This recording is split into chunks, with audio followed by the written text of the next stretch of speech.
Okay, what's up, everybody? Hope you're well. Hope you're well. I'm gonna go straight into the video because when it goes into the replay, we gotta go. Okay. So I was watching this video by Sabrina, my favorite socialist on social media, but she's addressing all the influencers that are spreading lies about Karmelo, his family, and the crowdfunding, right? And to me, honestly, I do believe that she could be talking about Officer Tatum because Brandon is problematic. This man, he has over, hold on. I didn't even plan on doing this, but whatever. Boom. Let me do this quickly. Okay. This man has 3.4 million subscribers. And everything he's been doing so far has been to smear the family, lie on the family, say that they're stealing from people, their son is a murderer. Karmelo went to school that day. He meant to unalive a white person because Black people have so much hatred for white people. White people, what's it called? Black people want to unalive white people for the sins of slavery. So therefore, Karmelo put a butcher knife, maybe a cleaver in his book bag the night before the track meet so that he could go to the track meet seeking which white boy he could stab in the heart because white people have to pay for the sins of slavery. Okay. This is the kind of foolishness. This is the kind of disgusting diatribe he's having on his channel. And his goofy ass, racist ass, white audience is just eating this stuff up. That a Black boy who has, hold on, Karmelo, where you at? Hey, Nafisa, hold on. Where's Karmelo? Right? I have my pictures here. Hold on. Oh my Lord. Okay. So this Black boy here, Karmelo, yeah, right. So Karmelo, he lives his life seeking to punish white people for the sins of slavery. So the night before his track meet, he goes down to his mother's kitchen, deciding that he must bring a knife to the track meet because white people have to pay for the sins of slavery. So then he has to decide because, there are so many knives in that house. After all, there's no mom. There's just a single mom. There's no daddy. So then he grabs, what does he grab? He grabs a cleaver. He grabs a butcher knife and he says, I don't know. Which knife should I bring? White people need to pay for the sins of slavery. And so he grabs one of the knives, maybe the cleaver, maybe the butcher knife. What do I know? Puts it in his book bag, right? Goes to the track meet because he needs to unalive a white person that day, right? And because his white audience is so detestable. I mean, of course, they're MAGA, so we know they have low IQ. Like, I'm not trying to be funny, but people who live in America, in the first world country, who are waiting for Trump to bring them factory jobs from China. Okay? They are waiting for Trump to bring them factory jobs from China. Like, can you imagine? Can you actually imagine? Okay? Like, this is crazy. This is really, really crazy. You live in America, right? But you want to do, what's it called? You want to work at a factory in China. Okay? You want to work at a factory in China. They want to do factory jobs. They want to have the job of the factory workers in China. Okay? So how does a garage Disney? There we go. But Apple. Yeah, this is what they want to do. This is what these Americans want to do. They want to do these jobs. Okay. And they are waiting in anticipation for Trump to bring them these jobs so they can do the Chinese man's job. Okay. Can you imagine? This is what MAGA is all about. Like these MAGA supporters, I'm telling you, they're low IQ voters, In 2025, you live in the first world country and you are waiting. They're highly waiting to do a Chinese man's job. This is what you want to do. Okay. This is what they dream of doing. Okay. Like, this is crazy. This is really crazy. So, of course, when you're dealing with such a low IQ people, they need to feel important. They need to feel like, oh, see, you're thinking of me. You're thinking of me, right? I think a lot of white people in America, right? They need to convince themselves and they need to have other people with Black bodies and I guess Black lips, right? Make them believe that Black people wake up, sleep, eat, thinking about white people and how to make white people pay for the sins of slavery. It is utterly ridiculous. And I will play the video of Hunter who said, we didn't know each other. I didn't know that person. He didn't know me. So how can you plan to kill somebody that you never met in your life? Right? But once again, it makes too much sense because 1 + 1 makes 2. And a lot of white people struggle with basic math skills. They truly do struggle because I'm telling you, 1 + 1 makes 2, right? If I don't know you, you don't know me. How exactly could you plan to kill me? Right? Or maybe white people have plans to kill and hurt all kinds of Black people. So they think other people feel the way that they feel, but it's utterly ridiculous. So I'm going to play the video of Sabrina where she denounces people, influencers like Officer Tatum, right? It's Officer Tatum, maybe also like Greg. He goes by the Black perspective. I haven't really checked his viewpoints on that, right? But I wouldn't be surprised, right? Who else is out there? All these people who are signed to Turning Point USA. I don't think Greg is signed to Turning Point USA, but the vast majority of these Black conservatives on social, especially on YouTube, right, who have nothing but negative, disgusting, vile, racist things, prejudiced things, bigoted things to say about the Karmelo and his family are usually signed to Turning Point USA and Charlie Kirk. Okay, you have to know this. They are being paid to do stuff like this. They are being paid, hey Gina, they are being paid to say stuff like this, and they have to be exposed. And I truly pray that the Anthony family sues these people. They have to sue people like Officer Tatum, because that is serious defamation. Like the same way that the same way that Tasha K got sued by Cardi B for defamation, he also needs to be sued, because he says these things as if he knows them to be true when he wasn't there. And also, he lives in Arizona. Like, was he there? No, he lives in Arizona. Does he have more information than anybody? No. Is he on the case? No. Is he the DA? No. Does he work in the DA office? No. Is he a judge? No. So why does he speak with so much authority as if he knows all these things to be true when people's lives are at risk? That whole family, their life is at risk. There are children involved. It's not just Karmelo. He has a 13-year-old little sister. He has even younger brothers. Like, they might be 8 or 9. Why does Officer Tatum want harm to be inflicted on this family? For what reason? For what reason? But this is a man who said that he used to work in the police force and he went to the police academy. But when he went to the police force, they did not tell him that you are presumed innocent until found guilty. Like, he's trying to do everything in his power to have people harm these people. But yet he's Black. Even if you hate Black people, you also hate Black children. You hate Black children. You would think this man doesn't even have children. Like, this is too much. Like, okay, you want to make content, you want to grift. There is a demand for a Black person to say all the nasty things that white people wish they could say. Okay, sure, maybe you want to make money that way because you have low self-esteem and you're despicable and you're not resourceful. This is all you're good for. This is all you're good for. Imagine the only relevance you have to white people is that you are the one who says the most disgusting things, the most racist things and vile things they can conjure up about Black people. And that's how you make a living. That's how you make a living. This is so disgusting. I'm like, damn, like you're free, right? It's so disgusting. But where do you draw the line between, okay, I'm going to do a minstrel show, but I also got to make sure nobody gets hurt? We haven't even gone to trial yet. What if he is acquitted? What if he's acquitted? And then what if Hunter is the one who gets charged for his brother's demise? Do you even know how this stuff is going to play out yet? But you're sitting here, he sits there on his platform and he's truly trying to bring harm to these people. He doesn't even know them. He doesn't know them. He hasn't even tried to get to know them. Assumes the worst. As soon as they saw Karmelo's pictures, because he has his hair, like he has his natural hair, they were saying the worst kind of things about this baby. 17 years old. Oh, he doesn't have a mother. Oh, he's in the hood. Oh, he listened to drill music. Oh, I'm like, damn. I've come to realize that a lot of white people, when they watch any kind of media about Black people, they think it's a documentary. They don't know how to separate fiction from reality. They don't know how to separate the media from reality, right? They really, really believe. I think a lot of white people, when they watch rap videos or any kind of content, even like movies or TV shows like Power about Black people, they really think that these are documentaries. So every time they see us on TV or on their phone, oh, this is not fiction.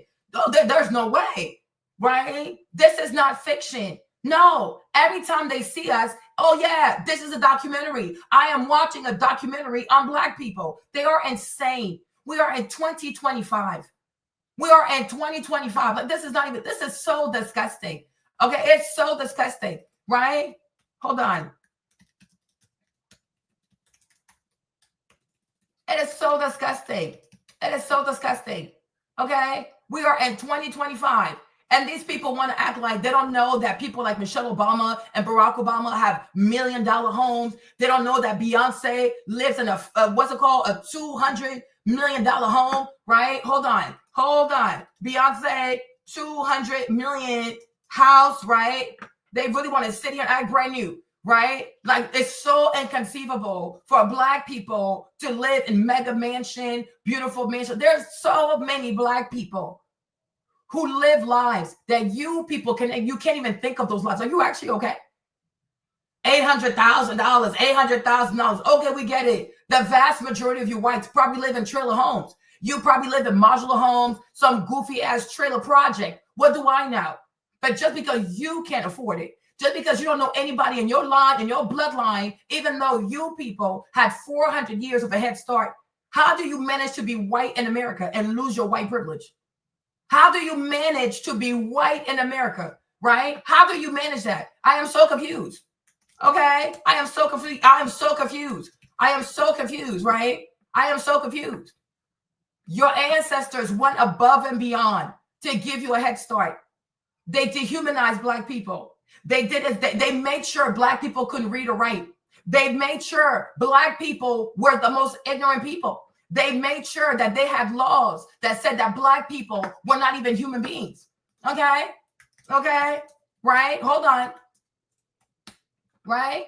Here's Dred Scott, right? Your Supreme Court made sure that Black people in America were not considered humans. They were considered to be 3/5 of a person, right? Black people had to wait until the 13th, 14th, 15th Amendment to become U.S. citizen, right? And up until 1965, like what, 1963? Okay, hold on. Right? Make it make sense. What? This was like what, 1963? Black people in America are still fighting for their basic human rights. So how exactly did you manage to be white in America and to live in a trailer? Hey, make it make sense. After all that you were given, your ancestor did everything imaginable, from violence, torture, enslavement, like writing laws. They did it all to keep Black people so far behind you. So how did you manage to lose your lead? Why are you white in America and you live in a trailer? I have questions. Why are you white in America and you have no white privilege? Whose fault is that? Why are you white in America and you are waiting for a goofy factory job from China? Okay? Like, can you make sense? Why do you, this is what you want to do? This is what you aspire to do, right? You think your ancestors worked this hard, were so barbaric so that you could work a Chinese job? How shameful. If I was them, I'll be rolling and rolling and rolling in my grave down the Mississippi. Make it make sense. Even Mark Twain be ashamed of y'all. Make it make sense, y'all. Make it make sense. Even Mark Twain be ashamed of this. What is this? They did everything. Even Cornelius Vanderbilt, the Commodore, will be ashamed of this. Okay? Let's never talk about J.P. Morgan. Hey, Elena, he'd be ashamed of this. Your ancestors went above and beyond. They went above and beyond to make sure that you would have all the leverage, all the privilege. They did everything to give you a head start. Your ancestor did everything imaginable, evil things, all kinds of evil things. Okay? Your ancestors did all kinds of evil things to give you a head start. They kidnapped millions of Africans to make them come here and work for free to give you a head start. They made sure they couldn't go to school with you to give you a head start. They made sure they couldn't write or read to give you a head start. Make it make sense. Make it make sense. Make it make sense, y'all. I am so confused with these people. I am so confused by these people. Huh? Your ancestors did all kinds of lynching of Black people. Gratuitous lynchings of Black people so that Black people will be afraid to compete with you. They did everything in their power to make you the top people of America. And in 2025, you are in a trailer home.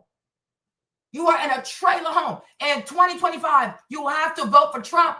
You're waiting for Agent Orange to bring you a job from China. After everything your ancestors have done for you, do you have no shame? Do you have no shame? Instead of working on yourself and having self-awareness, you're out here trying to police Black people, where we can live, what we can afford, what we cannot afford. No, worry about yourself. Worry about your damn self. Ban, got it here. Okay? Worry about yourselves. Worry about yourselves. 2025, waiting for the job of the Chinese people. You have no shame. Okay? Okay, hold on. GDP per capita, make it make sense. Foolishness. Write some nonsense and get banned. The same way Karmelo could not sit under that white tent. Karmelo could not sit under the tent in the rain because he was Black. Hunter and Austin, especially Hunter, did not want him to sit there because he was Black. So I will do the same thing to you. You come into my live, my chat, you write some foolishness, you're going to get blocked. You're going to get blocked. If our children cannot even seek refuge next to your children at a track meet where everybody should be friendly, where everybody should be hospitable, where every athlete, and especially at 17, you're 2 months away from being 18, don't even know how to display good sportsmanship, no manners, no kindness. There's nothing nice and friendly about you people. There's nothing warm about you people. Everywhere you show up, because you have so much internal chaos, you bring chaos around you. You make everybody's life freaking miserable. It is raining. It's a track meet. Karmelo was wearing his Centennial track team uniform. So you know he goes to a school. He goes to a school. You know he belongs there. And most importantly, he probably had his cleats on. And he has a friend on the track team of Memorial High School. Why can't he sit there? Why can't he not sit there? Why can a Black boy seek refuge in the rain next to white children? What makes y'all think that y'all better than us, or we can't sit next to y'all? We're all Americans over here, child. Make it make sense. Make it make sense. Go take out your goofy ass hanger on these crazy ass MS-13 people who came in this country and were caught released by Joe Biden. You want to be mad at somebody? Go find Sleepy Joe. Go find Sleepy Joe. Wake his ass up. Wake his ass up and make him answer for his foolishness. Always want to take your goofy ass misdirected anger on Black people because you hate where you are in life. That's because you don't know how to study. You don't know how to compete. Everybody comes to America and they beat you. Whose fault is that? Whose fault is that? Huh? Whose fault is that? Whose fault is that? Whose fault is that? Right? After your ancestor did everything in their power to make sure you'll be rich AF. Here you are living in a trailer home. Everybody comes to America and everybody's able to make more than you. Indians make more than you. Filipinos make more than you. Japanese people make more than you. But you want to be mad at Black people because that's all you've always done. Bully Black people, pick on Black people. Go compete with the Indian. Go compete with the Indians. Make sure your children have better grades in math and science and physics and chemistry. Make sure your white children know how to read and make sure they know how to keep their hands to themselves. 400 years of a head start. You blew it all away. And y'all better make sure that your white boy, your Agent Orange, you better make sure that come June, that your boy Trump got the money for your freaking interest payments. $9 trillion. Where you gonna find it? America about to sit here and default. Instead of worrying about how y'all gonna get this money and pay the people the money, you want to bully Black people. Go clean your house. Matter of fact, go wash your hands.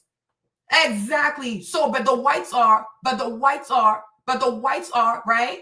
And the whites are, not only do you kill people, you bomb people. 25 years from 2001 until today. How much money, how many trillions of dollars have you committed to murdering Muslims? You've murdered Muslims and you have nothing to show for it. You're broke, you're busted, and you're disgusted. Now you're gone.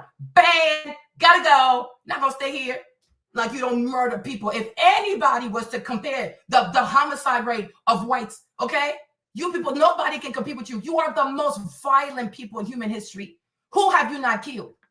Who have you white people not killed? You don't even know your history. You don't even know your history. Foolish people like this, okay? Countries. What? Conquered by Great Britain. They don't know their history. These barbaric people like this, huh? Bunch of invaders. So you did this so when you went around, so when your ancestors went around, when these goofy ass Anglo-Saxon ancestors of yours went around conquering the world, they were just doing ESL programs, right? They were just traveling the world and offering English as a second language, right? So the British did all of this because they were kind. They never murdered nobody. They never plundered. They never raped. You white people, you have it. You are the most murderous, genocidal people in the world. Nobody has killed more people than you. Nobody has displaced more people than you. You don't even know your history. And that's why you fight so hard for your children to not be taught Black history, especially American. It's actually American history. You fight so hard for your white children to not know the truth about your barbaric ways, right? You create this vanilla history book. You have these vanilla history books where you tell people that Pocahontas gladly had sex with John Smith. How can Pocahontas sleep with a man that killed her people? Huh? Always lying. You lie to your children. You're always lying to your children. You lie to yourself and you lie to your children, right? This is the goofy stuff you feed your kids. That an Indian girl, a Native American girl, would have sex with a white man who was murdering her people. And you have no shame on yourselves. You have no shame. You just lie. You just lie. And I told somebody this morning, I said, in the Garden of Eden, yes, y'all, in the Garden of Eden, God did everything in his power to curse white people with small lips. He did everything in his power to give white folks the smallest lips he could find because he knew how much they would lie.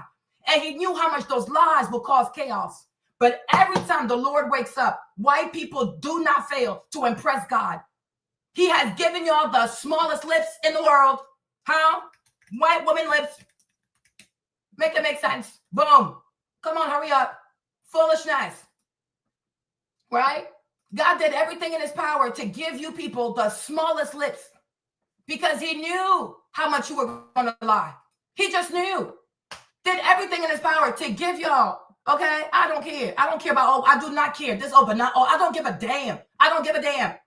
Because the people who are white, who don't support the foolishness, they're not loud enough for me. They are not loud enough for me. They are not loud enough for me. So y'all always think you get a special pass. Oh, let me tell you, I don't care. They're not loud enough. Have you made a video? Have you made a video? If you're white and you don't believe in the foolishness, what have you done to help Karmelo? What have you done to tell your people to stop doing and saying all these nasty things about Black people? What have you done? You think all this it suffices? Oh, well, I'm not like that. I don't care that you're not like that. I care about what you've done. What have you done? Have you gone on Twitter? Have you gone on X? Have you made videos? Have you used your TikTok? Have you used your Instagram? Have you made Instagram reels to say we cannot talk like this about Black people? It's enough already. Always believing the worst things about Black people. You think just saying, oh, I'm not like that. You think that's enough? You think that's enough? What have you done? What have you said? What videos have you made? What posts have you made? So unless you show me that, I don't really care. I do not care. So I repeat what I was saying. I repeat myself. And I say this. In the Garden of Eden, okay? That's amazing. God bless you, Babo. If you really did it, if you really gave to Karmelo, God bless you. God bless you, and the Lord pay you back. But I'm saying you still need to make videos. They need to see a white face the same way Officer Tatum takes his Black face to say nasty things about Black people. You as a white-skinned person, you need to make videos. They need to see a white person speak up for Black people. But I'm very grateful for the donation. I am very grateful for your support. But I'm saying it's still not enough. But God bless you, though, because $300 is still serious money. So God bless you for that. But you can have people not sit here. I'm like, I told this person, I said, in the Garden of Eden. Okay? Thank you, my love. Thank you, Joanne. No problem. Joanne, I believe you, sis. I believe you. In the Garden of Eden, I told the person that's in the Garden of Eden, God did everything in his power to give y'all the smallest lips he could find because he knew how chaotic you would be. He knew how much you would lie. And yet, every day he wakes up, you don't stop to surprise him. You don't cease to surprise him. Like it's an incredible feat. It's an incredible feat. Every day I wake up, I even think about Eleanor Troy, I wake up sometimes, yeah. Okay, and I think about Eleanor Troy. And I'm like, this lady right here, how do we know she didn't lie? How do we know that she didn't really want to get kidnapped just so she could start a war? How do we know? I guess we'll never know. But when it comes to Karmelo and Hunter and Austin, we are going to know exactly what happened. In this day and age, everybody got a phone. And isn't it funny, you guys? There were over 100 students competing that day. Isn't it funny that we have yet to see, right? We have yet to see a video. When have you known young people to be so disciplined with video footage, right? And it's funny that we have yet to see a video. I wonder why.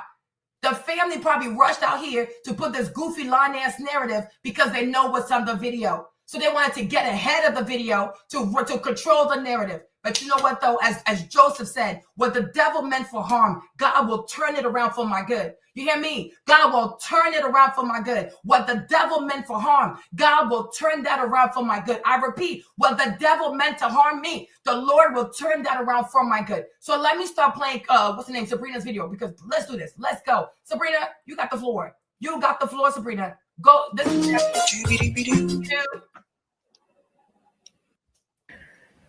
There are a number of influencers that have been lying about Karmelo Anthony's family. And I want to say this, like I said before, regardless, whether you think he was wrong, right, whatever, put that aside for a second, because this part of the discussion is about people just spreading blatant lies about the family. And it started with this New York Post article here. Karmelo Anthony renting a $900K home. And you know what? The New York Times also needs to be sued. And the thing about the New York Times, I'm pretty sure it's a page that is ran by Ashkenazi Jews. I am pretty sure. But they're definitely white, though. They're all Europeans. The New York Post is a business that belongs to Europeans. They need to be sued, y'all. You see, let me tell you something, right? Let me tell you something. You know, this whole Karmelo stuff and the way people are running with narratives and stuff like that, right? You know what it's reminding me of? Do you know what it's reminding me of? And you see, and this is why white people will always do the same thing, right? White people will always repeat the same mistake because white people don't know their history. This Karmelo Anthony situation is reminding me of the Central Park Five. White people ran with a narrative. They ran with a narrative. And you know, in the eyes of white people, all blacks look the same. All Asians look the same. All the Arabs, Muslim people, they look the same, right? White people think we all look the same, y'all. Per your ethnicity, per your whatever, we all look the same to white people. They're so damn lazy. You understand? But this is how Central Park Five was a butchered way of delivering justice because they ran with the narrative. And you see, and this is why even I believe that Donald Trump, he took an ad to say that these boys deserve the death penalty. Because do you see how the media manipulates people? Do you see how the media manipulates people? So you like imagine at that time, because here's what happened. A white woman, indeed, and she's Jewish, a white Jewish woman was attacked, sexually assaulted. She was beaten and she was left for dead, y'all. When they found her, they rushed her to the hospital. The lady was in a coma. I will never sit here, even though I'm mad right now, but I will never sit here and act like it's a joke. This lady, this was horrible. It was a heinous scene. It was horrible. It was horrible. You understand? So they knew they thought, I don't know who they thought did it, but they had to make somebody pay for this. And so they went after black boys. It could have been anybody in New York City. You know what I'm saying? But you see how quickly, do you see how quickly white people think the worst of black people? You understand? And like, they don't even realize, white people don't even realize that they are hysterical people. They have hysteria in their head. It's a hysterical people. And you study their history, they've always been hysterical. When they were in Europe, they used to be afraid of white women with red hair. They said, oh, they're witches, just kill these people, right? If a king married a woman and she didn't have kids, she didn't have sons soon enough, they would kill the woman. Like, oh, she's a bad wife. They murdered the lady. You have red hair, they will murder you. You understand? When they also came to America, they had a thing called the Salem witch trial. They would just randomly accuse white girls. And usually they were young, they were pretty, you know what I'm saying? Like boobs are perky. Bunch of innocent young white girls will get accused of being witches by these old goofy ass, ugly ass white girls, white women. It's always the old one, the bunch of Karens. Karens have always existed. They will grab these white girls and they will burn them. Hey, Kevin, they will burn these white girls. There was no trial. No, I think you're a witch. Oh, yeah, I think you're a witch. And you know what made that white girl a witch? She was pretty. She was pretty and she was desirable. Like if she saw that her husband was attracted to a younger white girl, they would lie on this white girl. They would say she's a witch. Y'all need to look it up. It's called the Salem witch trial, right? They had no proof of this. They had no proof. Okay? They would just grab people. Just grab. Look, you see this? Look at this. This is insanity. This is insanity. Salem witch trial were a series of hearing and prosecution of individuals, young white girls, pretty girls, of accused of witchcraft in colonial Massachusetts between 1692 to 1693. Over 200 people were accused. It's mostly girls, y'all. They were mostly like teenage girls. They would just grab these girls, accuse them of witchcraft. I'm like, what the freak? How do you even prove that crap? They will grab these girls and burn them. They burn these girls alive. Can you imagine tying a human being to a wooden post and setting a person ablaze because they convinced themselves that these girls are witches? No, you just mad because your husband is attracted, Karen. You understand? That in the 1950s, they had something called the Red Scare. White people, I'm telling you, it's the hysterical people. It's the hysterical people, okay? They are truly hysterical, and they don't want to stop. They don't want to stop. They don't even want to recognize their own nature. They scare themselves. And when they scare themselves, they think everybody's coming after them. They're so paranoid. They're so paranoid. They had a thing here also in the 50s called the Red Scare. Once again, white people scaring themselves, calling everybody a communist. Oh, you're a communist. You're a communist. You're a communist. People's lives were getting ruined.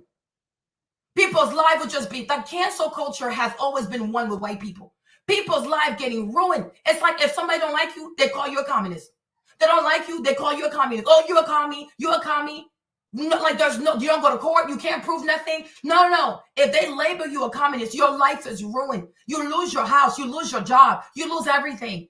You saw what they also did to Japanese American, right? They put the Japanese American in concentration camp. They don't want to stop. They don't want to stop. What the heck?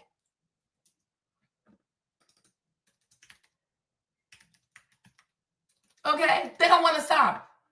They don't want to stop. And see, over 120,000 people. And these people are American citizens, y'all. Some of these people had never even been in Japan. They had never been in Japan. They don't even know Japanese. They look, they got the eyes and stuff. But that's genetics. So many of these people had never been in Japan, y'all. They were not born in Japan, never been to Japan, don't speak Japanese. Arigato, arigato mas. Couldn't even speak Japanese. But because they're Japanese, they just grabbed them and they made these American people live in concentration camp because they were afraid. They're always hysterical. They're always hysterical. They live in hysteria. Even now, the whole Trump thing with El Salvador, if we're being honest, it's a bit inhumane to fly people to El Salvador, whether or not they speak English, because allegedly you're a gang member. Just because somebody's a gang member does not mean you have to fly them to El Salvador. You need to also study Guantanamo Bay, how they detain Haitians in Guantanamo Bay. They don't know their own history, y'all, because they don't read.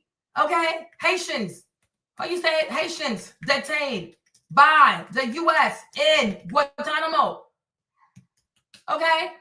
You see that? They don't know their history. They will detain people. They detain Haitian people in Guantanamo Bay just because the people want to go to Cuba to receive treatment. They don't know their history. I'm telling you, white people don't know their history. And because they don't know their history, they keep repeating the same mistakes. They keep perpetrating the same crimes against other people, especially people of color.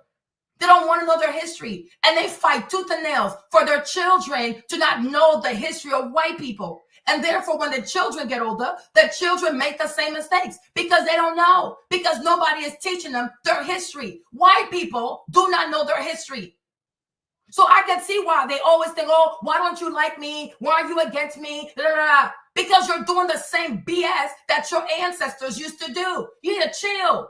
And there has to come a time. They got to come a time where white people practice self-awareness. Why do we always think that people are against us all the time? Because you're the problem. At some point, it's not everybody. It's you. You can't wake up in the morning. You got issues with black people. You have issues with Chinese people, Panamanian, Greenland, Canada, Mexico, Yemen, Iranian, Iraqi, Afghani. You got beef with everybody. So that means what? You're the problem. You pick fights with everybody. And that's why they love Trump, because Trump is picking fights with everybody.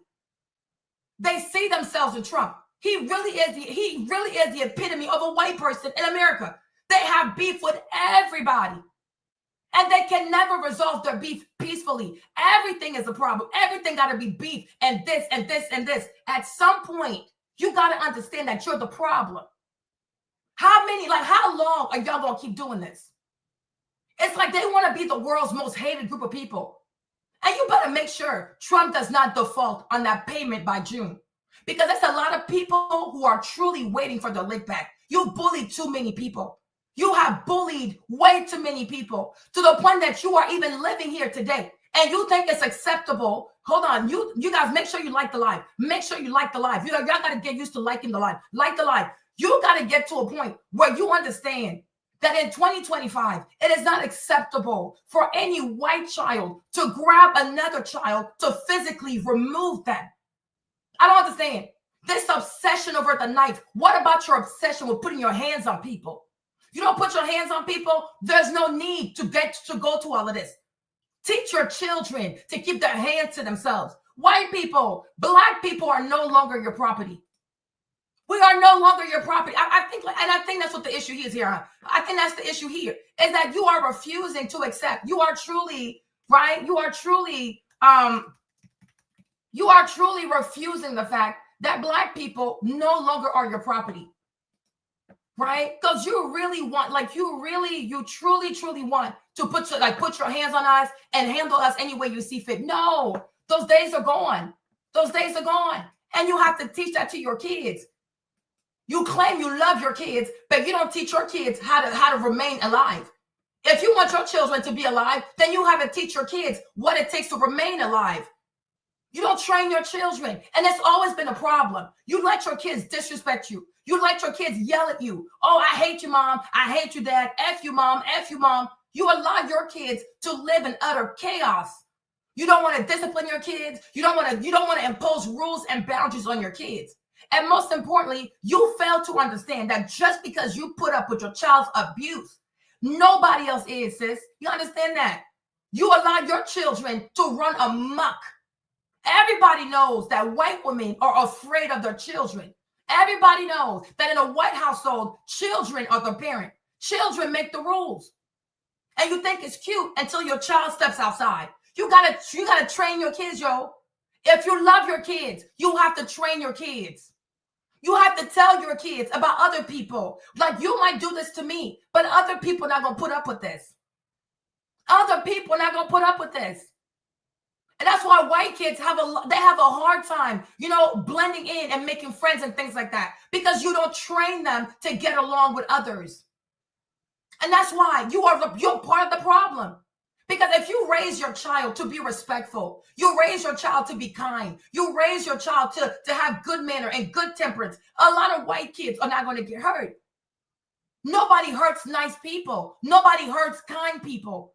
And also white people, you have to learn how to talk to people. You are very rude. You are very rude.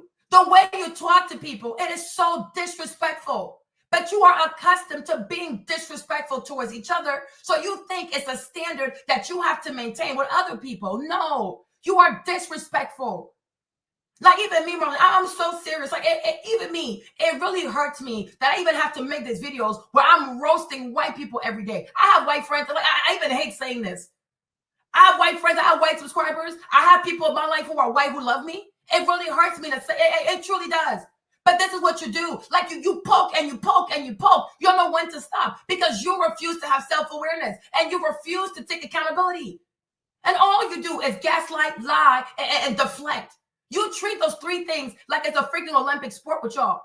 Gaslighting, deflecting, and lying. You have to stop. You truly need to stop. I don't know if it's the spirit or curse, but you truly have to ask God to help you. We can all get along. I'm serious. We can truly get along, but we can't have a relationship, especially a healthy one, if you don't want to take accountability. You cannot continue to be passive-aggressive, full of microaggression and physically aggressive and disrespectful and think that somehow you and black people is gonna mesh. It's not gonna mesh because you have nothing to submit anybody today. You don't have more money. You don't have more power. You don't have the plantation. You have nothing. You have nothing. You have nothing. So, like, you got to stop. You really, really have to stop. We can have an America where everybody's cool. Let's hold everybody accountable. Me, Marlene, I want to live in a world where your color don't matter and you are judged by your actions. And this is why even I was against DEI, Because I'm not into, oh, you got to have the quotas and you hire people per complexion. I hate that stuff because I believe in fair competition. Make the rules fair and then let people compete and make the best person win. That's not a problem. And people also have to learn how to lose. People have to learn to lose graciously. But another thing I have learned about white people is that you struggle with being gracious losers. You are sore losers. You create the game. You set the rules of the game. But as soon as the game is no longer favorable to you, you throw a tantrum, you start crying, you threaten people, you lie on people. You have to accept to lose. You're not always going to win. Not always going to win. You cannot always win. You're not the only ones in the earth. Like, there are other people too. There are other people too. It can't always be y'all. You have to learn to share. And you have to learn to be gracious losers. Just because you lose today don't mean you can't win tomorrow. But in the history of mankind, you have had so many big wins. You cannot always win. And just because you're losing, it doesn't mean that you start defaming, maligning, and lying on other people. It's crazy to me. It's so crazy to me. Just like lying on these Chinese people. They took our job. How could they take your job? You went and you gave them the job. Okay? You gave the Chinese the jobs. Because most of these jobs were jobs that were done by Black people. But that's another conversation. You act like the Chinese didn't have to incur pollution and all kinds of stuff. You were paying these people like 2 cents an hour, 50 cents an hour. So for the rest of their lives, Chinese people should only make $1 per hour. Do you not see how you are? And you call them cheaters. You're the cheater. You guys have all kinds of promotion. You fight for promotions, but Chinese people, for the rest of their lives, because they accepted once upon a time, like 30, 40 years ago, the Chinese accepted to work for $3 an hour. So for eternity, the Chinese should work for $3 an hour. How do you think that's fair? But then you talk about democracy, you talk about all these goofy ass, virtuous ass terms, but you yourself don't believe in. You don't believe in that. It's all good things only for white people. Success for white people. Nice houses for white people. Big money for white people. Everything has to go to white people. And nobody else should have anything. No. God did not make you favored. God didn't put you people to bully everybody on this planet. God never said that you white people have to have it all and everybody needs to fight over crumbs. No. You will learn to share this planet. You don't have a choice. By fire, by force, and also by reason, you will learn to share this planet with other people and animals. You will stop doing your foolishness. You will learn to accept other people, and you will learn to respect other people, not just their food, because you love everybody's food. You love the food, but you hate the people. You love the tacos, but you hate the Mexican. You love the barbecue, but you hate the Black person, right? You love the Chinese food and the egg rolls, but you hate the Chinese person. You love sushi, but you hate the Japanese. Right? You love Korean barbecue and kimchi, but you hate the Korean. You got to stop. You really have to stop. You have to stop. You really have to stop. You white people will learn to respect other people. Even biryani, they love biryani food, but they hate Indian people. Make it make sense. You will learn to respect other people. You will learn to honor the humanity of other people. The way the Bible says that God said, let's make men in our image. You will see God in every single human being. Whether it's a white person, a Black person, an Indian person, a Chinese person, a Japanese person, a Latino, you will learn to see God in everybody. Because the Bible that I read, God said he made men in his image, not white men, not white women. God said he made men. We're all made in God's image. But the way you treat Black people, the way you treat Asian people, the way you treat Latinos, especially even Muslims, you treat people as if God, like they're not made in God's image. We are a people too. We have feelings. We are a people too. We have a heart. We have feelings. And just like anybody, we have the right to our frustrations. You always expect us to walk around like we have conversion therapy to just always kiss your asses. You out your mind. You are seriously out your mind. We are a people. The same way you feel, we feel. You jumped on this Karmelo Anthony situation to start saying the most evil things about Black people.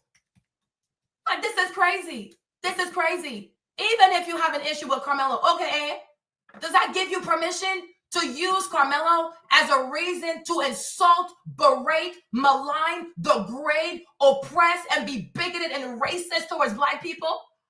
There are 46 million Black people in this country. You know every single one of us? To grab one and to say, oh yeah, through this one, I will judge all you people.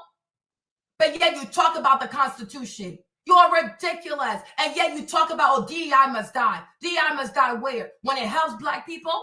Because you want a DEI justice system. You want a DEI constitution. One that only benefits white people. And what white people want. Justice has to be what you think is right, not what is actually legally right. Justice is not going to be what you want. You're not gods in this country. You are citizens, and you will behave like citizens. You don't have any more rights than anybody else. Don't let Trump be president make you go crazy.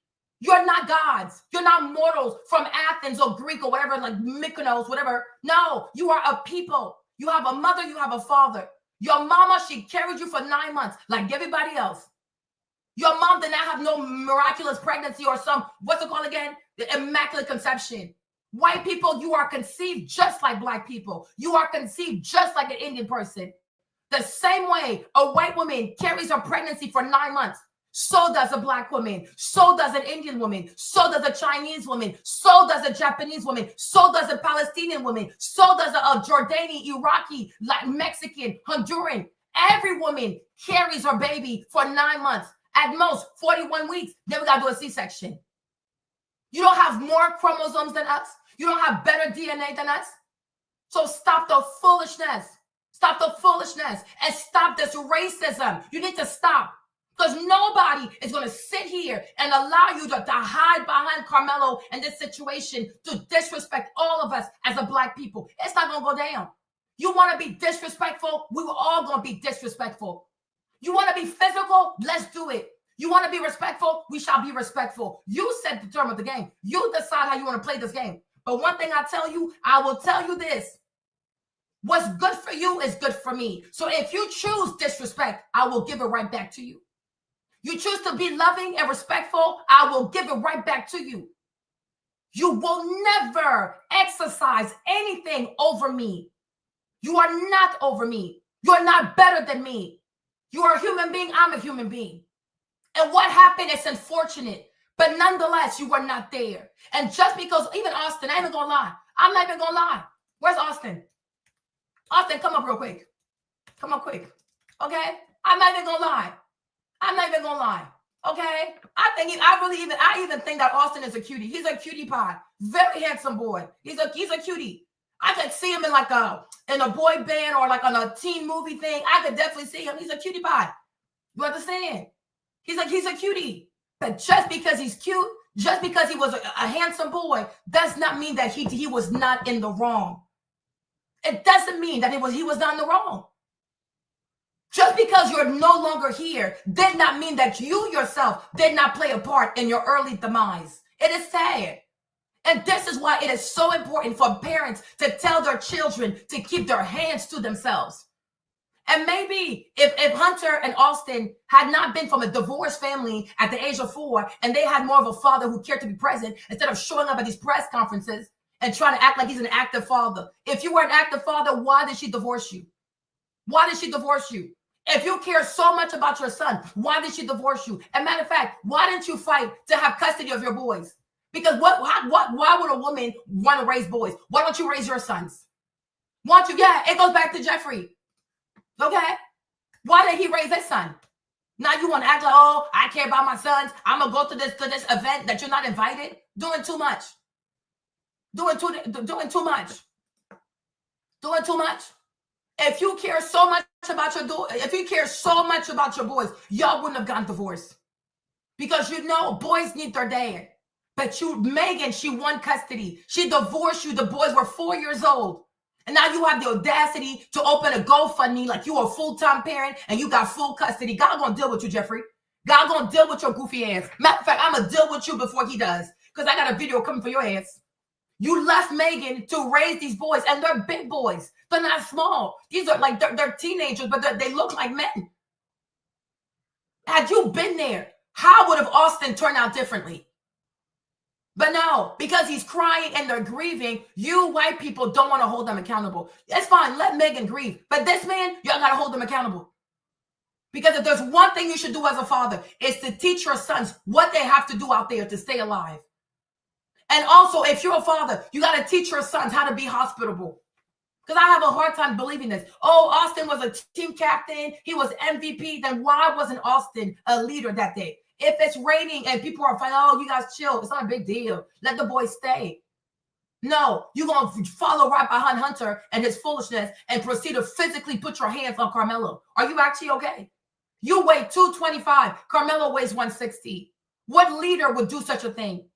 What young man would do such a thing? When you're big, like you're 225, you're a linebacker, and you know jiu-jitsu, by the way, right? You of all people, you should be chill because you know that you can beat some ass. So let the little dogs bark. You're a big dog. You're a big dog. Stay back, stay cool, stay chill. Tell all these goofy-ass young people to sit the fuck down, shut the fuck up. That's what you do. No, you want to get involved in the melee, and here we are today. Like, it's sad. But you're not going to hide behind the foolishness, okay? Exactly. You're not going to hide behind the foolishness to attack white black people when you have a broken white family, two big boys raised by one mother, probably works at Winn-Dixie or Publix or Walmart as a cashier trying to survive. And this man who was barely probably alive, most likely has an alcohol problem, what do I know, was probably even barely present. Now he wants to grift, make all this money, pretend to be a Christian. What kind of Christian behaves in such a manner? What kind of Christian doesn't teach his kids to keep their hands to themselves? This is crazy. So even me, I'm not going to say you're lying. I do think Austin is a cutie, but I'm like, Austin is super cute. He's super cute. And it's really like, it's really unfortunate. But just because Austin is dead does not mean he didn't start the foolishness. And most importantly, Hunter got his brother involved. He got his brother involved. Like, he wasn't even involved in this foolishness. Austin was out here minding his business, but Hunter was doing too much. And instead of him saying, yo, I got my brother involved in this foolishness, when it was never even that serious. It's raining, the kid's not bothering us, he can sit down. What's the big deal? Bunch of athletes don't even know how to extend sportsmanship and be hospitable. But the freak at 17, you're almost an adult. You're almost an adult. We should be able to leave children, especially people that are about seniors, especially seniors. We should be able to leave seniors and believe that nobody's going to put their hands on people and that nobody's going to perish. You don't know somebody, you get to know somebody. Hey, hello, what's your name? Where you from? What's your city? What school you go to? Okay, you run? Okay, bet. How fast you run? Oh, okay, I'll see you outside. That's it. That's it. But the problem is y'all don't know how to be friendly people. That's the problem. You think everybody that goes to a different school, lives in a different country, has a different complexion, has different eyes, has a different religion, a different political system is your enemy. You make enemies out of everybody just because people are different and you think you're okay. Like, seriously, you truly think that you're okay. You think that you're okay. As soon as someone doesn't look like you, it's a problem. It's a problem. Somebody's eyes are too slanted, you get triggered. Somebody's skin is too dark, you get triggered. Somebody's hair is nappy, you get triggered. Somebody speaks a different language, you get triggered. Someone does not believe in democracy, you get triggered. Somebody is their skin color is different, you get triggered. You're always triggered. Damn. Then you talk about diversity, inclusion. You are such a tribal people. You are a tribal people. You have a limited purview on humanity. Because if it don't look like you, sound like you, talk like you, believe in democracy and whatever, and your goofy ass so-called Christian, conservative, white values, right, which we know means KKK, it's always a problem. You have to stop. Like, you truly have to stop. Like, you truly have to stop. Like, you have to stop yourself. You have to stop yourself. You cannot hate black people so much that you believe the most stupidest of lies. How can somebody buy a house in 2 weeks? And in Frisco, Texas, what house do you know in Frisco, Texas that costs $400,000? That's why you see Officer Tatum so stupid. The house he showed was $800,000. So if they only raised $400,000, where's the rest of the money gonna come from? So they bought a house that cost $800,000 with only $400,000. Just say all kinds of foolishness. Let the girl talk, child. Let the girl talk. Let the girl talk. A gated community with family bought new car after release on bond in Austin Metcalf murder case. This is what stirred the pot. the New York Post article here. And unfortunately, if you go into the article, we're going to even get into all of that tonight. But unfortunately, a number of influencers on Twitter, including people like Benny Johnson, Tim Pool, even some of the Black conservatives went along with this shit. Officer Tatum, Sabrina, say his name. Officer Tatum. Where's the video? Where's the video? This double-minded fool. Where's the video, y'all? Hold on. Here he is. Here he is. Let me play. This is Officer Tatum. And he says these lies. He got 3.4 million subscribers. The video got 600,000 views, almost 1 million people. He needs to be sued for this. Spreading lies to almost 1 million people. There has to be consequences. I'm like, in tort, like in law, like in tort, there has to be a way that you can use tort to sue this man into bankruptcy. He needs to be sued for defamation. He needs to be sued. They'll just go off the hook and just say all this stuff is true. I don't know. I can't verify what their situation is. Well, he starts off. So here he is acting like a serpent. Here he's acting like a serpent. He said, oh, I can't verify if it's true. But then he's going to start talking as if it is true. Okay? He's going to start to talk as if it's true in the affirmative, which is what got Tasha in trouble. Because you think giving this weak-ass disclosure, I don't know if it's true, but then you proceed to be so vociferous, I repeat, vociferous, right? And saying these things as if you know these things to be true. If you don't know these things to be true, then why don't you do your research to make sure they're not true? But of course, he's not going to do that. And also, he doesn't even try to show, if you're going to show one side that's making these accusations, you have to show the other side that is debunking these accusations. There are plenty of people on Twitter who are debunking these accusations. But he doesn't want to be bothered because the point is not to have unbiased coverage of what is happening with this money. The point of his channel and his videos are to make his racist, MAGA, Trump-loving, hating Black people of an audience believe that they have the right to believe lies and to act on the lies that they chose to believe. I refuse to believe that in 2025, white people, white Americans, racist white Americans don't know that a house costs more than $400,000, that you cannot buy a house, a car, security, deposit for the bail money for $400,000. I refuse to believe that. They're not that dumb. They still can work in a factory now. So they got to have some kind of intelligence. This is crazy. Like 3.4 million subs, almost 1 million views of you just spreading lies about a family, knowing that your base is a bunch of white racists looking for a Black face to say awful things about Black people that they wish they could say, but they fear losing their jobs. Right? You are insane. Brandon, you need to be sued. You even need to lose your channel. You need to be sued, Brandon. You need to be sued. I swear, I wish I was a lawyer. I will take you to the cleaners. And I will make sure that your trial is recorded. I will make sure that your trial is live on YouTube for your audience to see how many lies you have told. You make this video hoping that some deranged white person gets so angry by your lies that they chose to believe and goes and does something harmful to this family. 3 days ago, 5 days ago, Josh Shapiro, the governor of Pennsylvania, his house was bombed. They are bombing people's houses. If they can go bomb the house of a politician, of a governor, what do you think they'll do to a Black family? So you're not stupid. You have seen how they're keying Teslas. They're setting Teslas on fire. They have tried to unalive Trump at least 4 times. We are not living in normal times. We are living in times of domestic terrorism, and it's always white boys.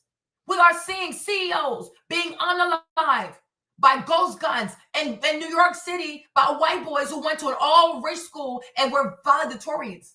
We are not living in normal times. We are not living in normal times. We are living in times of white domestic terrorism. So what exactly are you doing when you know that your audience is predominantly white people that hate, despise Black people? What are you doing? What is your end goal? What truly is your end goal? And that's why, I don't know. That's so crazy to me. Somebody said that he's not even FBA, that he's Caribbean. I'm like, it has to be. He has to be from a Black immigrant family. He has to be a Black immigrant. It's not possible. You cannot be African-American for real. You cannot be FBA. You cannot be a descendant of a freedman and do stuff like this. It is not possible. It's not possible. Candace Owens also, her family is Caribbean. They're Caribbean. You saw the other guy, John, he's Nigerian. Everybody, the vast majority of people that are Black, that are signed to Turning Point USA are Black immigrants. This is not possible. Because I was like, I kept saying to myself, there is no way this guy is African-American. There is no way this guy is FBA. There is no way that this guy is a descendant of a freedman. It's not possible. Because even me, I'm West African. I'm West African. When I saw Karmelo's mom cry, I couldn't even look at the TV. How can you do this to people? How can you do such a thing? How can you? And I don't blame you, because in America, that whether it's the Democrats or it's the Republicans, they have done such an amazing job uplifting Black Americans.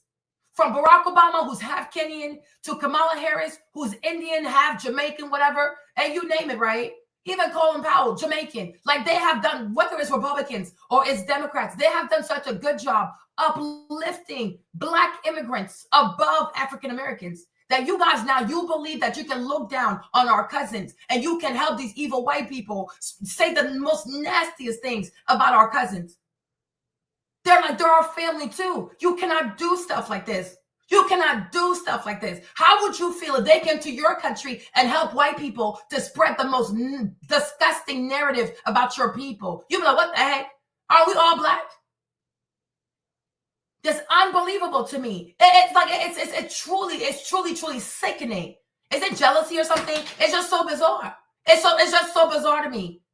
So you don't know, but why don't you make sure to know? Because you didn't want to know. Because the goal is to get these white people to feel comfortable with their foolishness. And for that, Brandon, you need to be sued. You need to be sued and you need to lose your channel. YouTube needs to hold you accountable. YouTube has to hold you accountable. YouTube has to hold you accountable. This is out of order. This is so out of order. I'm watching this dude and I'm like, I am so angry. I'm like, oh my gosh, this is crazy. This is really, really crazy. And this is what he wants. Because he knows white people are built for terrorism. So he wants to trigger them to go do something stupid. And then he can make another video about that. So he can sell his t-shirts, he can sell his chips, he can sell whatever. How dangerous this behavior is. How dangerous this is. That way there's always content and more content and more content. Even those white people who watch him, he doesn't love them. Because he also sees these people as a check. Let them watch my video, give me a higher watch time so I can pay my mortgage. Foolishness. This dude is crazy. This is insanity. This is insanity. I just know it's rumored, and these rumors don't look good for them.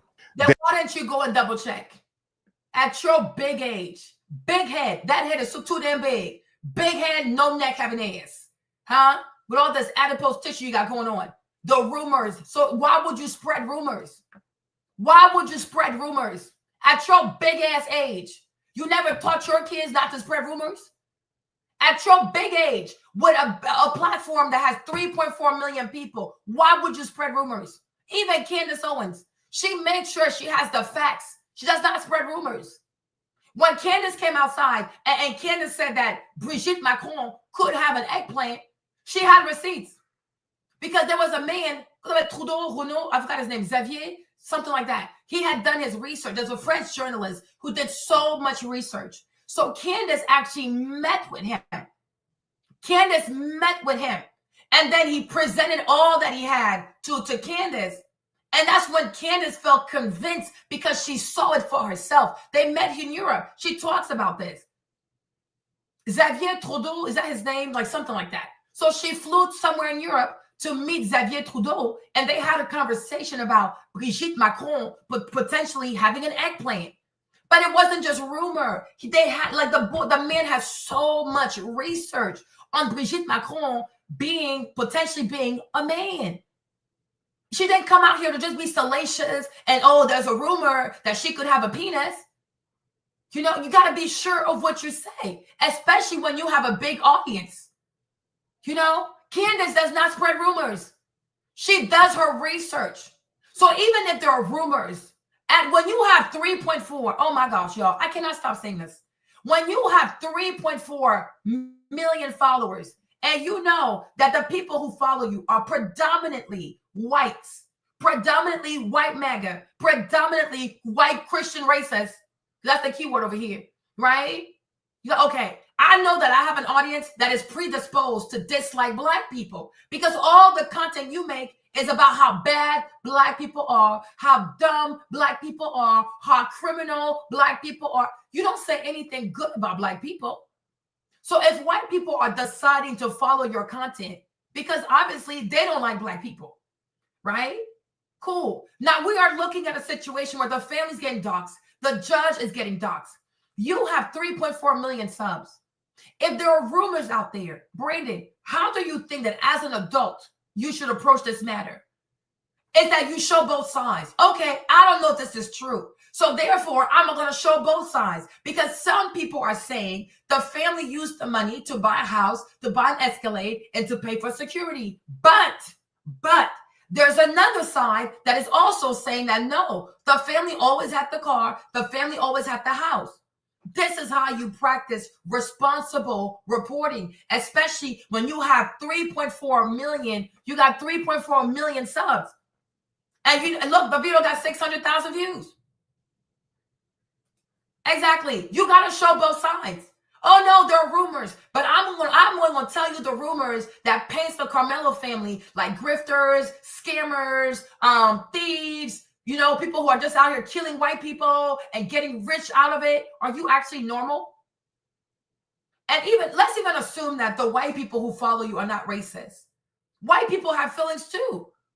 White people have feelings. I mean, right now they're not my favorite, but white people have feelings too. Because I can only imagine if I'm white and I hear from a Black person because you're Black. So, okay, you're Black, so you know better. Because they're looking at you as like a Black authority, right? Because I think with white people treat like these Black conservative, like tour guides. Like, you know, like how they go on these African safaris, okay? You know what I'm saying? You get my point, right? You know how like whites on, what's it called? On African safaris? Okay, let me show you, right? All right. Let me see. Okay, there you go. There you go. That's what I mean. Let me show you, right? Okay. Let me show you a picture. You want to see what I mean? All right. Let me show you a good picture. Hold on. Let me find a good picture. All right, white lady. Come on. Girl, you in this fashion, sis. Okay. Okay. All right. There you go. All right. So do you see how white people, when they go on these safaris, right? They go to Africa, they go on these safaris, and they have these Black tour guides, right? I think white Black conservatives, like Officer Tatum, Greg, the Black Perspective, or I don't know, you know what I'm saying? I feel like they treat those Black conservative voices, especially those signed to Charlie Kirk, as their Black tour guides. Like, okay, I'm white. I don't know much about Black people. I don't want to really get close because I'm scared. So I want you to tell me how they are. Right? So Black conservatives, they take these white people on a safari of Black American culture. Hopefully that makes sense. Okay? So they're trusting you because you're the tour guide to Black culture. You know what I'm trying to, exactly, right?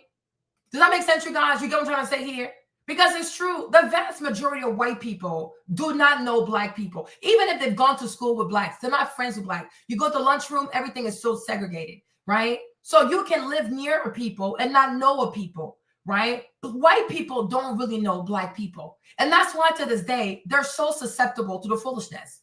They're more susceptible to lies than the truth because they don't have the personal experiences with Black people. Everything they know about Black people is from the media. And like I said, whether it's a movie or whatever, something on Netflix, they treat all kinds of entertainment or any form of media that has Black people in it, they treat that as a documentary. Doesn't matter. Music video, oh, that's a documentary, you know, right? Like Power on Stars, oh yeah, that's a documentary, right? Everything.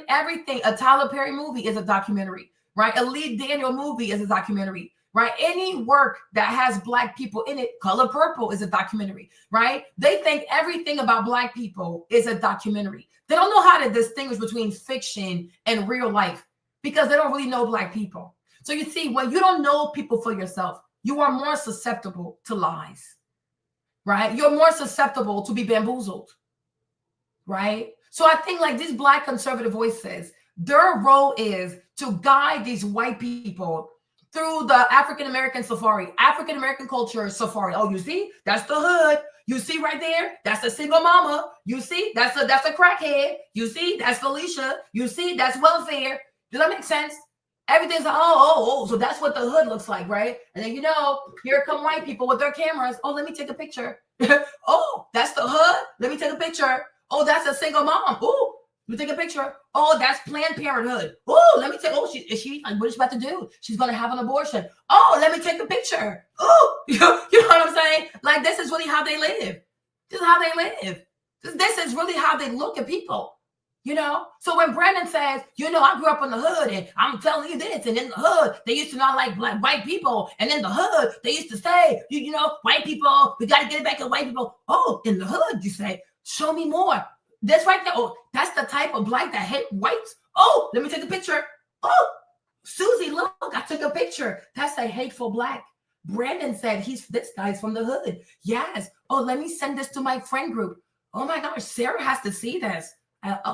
What you call them? A YN? Okay, a YN that hates white people from the hood. Okay, send. Oh wow, I've never seen this before. You know, right? Oh, this is crack cocaine. Woo! Let me take a picture. Woo! you know how they always have cameras. Like white people are crazy. White people are crazy. Okay, you know, my friend. We went to school. He was a gangbanger. Oh, you had a friend that was a gangbanger? Oh, let me take a picture. Oh, okay, tell me more. He used to come to school with guns. Guns? Oh my gosh. Let me take a picture. Oh, what else? And then play football and he had a gun. I'm like, what the freak is this? And so you can tell, right? Like, no, seriously. So you really can tell that these people truly don't know much about Black people. And they come to these Black conservative fools to be their tour guide to the African-American culture safari. And they bring their cameras, you know. Oh, let me take a picture. Okay. Oh, let me take a picture. No, I'm like, you already know this. You know damn well that, okay, with cameras. Let me show you. You already know. This is how they treat people. There you go. Oh, you see? Taking a picture. You see? Taking a picture. Right? This is what they do. Let me take a picture. Oh. And they have different lenses. They got the zoom lens, the 100 millimeter, the 200 millimeter. They got these telescopic lens. Oh, let me take a picture. Oh. And you know, Black people in the hood, they listen to drill music. Oh, what's that? Look right there. That's Chief Keef. Oh, okay. Can I take a picture? Is that okay? Yeah, take a picture, but it's going to cost you $10. Okay, sure. Okay, Rob. Okay, Brett, do you have $10, please? I got to pay for the picture. Okay, here you go. Can I not take a picture now? Okay, so that's who again? What's his name? Chief what? Boyardee? No, Chief Keef. Oh, Chief Keef? Okay. Hey, Chief Keef, smile. Okay, right there. Don't move. Oh, let me take a picture. Right? Then there's also little Durko. Oh, who's that? Oh, is he like more tough than like Chief Keef? Like, yeah. Oh, he's really, really tough. So how much is that? $20 for a picture? Brett, give me $20. Hurry. Here's $20. Can I take a picture? Okay. Durko. Hey, Durko. Oh, you're so cute. I like, what's that? Like, what are those things called? Dreadlocks? Oh, okay. The dread. Okay. Can you like fix your dreads like this? Okay. Don't move. Okay. Let me take a picture. Oh my gosh. So I have Chief Keef and Durko.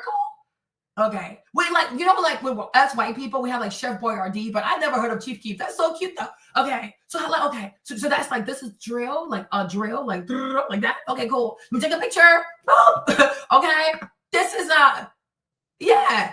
This is very disgusting. Like it's so dehumanizing. You know, one time there was this white group, they went for a safari in Kenya. And you know, in Kenya, you cannot take pictures of Maasai people. It is the law. You're not allowed to take pictures of Maasai people because they're not props. They're human beings. So these white people thought they were being slick. They took the picture. Boom, let me take a picture. Right? Y'all, when I tell you the Maasai people walked on that bus and checked their asses, like they were so scared. I'm like, because y'all have to learn to respect people. Yes, you cannot take pictures of Maasai people. There are people. You can't treat these like freaking zoo animals. Okay, let me take a picture. I really don't understand the fascination with always taking pictures. It's a white people thing, you know, because they want to collect things. They like collecting stuff. But it's like, there's going to come a time. There's going to come a time, right? Okay, there's going to come a time where you are truly going to have to learn to get to know people. You understand? Like even today at a concert, look at how many young people today. Okay, hold on, y'all cracking up. Okay, young people at a concert. Then Adele cussed them out at a concert with phones, right? And if you guys remember, you see, a bunch of white kids with the phones, taking pictures or videos yet again, right? You understand? And this is why. One time even Adele had to cuss their asses out. Because she was like, so are y'all here to actually like enjoy, like, you know, vibe with me? Or you here to just take a picture, click, right? Like there comes a time you're going to have to put down your devices and actually get to know people, right? Get off your phones, get off your cameras, stop being afraid and get to know people. And this is why I have a lot of respect for Thomas. Thomas, I have lots of respect for you, right? Yes, maybe getting to know a Black person with all the foolishness out here, it might not be easy. But I'm really sure that if you are a respectful, well-intentioned white person, it's going to be fine. The conversations might not be easy, but something not being easy does not make it impossible. Get to know Black people. Get to know Black Americans. They are your fellow Americans. Like, get to know them. And stop believing that everybody wants you to pay for the sins of slavery. That is utterly ridiculous. Saying that the United States government owes something to African Americans versus every single individual white person, it's not the same thing. You understand me, right? It's not the same thing. But you have to learn to make friends with people who don't look like you, don't think like you. And for me, Marlene, I'll tell you this. You know, we already know that white liberals are truly limited. Like, you don't think like me, don't act like me, I want to be your friend. We saw this, right? They said to people, oh, if your family did not vote for Trump, don't talk to your family, don't invite them for Thanksgiving, all kinds of foolishness. We saw that. There's certain behavior that you expect from white liberals. But for white conservatives, though, I had a bit more faith in y'all. But unfortunately, it is what it is, right? It's what it is. I had more faith in white conservatives because y'all claim to be Christians, you claim to care about the Constitution, and you claim to care about America. So for me, a people who cares about America is a people who's always going to try to seek peace before going to war, right? Everybody in America, right, should never forget, you know, what happened at Gettysburg. Okay, because some of y'all, I need to read that for y'all because I don't know if y'all had proper, you went to school properly. Right? But everybody, okay, the text, everybody in their right mind, okay, should always remember, right, what happened at Gettysburg. So many people died there. Like the Civil War is not a joke. It really, really is not a joke. Right? But I don't know why some white people act as if they really want to see, they really, really want to see their country go through another civil war. For what reason? For what reason? If you love America as much as you claim you do, you should want your country to be a peaceful nation because war is not a joke. A civil war is not a joke. And I think because in America, like America's always fighting wars, not even fighting wars, they're just bombing in other countries. The stuff never happens over here. So people have forgotten because like it was like what, the 1800s, right? People have forgotten what it is, right? But it's a real thing. War is a real thing. Civil war, it's a real thing. So to me, if you love your country, there has to come a time where you decide that, you know what, we got to always stand by the Constitution, let it be what it is, which is colorblind, and let it do what it does. That's it. But when you always engage in racial war, stereotypes, bigotry, and things like that, I also believe that just like white liberals, white conservatives don't truly love America. They claim they do as a form of virtue signaling. But if you love your country, if you love your nation, if you love everything about America, you will do everything to keep peace with your neighbor. Because a family divided cannot win. A nation that is divided, it's always something, race wars, gender wars, you name it. Like, at what point does it stop? Like, seriously, okay? Like, people got to remember this. Was it 7 years ago? Our fathers brought forth on this continent a new nation, conceived in liberty and dedicated to the proposition that all men are created equal. Now we are engaged in a great civil war, testing whether that nation or any nation so conceived and so dedicated can long endure. We are met on a great battlefield of that war. We have come to dedicate a portion of that field as a final resting place for those who were here and gave their lives that the nation might live. It is altogether fitting and proper that we should do this. But in a larger sense, we cannot dedicate, we cannot consecrate, we cannot hallow this ground. The brave men living and dead who struggle here have consecrated it, far above our poor power to add or detract. The world will little note nor long remember, that's for sure, they're doing it again, what we say here, but we can never forget that what they did here. It is for us, the living, rather to be dedicated here to the unfinished work which they fought here, have thus far so nobody advanced. It is rather for us to be here dedicated to the great task remaining before us, that from these honored dead we take increased devotion, that to that cause for which they gave the last full measure of devotion, that we here highly resolve. Let me go, hold on. What do you say again? That these dead shall not have died in vain, that this nation under God shall have a new birth of freedom, and that the government of the people, by the people, and for the people shall not perish from the earth. Okay? So I'm like, I am very confused. And sometimes, yeah. Okay? And like, and sorry, right? So for me, it's like, I am very confused. I am so confused. This is Abraham Lincoln, another white man, but he's an Aquarius. So I guess I'm also an Aquarius, right? But he's saying that this nation under God shall have a new birth of freedom, and that the government of the people, by the people, for the people, shall not perish from this earth. But it's like, when it comes to like white conservative, I'm like, what is your end goal? What is your end goal? Because you're actually, like, if you think Black people are doing something bad, you're doing something worse. Because to whom much is given, much is required, right? The same way Officer Tatum said, oh, Karmelo could have just ran. Okay, white people also can choose to be the bigger person. And when people like Matt Walsh come outside and say the foolishness that he said, the racist stuff that he said, be like, Matt, you can't talk like this. There's no need for this. There are plenty of Black people who have sacrificed family relations, their jobs, their social media to support Donald Trump because we believe that he was a better answer than Kamala Harris. People pay a price for things like that, you know? And so to have done that and to not be over here and to see white people talk any kind of way and for other white people not to even check those people.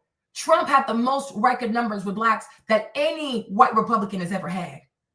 And for y'all to not even give credit to that because, okay, a white boy is dead, okay. But does that take away the fact that Trump had crazy numbers of Black people, especially Black men who voted for Trump? And as a thank you, you hide behind this Karmelo situation to start insulting Black people, Black men and their Black sons. So that's fine. Come the primaries and especially come 2028, you're going to pay for that. Because JD Vance, even me, Marlene, I'm going to make sure I play a part in people not liking him. It's not a problem. It is not a problem. As I say, go where you're wanted. You know what I'm saying? Bush even told us, fool me once, shame on you, right? Fool me twice, shame on me. Because this past election, even before the election, but this past election, Black people put too much on the line with their families, with their friends, with their church, you name it, to support a man that everybody said was a racist. Okay? To support a man that everybody said he was a racist. Even I, Marlene, I was defending Trump out here. But I can take it back though. You understand? Everybody who is Black believes he's a racist. And we said, no, we got to give this man a chance. Even with the Central Park 5, they brought the Central Park 5. We still defended Donald Trump. We have heard Trump on tape say he grabbed people by the PUSSY. Trump can be quite vulgar. This man has 3 wives, 3 baby mamas. Okay? Make it make sense. Okay, there he is. Okay. All right. Just like Elon. Bunch of kids, bunch of women. He's extremely flawed. But between him and Kamala, we said Trump, he cares about America. You know, I don't like the way he's going about it, but I do believe that Donald Trump, he cares more about America than Kamala Harris. Kamala Harris, she don't even have a mind of her own. What the heck? But there was a price that had to be paid to be Black and to support this man. It's not easy. You know, what person you know wants to leave their friends, their family, And even for me, even me, friends, family, in-laws, you name it, even my subscribers, many were so hurt that I supported Trump because they have been convinced that Trump is a racist. And you know, once people are convinced, you should know this, right? Once people have convinced themselves, it's really hard to tell them otherwise. But I looked above that because tell me a person that hasn't made mistakes. Show me, even in the Bible, Abraham, mistakes, Adam, mistakes, Isaac, mistakes, Jacob, mistakes, Moses, mistake. Everybody in the Bible, they're all kinds of flawed people. But you have the right to reinvent yourself. And I do believe everybody deserves a second chance. Everybody deserves a chance to atone and to do better. You know what I'm saying? Because to me, that's what it means to be a Christian. But it's crazy how there's so many whites who can call themselves Christian. That's why I say, where do you get your Bible? From the devil? Or you just sit it there and you allow your Bible to just collect dust? Do you actually open the Bible and read it? Make it make sense. Right? Because what you wish that someone would do for you, you got to do it for somebody else. Right? And then even Jesus said it. If all you do is love people who love you back, how are you different than unbelievers? Right? Because some of y'all, I don't know what Bibles read. Seriously. Right? There you go. Luke 6? Okay, let's read this. Because I don't think you guys read your Bibles. Right? I really don't think I don't think white people read their Bibles. You call yourselves Christians to virtue signal, but you don't really walk the walk of a Christian. You don't talk the talk of a Christian. Right? You sound like those people in Rome who just took over the work of Jesus and the apostle, right? Because you wanted to have control of it, not because you truly wanted to be circumcised and truly be baptized in the name of the Father, the Son, and the Holy Ghost. It's not possible. You cannot be somebody. And I'm like, a lot of these white people who call themselves Christians, I need to know exactly when y'all was baptized. Who baptized y'all? Because it's not possible that you can be a Christian, no matter, you can be a Christian, be baptized in the name of the Father, the Son, and the Holy Ghost, and say the things that you say. Because I'm like, if you are a Christian too, then you know that judgment day is real. Because the Bible said, in the same manner you judge, so shall you be judged. So if you call yourself a Christian and you die, you will be judged according to the rules of being a Christian. So how can a person be, even Matt Walsh, I have questions for him, especially Matt Walsh. I really have questions for this man, okay? Because I really want to know if Matt Walsh was actually baptized. Because he likes to call himself a Christian, but I think it's a grift. I really think it's a grift. Because I want to know, Matt Walsh, when were you baptized? Who baptized you? Where were you baptized? And when were you baptized? And were you baptized in the name of the Father, the Son, and the Holy Spirit? Or in the name of Ben Shapiro, Jerry Boring, and the Daily Wire? Because it's the grift. A Christian cannot do stuff like that. There is no way that you read the whole, the New Testament in its entirety. You saw how Jesus treated people, even people from different ethnicity, even people who were deemed to be unclean. There's no way you saw how Jesus moved in the space and you're behaving the way that you're behaving. And you say the things that you say about people. It's not possible. Right? That's why I believe a lot of people, white people who call themselves Christians, you're not Christians. Right? You're not Christians.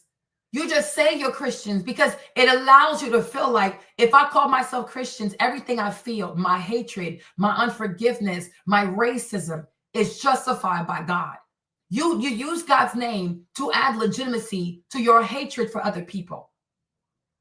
But a child of God, somebody who's a real Christian, who is baptized in the name of the Father, the Son, and the Holy Ghost, no matter what you hear, right? The Bible said, be slow to judgment. No, you don't read the Bible. As a Christian, the Bible also tells you, do not bear false witness. How can you be a Christian and speak on things that your own eyes did not see? So that's why I said, white people, you either get your Bibles from Satan. There has to be some diabolical Bible that you have, or you just have the Bible, just let it sit there and it collects dust. Because it's not really about learning Christ and walking the walk of Christ. Because Jesus was clear. If you are my follower, you carry your cross and you follow me. What cross do you carry? Right? How do you live a life that honors Christ? When you look at your Twitter, you look at your YouTube, people that you subscribe to, the comments that you leave about white people, about black people, where exactly is your God? Who is your God? People, if nobody knows you, it never gives Christian. So maybe once again, it's part of the whole gaslighting thing, to gaslight people and project something that you're not, right? But if you are a real Christian and you are baptized in the name of the Father, the Son, and the Holy Spirit, you will not even be able to send somebody like, what's his name, Officer Tatum. It's not possible. It's not possible. Okay? Now, what is this? Luke 6, 32 to 36. What does it say? And this one is for white people. Let me make it bigger. If you love those who love you, what credit is that to you? Even sinners love those who love them. And if you do good to those who are good to you, what credit is that to you? Even sinners do that. And if you lend to those whom you expect repayment, what credit is that to you? Even sinners lend to sinners, expecting to be repaid in full. But love your enemies, do good to them, and lend to them without expecting anything back. Then your reward will be great, and you will be a children of the Most High, because he is kind to the ungrateful and wicked. Be merciful, just as your Father is merciful. And because the vast majority of white people we have seen do not display any of these Christian values, you're not Christians. Because the Bible says that God, the Most High, in order to be his child, you have to love those who don't even love you back. You have to love those who are not nice to you, because God himself is kind to the ungrateful and the wicked. Then you're not Christians. You virtue signal just like white liberals. White liberals, they virtue signal by, oh, they fight for illegal immigrants to stay here, even though they belong in MS-13, right? They fight for illegals to stay in hotels and have $100,000 on their EBT cards. They fight for, I have black friends, I have gay friends, I have trans friends, right? This is how they virtue signal. Look at me, I'm such a good white person. I will even break the law, okay, to be a good white person. Yeah, right. Breaking the law does not make you a good person, because when you break the law, you make everybody unsafe. Close the damn borders, okay? And then white Christians is like, oh, white conservative. Oh, I'm a Christian. I'm a Christian. I believe in family values. I believe in that. No, you're also virtue signaling. You all virtue signaling. You all virtue signal. That's why people can't trust y'all. Because at the end of the day, it comes down to, what can I do to convince other people that I'm a good white person? As opposed to, how do I live my life to show God that I'm truly a believer of his son, Jesus Christ? And when you are truly living your life to please God and not to signal, oh, look, I'm a good white person, right? It's no longer about your ego or people praising you or extolling you because you have some kind of godlike complex, right? You have to be humble. And the Bible even says every day you wake up, you have to die to Christ. You have to ask God to make you better, because our nature as human beings is a sinful nature. We live for our flesh. So that's pride, arrogance, conflict, all kinds of foolishness. But when you are a child of God, you have to seek the ways of God. And you know how you know that you're on the right path of God? When it's hard. It's easy to hate somebody. It's easy to believe lies about people. Even what kind of Christian is going to sit here and even listen to rumors? Doesn't the Bible say, be careful what you listen to? Be careful what you consume. Present your bodies as a living sacrifice unto the Lord. So why would a Christian sit here and listen to gossip, to rumors, and this like that? That is not the behavior of a Christian. Do you know at what age I stopped following gossip pages? And I don't care. I don't want to hear the worst things about people and slandering people and smearing people. Even us as black people, there's a page called like the Shade Room and all these goofy pages, right? I don't follow that stuff. I don't care about your rumors, your gossip, and you smearing people. I don't care about that, right? Let's talk about stuff that's meaningful. And let's talk about stuff that's going to make us better people. Let's talk about stuff that's going to propel us forward, that we can be good Christians. Because you see, white people, black people, Asian people, Latino people, if everybody worked hard to be the best Christian possible, we would all get along. Because it's no longer, oh, I'm on this side, I'm on that side. No, everybody's on the side of the truth. Everybody is. I repeat, and I'm going to say it again. Right? Where is he? Okay. I repeat, and I will say it again. Even to me, Marlene, I think Austin is a cutie pie. I think he's really cute. And if he was still here, I think he'd done great things with his life. Also, absolutely. Absolutely. But the problem is also, once again, when you don't move in love, bad things happen. When you don't move in kindness, bad things happen. The Bible teaches us about the parable of the Good Samaritan. Okay? Okay. All right.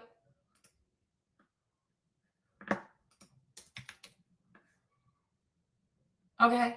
The Bible teaches us about the parable of the Good Samaritan. And it's like you have to help people. You have to help people in need. You have to help people in need. If everybody's a student, everybody's an athlete, you guys came here to compete. Here, okay. If it's raining, let the boys sit there. What is the problem? Just like me also, Marlene. As a black mother, I have 3 sons. As a black mother too. If it's raining and a white boy needs to sit next to us because it's raining, he can sit there. He can sit there. What is the big deal? I go to the gym. I exercise next to white people. Womp you womp womp. Sometimes we make conversations like it's not a big deal. Because in time of need, whether it's at a track meet, even if it's overseas, like in Bali or I don't know, in Kinshasa, anytime Americans link up, there should be a bond there. Whether you're white, black, American, I don't care. It could be at the track meet. It could be at a political rally. It could be anywhere in the world. Okay? It could even be in the Saigon, in the Shanghai, in Paris, in Dublin, in Copenhagen, in Amsterdam, in London. Doesn't matter. I just believe that if you're an American person, no matter where you are in the world, if you meet another American, you should show love.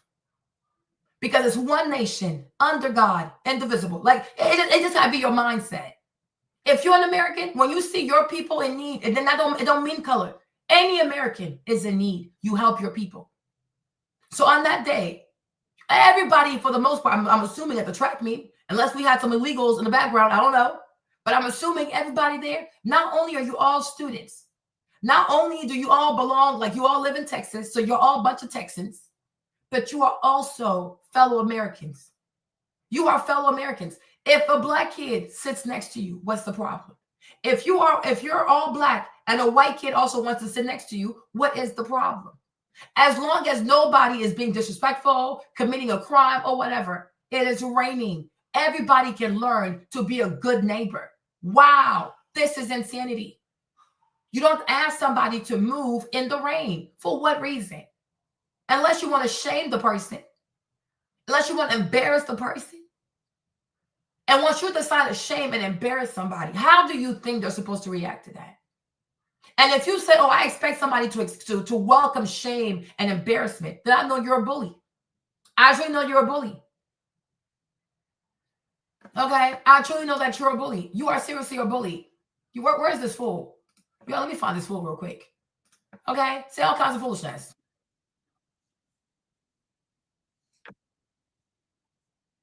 Hold on. Stop sharing. Let me do this again, you guys. Every time I come here, I never mean for my live to be so long, but shoot, it's just me. Oh, dang. Let's go. Didn't have to lower the bond amount because they got $500,000, which would probably be enough collateral to take care of the bond, to bond him out. So they have the means to accomplish the $1 million bond. So for them dropping the bond of $250,000 was extremely low and unnecessary. Let's move forward.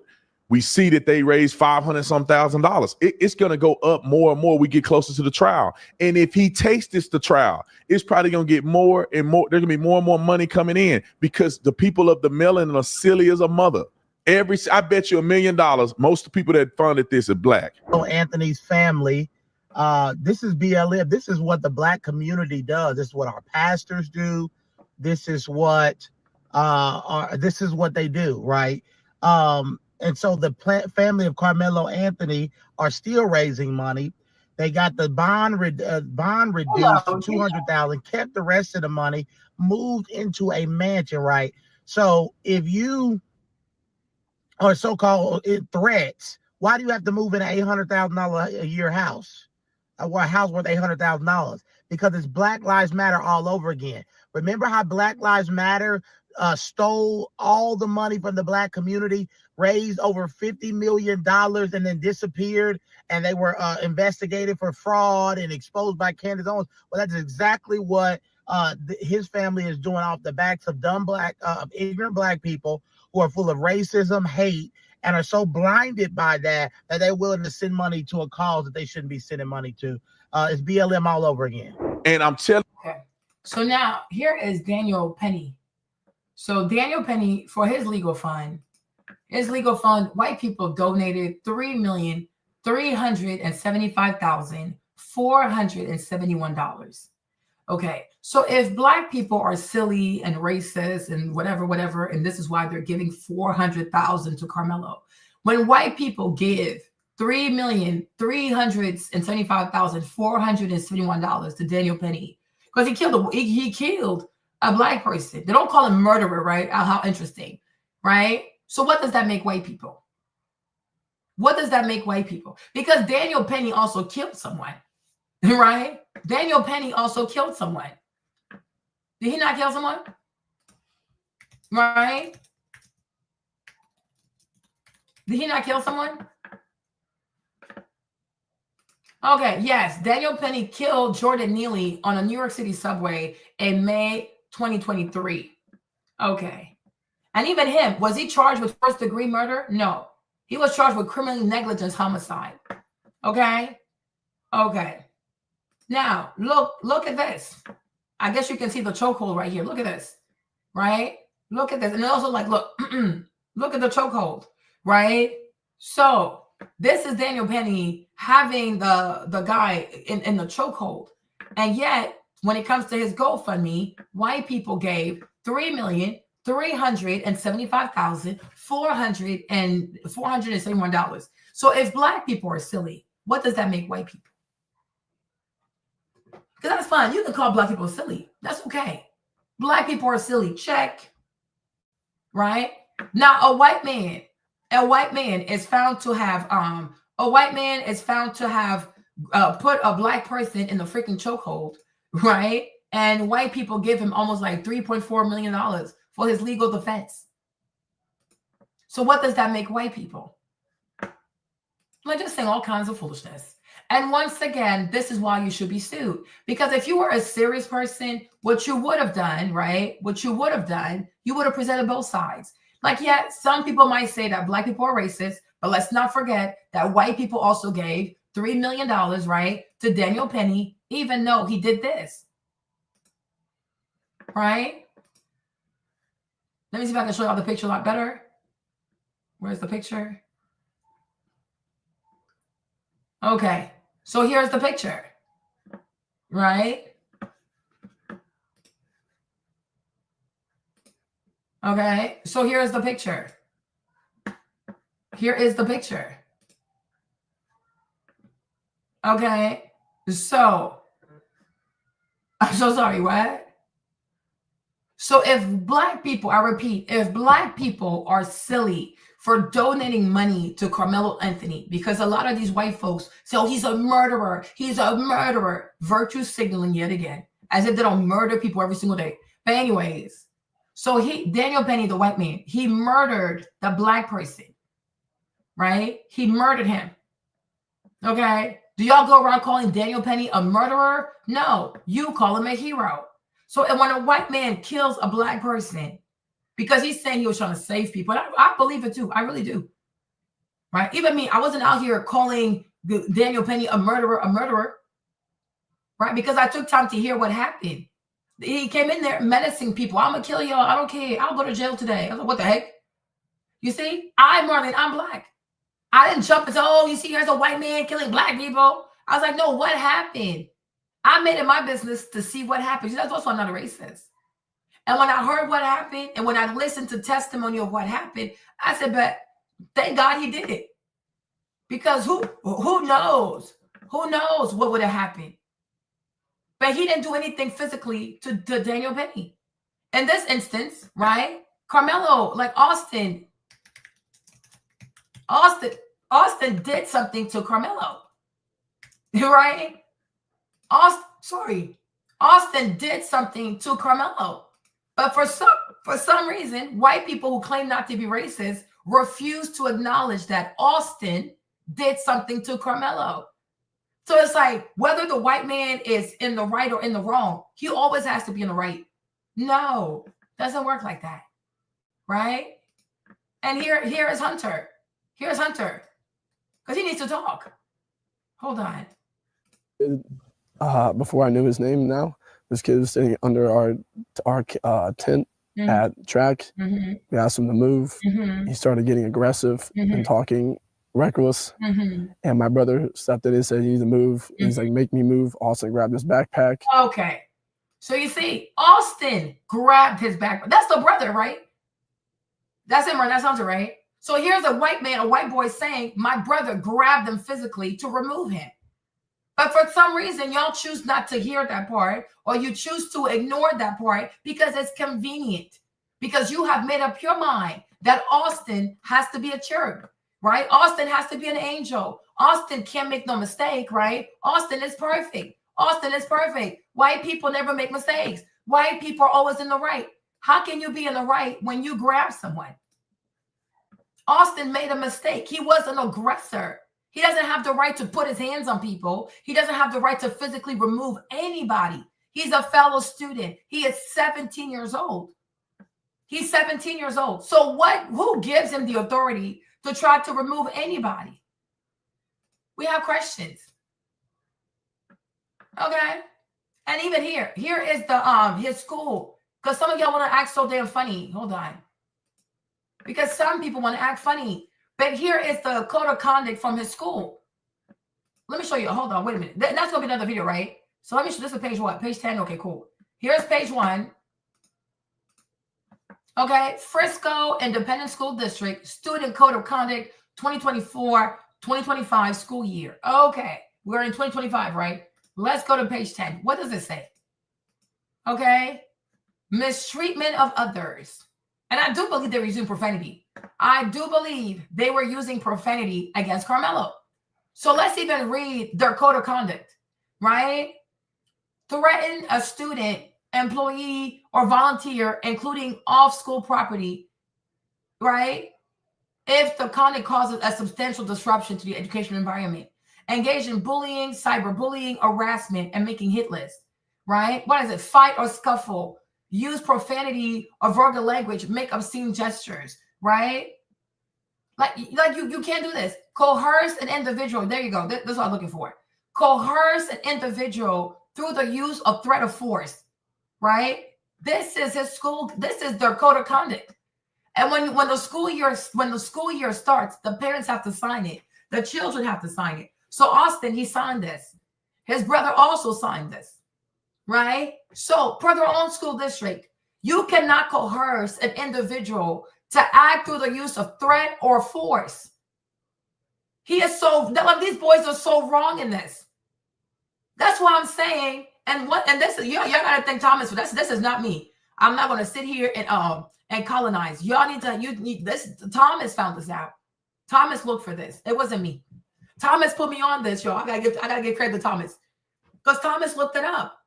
And that's what it means to not be a racist.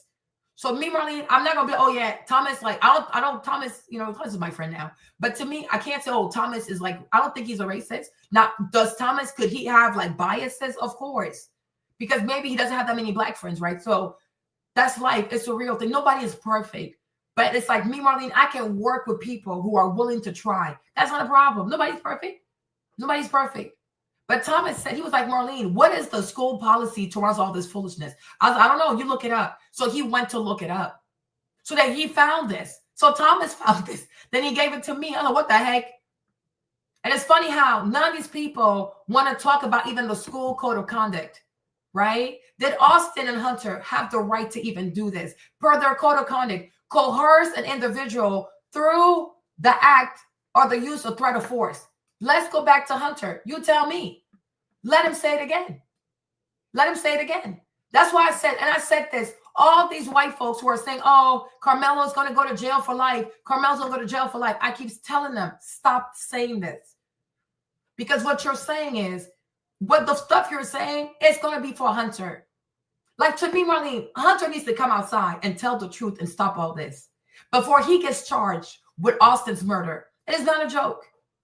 It's not a joke. He needs to come outside and tell the truth with his lying-ass eyes. Every time he lies, his eyes start to wander over the place. He knows what he did. And if you listen carefully, he said, we asked him to move. So it's him and somebody else. Then he says, my brother stepped in, which means the initial contact, Austin was not involved. Y'all need to listen, y'all. Okay? Austin gets involved after Hunter and somebody else are using force or whatever to coerce them with a violent language to get Karmelo to move. You understand? Listen to what this boy is saying.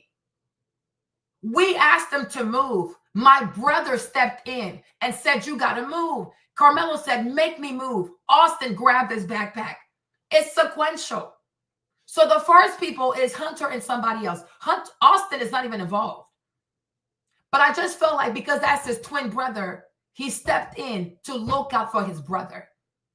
So ultimately, Hunter started this foolishness. He started this foolishness. But I will do a separate video for Hunter. But I just want y'all to pay attention. Listen, it's sequential. This kid was sitting under our tent. We asked him to move. My brother stepped in and said, you got to move. He said, make me move. Austin grabbed his backpack. It's like 5 or 6 steps, right? Before we get there. Y'all got to listen. And that's the problem with talking too much, talking too soon, trying to get in front of the truth. But it's okay, though. We got time. We got time. So listen carefully. Let me slow it down so y'all can listen. Hold on. Playback speed. Let's do like 0.7. Let's do 0.5. Let's go. If you don't mind what happened.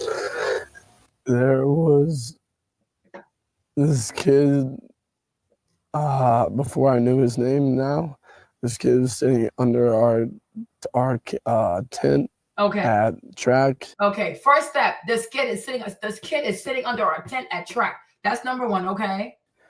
We asked him to move. We asked him to move. That is step 2, okay? Look how he's looking down because he knows he's lying. You see this? Look, every time he lies, his eyes do something stupid. Let's go. He started getting aggressive and talking reckless. Okay, he started talking aggressive. We started getting aggressive and talking reckless. That's 3, okay? And my brother stepped in and said, you need to move. Okay, my brother stepped in and said, you need to move, right? So what does that tell you? Austin is not even involved in the initial foolishness. That's why I keep telling these white folks, keep wishing harm on Karmelo. Keep speaking prison on Karmelo. You will see Hunter in prison. You will see Hunter in prison. Keep doing it. Don't take your time to actually listen to what the boy actually said, huh? Just let your heart be full of hatred and racism that you think you can go to and fro speaking curses on someone's life that you know nothing about. You know what I'm saying? All right? Hold on. Hold on. These people are funny.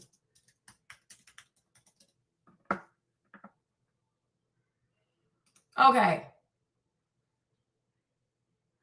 Proverbs 6, 20 to 20. Okay, let me see. Proverbs 26, verse 2. Keep doing this. That's why I say, you white people, you don't read the Bible. The more and more I engage with, the more and more I engage with white people in these comments who call themselves Christian, I realize more and more that them people, they don't read the Bible unless they have a different Bible, which is called the Book of Hatred and War for Black people. Okay? Proverbs 26, verse 2.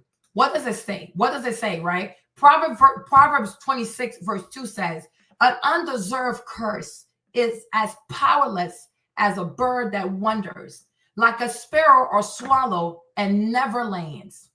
It emphasizes that curses without just cause will not harm those who are not deserving. They're crazy. They are really, really crazy.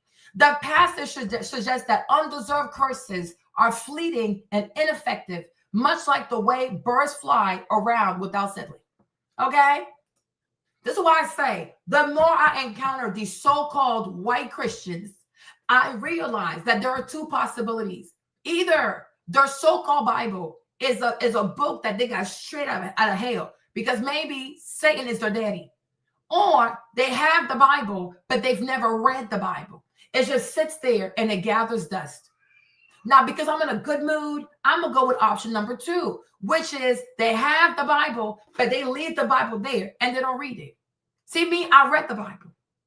Not only am I a Christian, not only was I baptized in the name of the Father, the Son, and the Holy Spirit, I also even was baptized in the Holy Ghost. But that's for another conversation, right? I also read my Bible. I've always read my Bible. I grew up going to church. I grew up going to Bible study. We even had a prayer cell at my house every Tuesday, from 7 until 10 o'clock at night. I just grew up in the Word of God. I am 40 years old. I don't even have to open the Bible because it's all in me. You understand? Just like what God told Joshua. Hold up, wait a minute, because people here don't read the Bible. Okay? Write it on the tablet of your heart. Bible. Boom. Let's find it. There's so many places. It's a lot. Okay, let's go with this one. But you can also find that in Joshua, right? What does it say? Oh, Lord Jesus. But it's okay. And this is why I say, like, no matter what happens in this life, it is an opportunity for you to glorify God. And then this whole Karmelo stuff, it don't turn into Bible study. But that's cool, though. Proverbs 3, verse 3-6 says this: do not let the truth and mercy leave you. When you are a child of God, you have to be a person that stands with the truth. And that's why no matter how hard it is, even if you lose friends, they get upset. If you're standing for the truth, they're going to come back to you. If they're truly people of God, they're going to come back to you. Because they know. I didn't want to hear you say that, Marlene, but it had to be said. That's why people always get mad at me, but they always come back to me. Because they know one thing: I did not lie. You probably didn't hear what you wanted to hear from me, but I didn't lie to you. You see, the thing about a lie is that in the moment, it soothes your pain because you're hurting. You understand? I think for a lot of white people, not even just because you're racist, right? But you see Austin, because you're human too, right? I don't like the way you act sometimes, but you are also human. And I'm not gonna act like you're not a human being. I don't like the way you act most of the time, but you're also human. When you see someone like Austin, he's very cute, 17, bright career, the trophies. I mean, this boy looked like he could have been an influencer. He looks like he could have been on a TV show. He looks like he really looks like he could have been a great influencer. Like, seriously, he's very handsome, right? So you're white, and you see one of your own, whether you see him as a son, a brother, a cousin, a nephew, I don't know, I don't care, right? But you relate to him. So to see Austin lose his life over what seems to be a seat at the bleacher at the stadium, I understand that. I really do. But just because I understand it, I'm not going to allow you to get racist and disrespectful. That's crazy. That's really, really crazy, right? I get that. And I can be humane in that. It's crazy. But I also want you to be humane in understanding that if Karmelo did it, he probably had to. You also have to look at Melo the way I say, okay, I understand. Where is it? Where's my stuff? Right? Wait a minute. It's here somewhere. Okay. Right? The way you see your Austin and you feel for him, right? Exactly. So we should also kill Daniel Penny, right? We should also kill Daniel Penny. He's like, this is crazy. It don't bother me. My only thing is apply the same energy, right? There you go. Let me put this back up. It's not even a problem. So per your own words, we should do what? We should kill Daniel Penny. That's cool. If you're okay with that, let's do it. That's not a problem. That's really not a problem. But you see, when it comes time to do it, you're not going to want to do it. Because I promise you, you will find more whites that we have to put to death than Black people, right? So stop with the fake shit. Stop, because you don't even read the Bible. Y'all just you go inside the Bible looking for parables of like judgment, revenge. You use the Bible as a book of revenge. You don't use the Bible as a book of love. That's why I know that you're not a child of God. You are sent by Satan, because only Satan chooses scriptures for confusion. And we saw that with the devil when he tempted Jesus. You see, the devil knew scriptures because he told Jesus, throw yourself off the cliff. Because in the Bible says that God will summon angels to rescue you, right? The deceiver comes with scriptures. And that's why when you're a child of God, you are told to do what? Okay, what are you called to do? You are called to test the spirit. And you ask for confirmation. Quoting a Bible verse means nothing. The devil knows scriptures. After all, he was an angel of light at one point until he was casted out by Archangel Michael. So you impress no one, right? Because the book, the Bible, it even says that in there. The Bible is not meant to go tit for tat. The goal of the Bible is to help everybody to gain salvation. It's not a book to use against your enemies. It's not a book that you weaponize against people that you don't like. Because if that's how you look at the Bible, you completely are not called by Christ. Because Christians are called, they asked Jesus, how will we recognize your people? He said, by their fruit. And he said, what? My sheep know my voice. You obviously don't know the voice of God. Right? You're just like Peter, or like even the devil himself.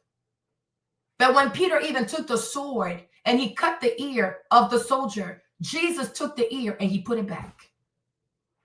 You're not Christians. I keep telling you this. You're just agents of chaos who think the Bible is your heirloom, or like your, I don't know, like some kind of chat AI thing that can give you legitimacy when you seek to be hateful and destructive. You belong to Satan. I keep telling you this, right? You belong to Satan. If you even read the Bible, right? Hold on.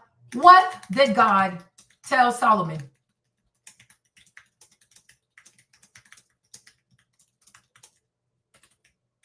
Right? You don't read the Bible. And now people, that's why I'm like, I understand why. Okay? You have to go find the scriptures. God told Solomon that he was pleased because Solomon didn't ask for a long life, riches, or the death of his enemies, but instead asked for wisdom to make the right decision. Right? This is why I say, white people, you're not Christians.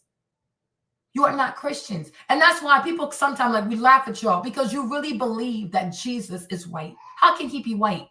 Look at how you treat life. Look at how you treat other people. Everything with y'all is an eye for an eye, a this for a this, right? And sometimes you're in the wrong, but you still want to act like you're right. You never apologize. You never take accountability. You're not humble. You're pompous, you're loud, you're bullies, you're braggadocious, and most of the time you're quite incompetent. Right? You're not white. That Jesus is not white. And the vast majority of you so-called white Christians, you're not Christians. You're not Christians. You're not Christians. You are a hateful people who needs to believe that there's good in them. So therefore, you act as if you read the Bible, God is on your side, right? Because you are rebellious. White people, you are rebellious. And in your rebellion, you have found a way to deceive yourself. It could be like some mental illness. That you believe that God is white, Jesus is white, and everything you do because you're white is always right. No, it is not.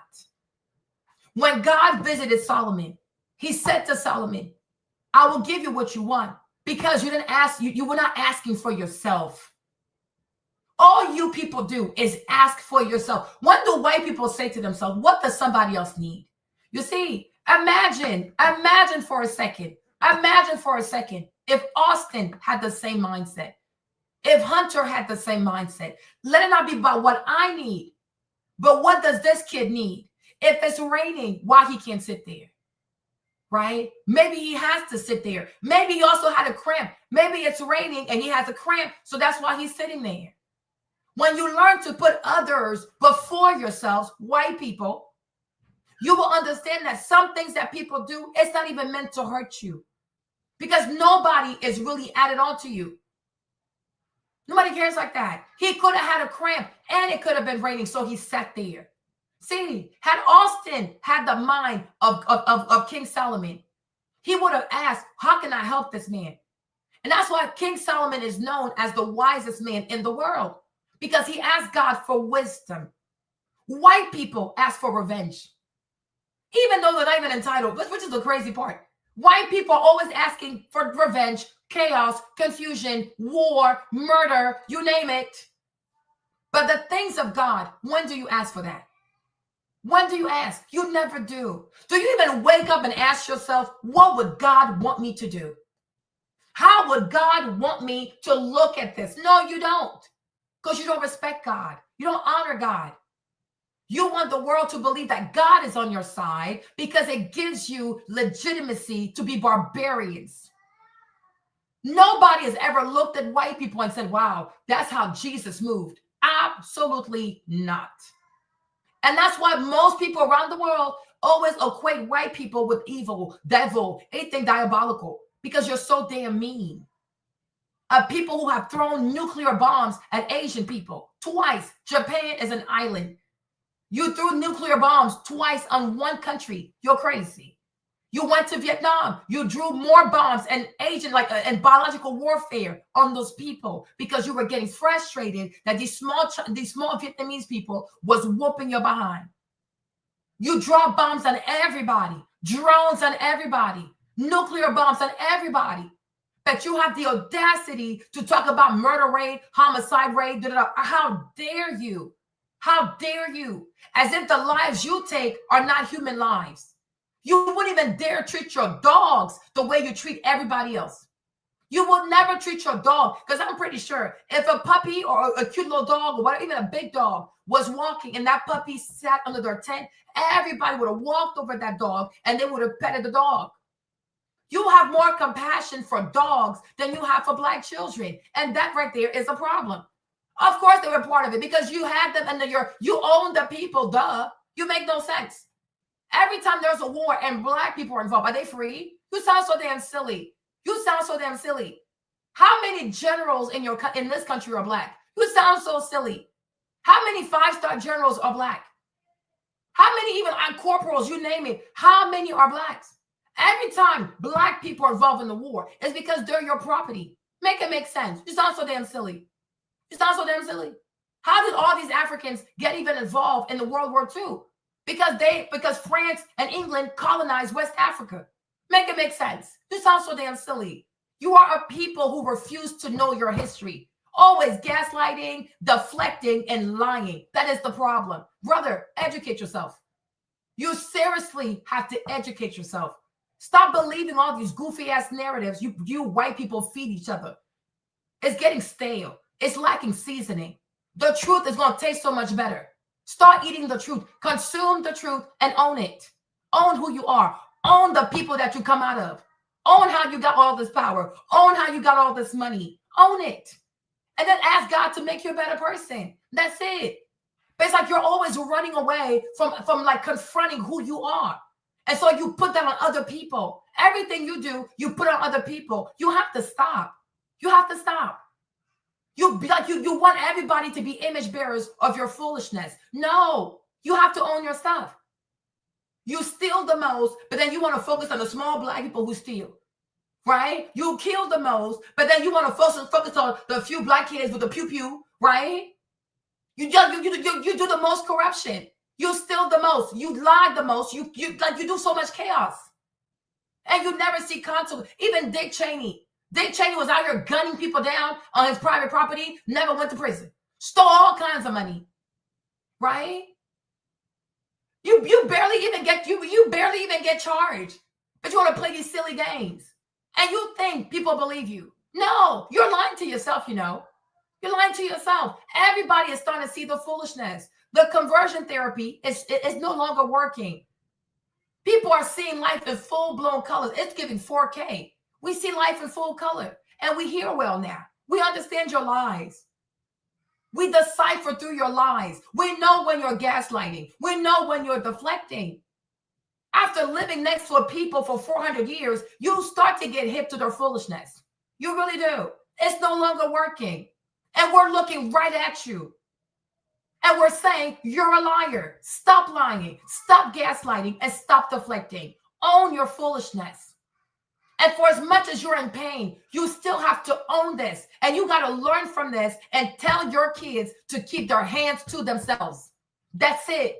This has to be the lesson moving forward. May every single white parent tell their child to keep their hands to themselves. If you want a student to be gone, go get a coach, an adult, a principal, security, or the police. But as a student, you cannot put your hands on people. You don't have that authority. And if you don't train your children that way, whatever happens to your kids, it's on your heads. It's on y'all. You will be responsible for whatever happens to your children. That's it. Because as a parent, it is your job to tell your children not to touch people. It is your job. It is your job to tell your children not to put their hands on people. Because in America, it is considered assault. This is not Oliver Twist. It's not Oliver Twist. It's not a Charles Dickens movie, a story. This is America in 2025. Black people are no longer the property of white people. Do not put your hands on us. Do not put your hands on us. Even if a person's in the wrong, you have to go get the police. You don't have the legal authority to put your hands on anybody. Y'all don't even hit your kids. You don't spank your kids. You don't discipline your kids. But then you tell your kids who don't get disciplined that they have the right to discipline other people's children. Completely out of order. Completely out of order. If you don't touch your kid, who the heck is your child to believe that he or she can put her hands or his hands on somebody else's child? What's good for your household, tell your children to do the same thing. If you don't hit your kid, then why would your child put his hands on somebody else's child? Are you actually okay? It's called assault. Do not put your hands on people. And if you don't want to teach that to your white children, and some evil befalls your white children, you are fully responsible for what happens to your child. The same way when you have a dog, you are required to put your dog on the leash when you walk your dog outside. You are required to train your dog. You are required to do certain things when you have a dog because dogs are beautiful. They're loyal. But if they're not trained right, they can hurt other people. They can hurt other people. So if you love your dog, are you not going to train your dog that your dog doesn't hurt other people? Because if your dog hurts other people, they will put your dog down. It's not that hard. How many dogs have been killed because the owners did not want to train the dog properly? So whose fault is that? If a dog attacks people, whose fault is that? Is it the dog's fault? No, he was not trained right because the owners are lazy. They're lazy. So it's your job as a parent to train your child in a way that your child can function in the world and have successful relationships, even conflicts with other people.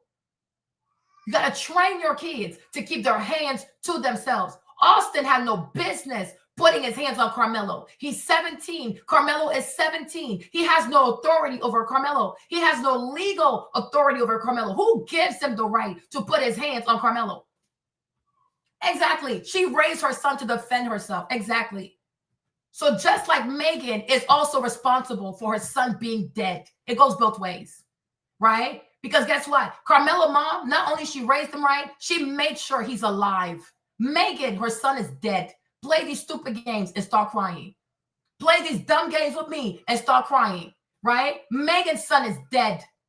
The black woman, her son is alive. So guess what? He did the right thing. Had Megan done the right thing too, she would have her son right next to her right now, but she don't, right? You put your hands on people, you will get what you deserve. You put your hands on people, you will get what you deserve. This is the same America where Emmett Till, hold up, wait a minute, let me handle these white people real quick, okay? Let me handle, once did Emmett Till get murdered? Y'all so damn funny. Okay. Okay, there you go. Let's read this. Emmett Till was murdered in 1955 because of the pervasive racial violence of whites and Jim Crow laws of the Deep South. He was targeted after an incident at a store in Money, Mississippi, where he allegedly whistled at a white woman, right?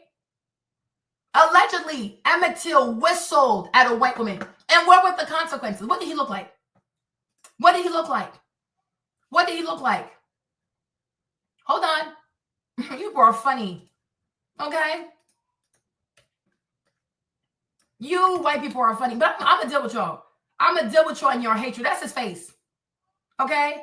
This is what they did to his face. This is what white boys did to his face because allegedly he whistled at a white woman.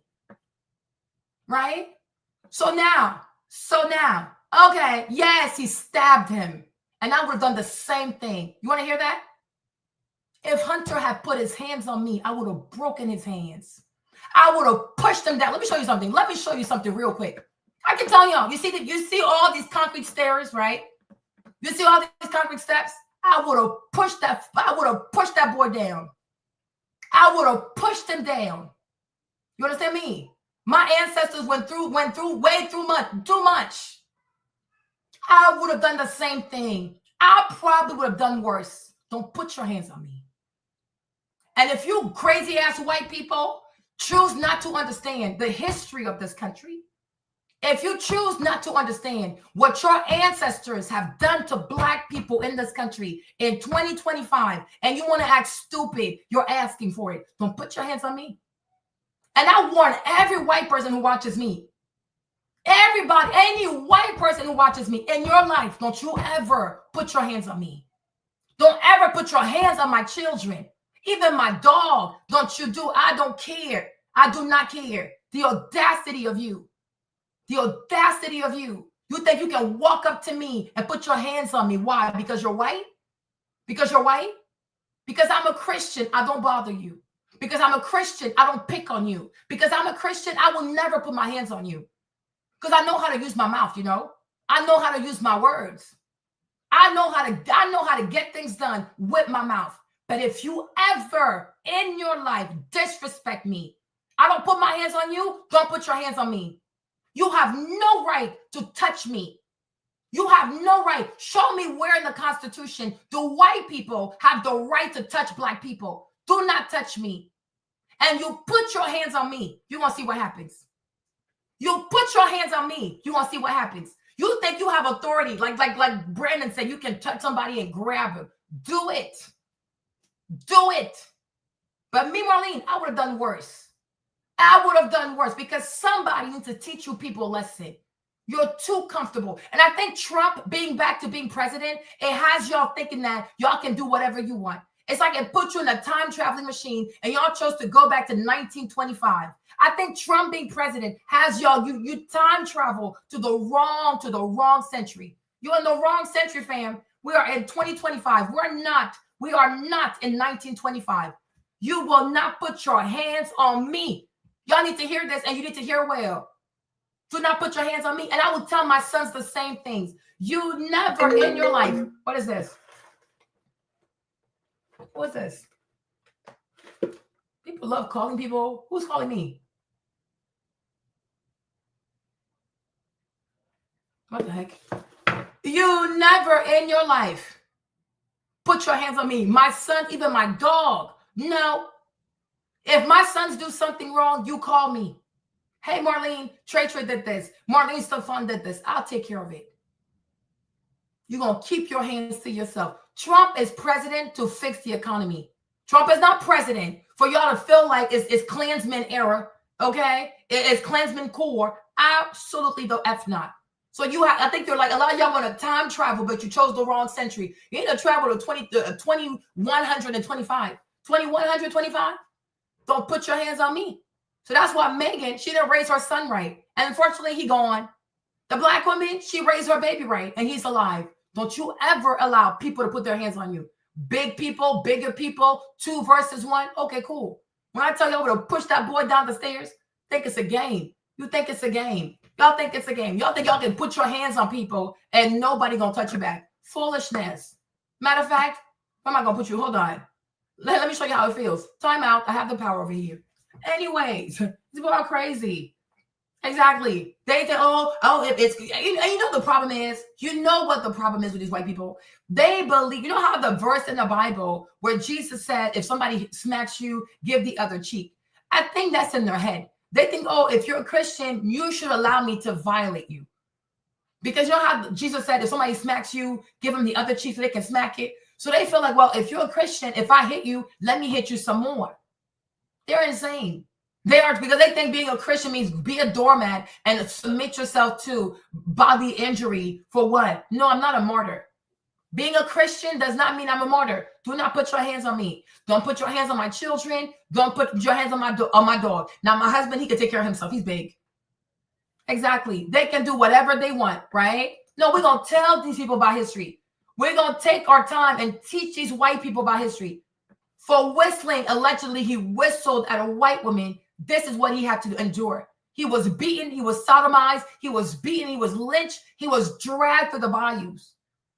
You like that? They don't know that that's why. And this is why white people always say, "Oh, let's move on. Let's move on." They want you to move on, but they keep repeating the same foolishness. We ain't moving on nowhere.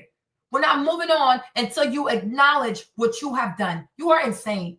So you whistled at a white woman. You're tortured. You're abused. That you disfigure your face. A 13-year-old boy.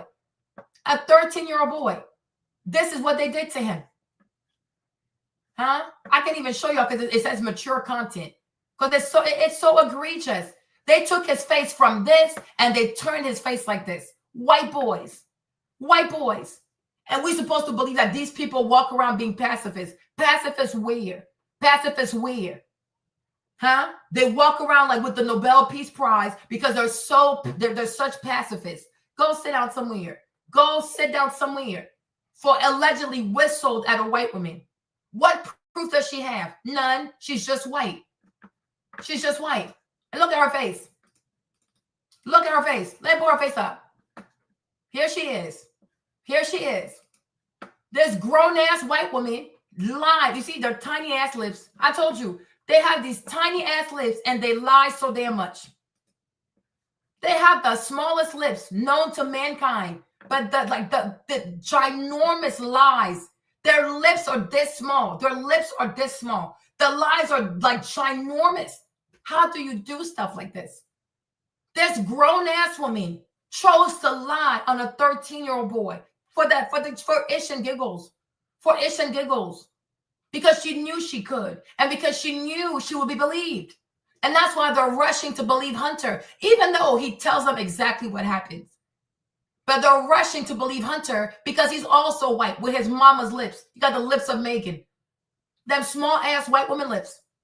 He lies like a white woman. And they sit here and believe it, even though he tell them exactly what happened. And they kind of make up a narrative because they have to make sure that he's always right, even though they know he's lying. How many lies that came out of white people destroy the lives of black people? Huh? How many lies that came out of the mouth of white people? Huh? Hold on.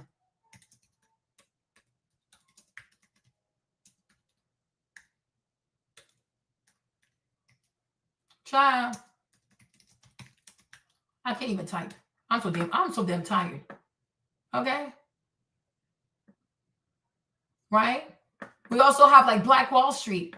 What happened also with Black Wall Street? A white woman lied, per usual. A white woman lied, per usual, and said that a black boy looked at her in the elevator. And this is what white people did. This is what white people did to an all-black town. Because a white woman said that a black boy smiled, like, what he said? He looked at her. She said a black boy looked at her in the elevator. And here's white people, per usual, agents of destruction. And then they have the audacity to tell you they're Christians. Christians where? If white Americans were Christians, America would not look like this. Okay? If white Americans were real Christians, America would not be this divided. White people, Christians where? Christians where? Where? Go feed that crap to the migrants. Okay? I was always out here doing foolishness. You people are such Christians, but this is what you do. Christians where? If white Americans were Christians, America would not be so divided. This is not the works of Christians. It's the works of people of Satan. That's what it looks like. Okay? You make no damn sense. They make no damn sense. Always want to sit here and freaking, like, what's it called? Gaslight people. Oh, you shall put a murderer to death. Okay. Okay. It sounds like the murderer is typing the Bible verses. The audacity, because they truly believe that their hands are clean. They truly believe their hands are clean because they don't think the people they kill are human beings. From Black people, Palestinians, Asians, they don't believe that the people they murder are human beings. They don't think they're human beings because you got to have some gall. You got to have some nerve to call somebody a murderer when most likely your granddad less than 40 years ago was part of the Klan. The vast majority of white Americans, especially these white Christians, many of them had grandparents in the Ku Klux Klan. You got to have some nerve. You got to have some nerve when less than 30 years ago, the vast majority of you white Christians, white Southerner Christians, had at least one family member that was part of the Klan. You got to have some nerve to call somebody a murderer. You got the blood of a Klansman running through your vein. You want to call somebody a murderer. The audacity, because they don't think that the people they kill are human beings. They're so funny. It only counts when you kill a white person. Like human life, it only counts when you kill a white person. But when white people kill everybody else, it's just business as usual. Like, you are insane. You are truly insane. The vast majority of these Southern Christian people they've had at least one family member who was part of the Klan. You have that hateful blood, that hateful genetics running through your vein, and you want to talk about somebody. The audacity, like the caucasity of it all. Like, you tried it. You really tried it. Let's go back to this fool. Because I'm not going to get through this video. Telling you this, and I said it 100 times in a row. If Karmelo Anthony would have did this to another Black kid, neither one of them would have got to GoFundMe. None of them. Sounds stupid. Here's Daniel Penny. You sound stupid. You sound stupid and you sound broke. You sound stupid and you sound broke.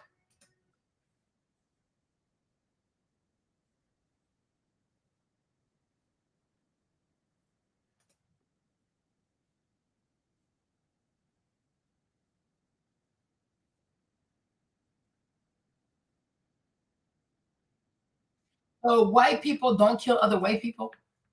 Oh, sorry, I didn't even see this foolishness you were saying. Anyway, never mind. It will never happen. These silly people of the melanin that are secretly racist and they hate white people. Mm-hmm. Go look at the GoFundMe link. Go look at his GoFundMe comments. What are they saying? They hate white people. They glad he did this. This is revenge. Let me explain this to you because this is how I used to think. When they see a white kid, when you Black in America and you grew up in the hood or you grew up anywhere in a prominent Black neighborhood, most of the time, not all the time, people different. Most of the time, you have an underlying hatred towards white people. Therefore, when something happened to a white person, your whole mindset is they did this to us. That's what they get. We used to be slaves. I don't care what happened to white people. They beat us. So when one of us killed them unjustifiably, it don't matter because they kill us all the time unjustifiably. So we kill one of them unjustifiably. What's the problem? They privileged. They got it anyway. The white man always got this. Look at the vitriolic theology of, I would say, the average Black person in America. Oh, he gonna get unjust in the justice system. He gonna get listen. He's gonna get treated poorly in the justice system. Yet they took his bond amount from $1 million to $250,000. Okay, let me show y'all this because this man is full of crap, right? This is Officer Tatum who's saying to his white audience that Black people hate white people. Black people want to see Black people. What did he say? Black people want to see white people dead. Da da da. But it's the same Officer Tatum, y'all can see it for yourself, who is constantly making content about who, or I don't even know, maybe he has sat with him, I don't know, right? Right? But this is Charleston White, right? Do y'all see Charleston White? You see him here, right? Right? This Officer Tatum told white people that when he grew up in the hood, Black people hate white people. Black people want to see bad things happen to white people. Black people don't care about the welfare of Black people or white people, whatever he's talking about. But this is him talking. This is him and Charleston White, right? This is him and Charleston White. Y'all, please tell me. Tell me in the comments. Is that Officer Tatum making videos and praising Charleston White? Is that Brandon Tatum making videos and praising Charleston White? Okay. All right. Now let's listen to Charleston White Let's listen to Charleston White. Oh my God, I love this. People play silly games on the internet. People play silly games on the internet. People play silly games. Something. Once I put you on, days later, people were like, why would you do that? This man talked about raping women and this and that. How do you address those comments? I talked about raping and killing white people, white men. Mm-hmm. I wanted to promote opposite of what's being promoted to us. I actually served time for killing a white person. Me and 3 friends formed 303 Mall back in 1991. It was very high profile crime. Front page of Dallas Morning News, Star Telegram. So it's a very historical case. I became one of the first children in Tarrant County and Fort Worth to be tried and adjudicated for the crime of murder. We were charged with capital murder for stealing jackets, stealing starter coats. So I actually committed that crime. Have I ever killed somebody? No. Have I ever raped somebody? No. But this is what I wanted to show the hypocrisy. There's really documentation of me serving time, of killing somebody. Right. There's no documentation, there's no accusation or anything of me ever raping or being inappropriate with a woman. But you can go from Kobe Bryant to Mike Tyson to Tupac, literally have accusations and documentation. Right. So you're saying, and so you just made that statement. This is my persona. I want to be the baddest nigga in America that will be brave enough to come on camera. Where would you find a black man brag about killing white men and raping white women? Where can you find it? I feel like I'm a bad nigga for doing that. Right. And I'm unapologetic about it. Right. Okay. All right. So, I mean, I swear, white people, if you think these black grifters love you, I even think they hate you more than black people. You see, initially, when it came to Officer Tatum, I was like, this man, because this whole situation, I said, nah, this dude, he really hates black people. But the more I cover him, I'm like, no, he hates white people. He hates white people. He like the way he talks, you would think that, oh, he's trying to help out white people. He's kissing ass to white people. He loves white people. No, he hates them. I think he hates them more than black people. You understand? Because everything he's saying is for them to have hysteria, for them to act out, for them to continue to be racist. But God forbid, one day a white person has an interaction with a black person because he has put so much fear in them, they're going to misbehave. And then they might be caught on camera. They might get sued. Somebody might beat their asses. Right? Think about this.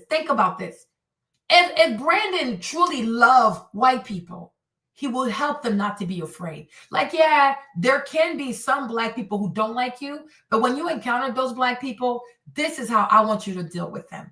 Remain gracious, say hi, say bye, get to your car and go. Because you have you have too much to lose behind some foolishness. You understand me, right? But no, what he does is, oh, you're scared. Let me tell you more. Let me tell you more how you should be scared. Like he builds up the hysteria. He lies. He says things that didn't even exist. He's making stuff up. Like I said, even Dad, he grew up in the hood. He's lying to these people to make them more afraid so that when they do interact with a black person, they're going to misbehave. And when they misbehave, they're going to be punished. That's what he wants. Because for somebody to say, oh, I grew up in the hood and, you know, they hate white people and this and that. But this is the same person. This is the same Officer Tatum who has given so many times. He has talked. You see, look at how many videos he's made about Charleston White. 4 months ago, he got 440,000 views. 10 days ago, almost 500,000 views, Charleston White. 3 months ago, Charleston White, 81,000 views. 10 months ago, Charleston White, almost 700,000 views, right? A year ago, Charleston White, 1.1 million views. A year ago, Charleston White, 340,000 views. Look at how many videos this man has made about Charleston White, right? But this is a man who claims he's here to help white people. Black people do too much. Black people this. But every chance he gets, he gives a platform to a criminal, a murderer. Like Charleston White is so despicable. A man who, and I know he knows it, because if I know he said this, he knows Charleston White said this. I try to look for the actual interview. But he was sitting there bragging about, you should go and sexually assault white women. He said, oh, just find them. Just find them and just attack the people. I was like, what the heck is wrong with this man? And he was like, yeah, and if you find these white boys, just stab them, rob them. I'm like, what the heck? But I can't find find the interview because maybe they took it down. You guys, it was just bewildering. I was like, what the heck? What is this man talking about? And he was like, yeah. So this one is the one that I found. But you see, the lady, she had him on. After she had him on, people called her radio show and started complaining. Like, why would you have this man on your radio show? There are so many Black people who cannot stand Charleston White. The dude is so atrociously disgusting. He's a reprobate. He is disgusting. He's a foul human being. He's a POS, right? But the thing is, white people, y'all only want to look at as stupid, ignorant, criminal Black people. You refuse to sit down with intelligent Black people because you think all Blacks are the same. We're not the same. You will never catch my behind in company of a Charleston White. He's beneath me. It's not even possible. It's not even possible. Like, in what space am I going to sit there and breathe the same air as Charleston White? This man even said that if you get mad at somebody, you should sexually assault their babies. Babies. To the point that even D.L. Hughley had to come outside like, what is wrong with this man? What is wrong with this man? You would sexually assault a baby. He said a baby. That if somebody does something to you, you should go and assault their baby. Their baby. So what kind of person would be so comfortable talking about sexual assault to a baby? And look at the number of videos that Brandon has made about Charleston White. And every time he agrees with him, every time he laughs, he agrees, he platforms him, he gets all kinds of views. But yet he's telling white people that, oh, you know, Black people don't like you. But he's always giving a platform to a person that has made it his image. He said, I want to be the baddest ninja. What Black men do you know can go around here saying, grape a white woman and delete white men? And this is what he does. But he would have you thinking, oh, he's on your side. Oh, Black Lives Matter. They're against y'all. 131. But no, you are against white people. Brandon, you know what? This live has given me so much clarity.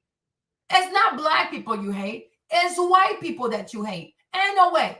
Let Charleston White say it again, y'all. This dude is sick as hell. This dude is sick as hell. He is diabolical. Right. But here's one thing. Once I put you on, days later, people were like, why would you do that?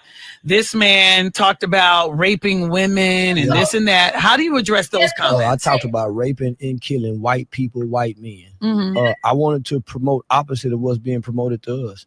I actually served time for killing a white. Oh, you do hear what he's saying? So he's saying, like, because he feels as though, this is what he's saying, because he feels as though the music industry sells Black people kill other Black people. You understand? So now what he wants to do, he wants to sell Black people kill white people. Do you hear this? Do you hear this man's message?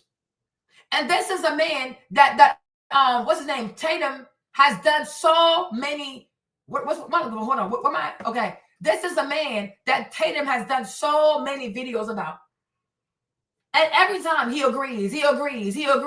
Oh, Charleston White be wildin'. Charleston White.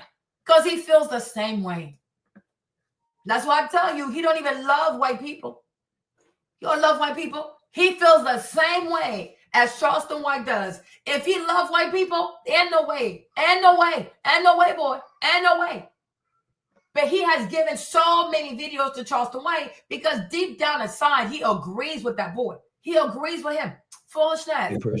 Me and three friends formed 303 Mall back in 1991. It was very high profile crime. Front page of Dallas Morning News, Star Telegram.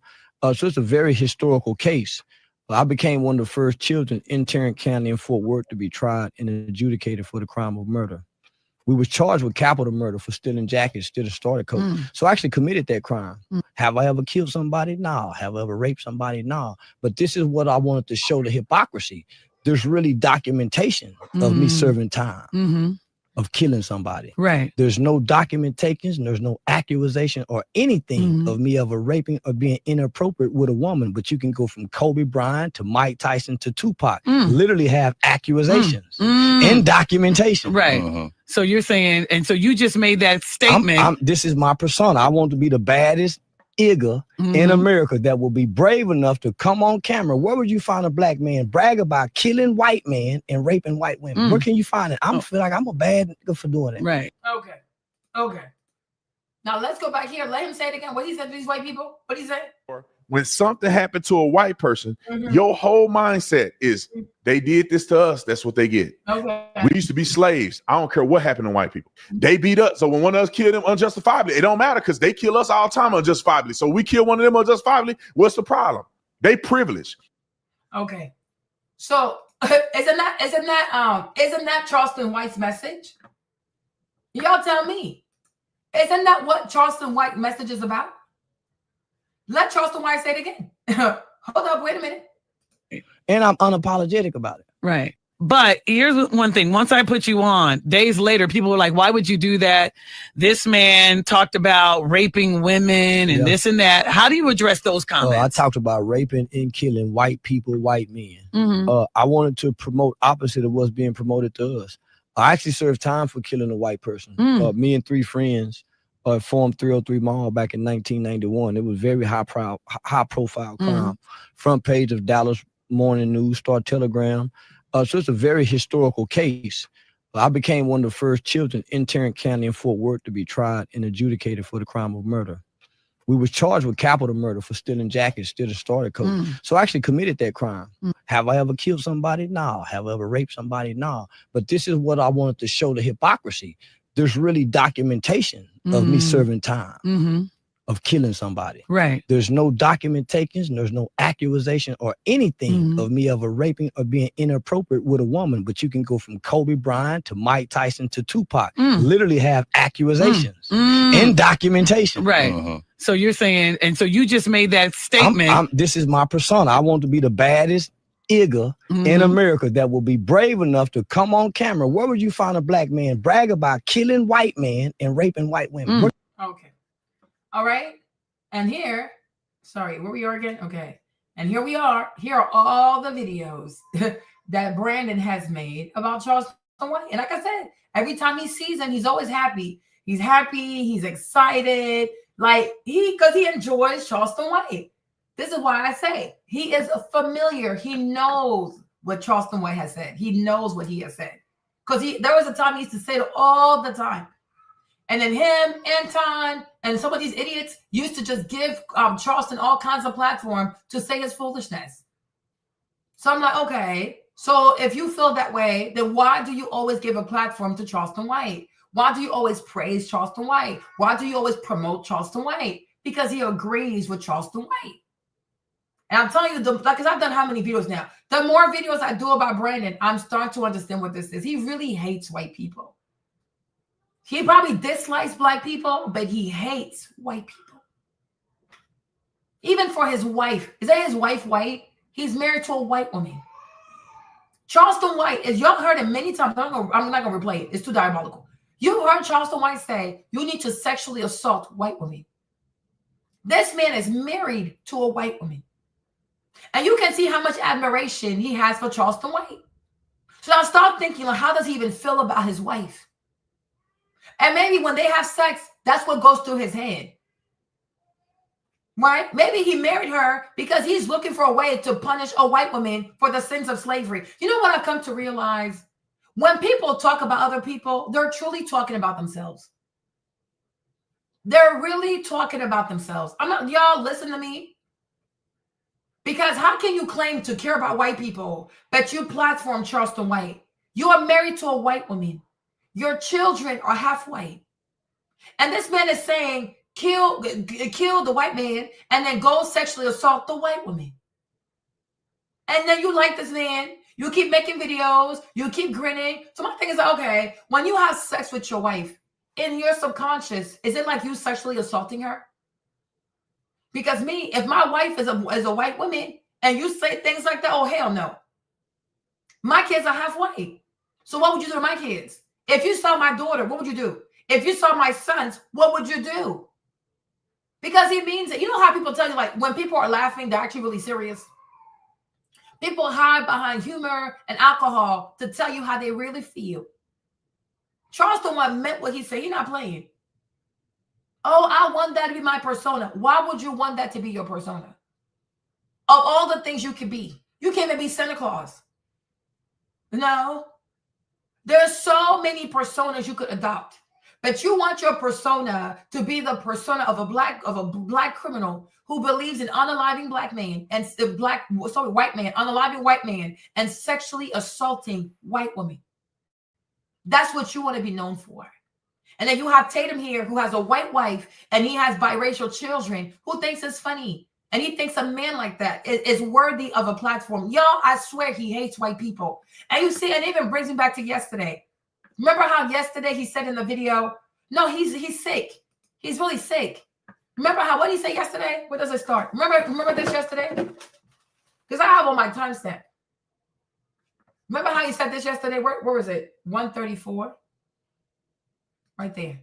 Remember how he said, if I just grab your t-shirt and say, man, move out the way, and you shoot me to death, that's disproportionality of use of. Okay, so remember how he said yesterday it's okay to grab somebody's t-shirt? He's not done yet. He's not done. Listen to him. Force, because a person that used deadly force have to have evidence that a reasonable person would believe that person feared serious bodily injury. A black eye is not serious bodily injury. A busted lip is not serious bodily injury. What did he say? What did he say? Right? The more and more I listen to him, I'm inclined to believe that this man has been abusing his wife. I'm not trying to be funny, y'all. The more and more I listen to him, I'm like, he has put his hands on people before. Now, maybe because he's a police officer, he knows where to hit. I'm being so serious. This is not normal. This is not normal behavior. The more and more I listen to this man, I'm like, there's no way he hasn't had some kind of domestic violence instances in his life. I refuse to believe this. What kind of man do you know will say a black eye is not a serious injury? A busted lip is not a serious injury. Let him say it again. Let this man say it again. It starts with what? Where does it start?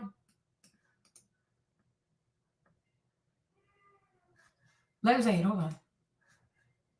Have evidence that a reasonable person would believe that person feared serious bodily injury. A black eye is not serious bodily injury. A busted lip is not serious bodily injury. Okay, say it again. 150, right? It starts with 150. Say it again, Brandon. Say it again. Serious bodily injury.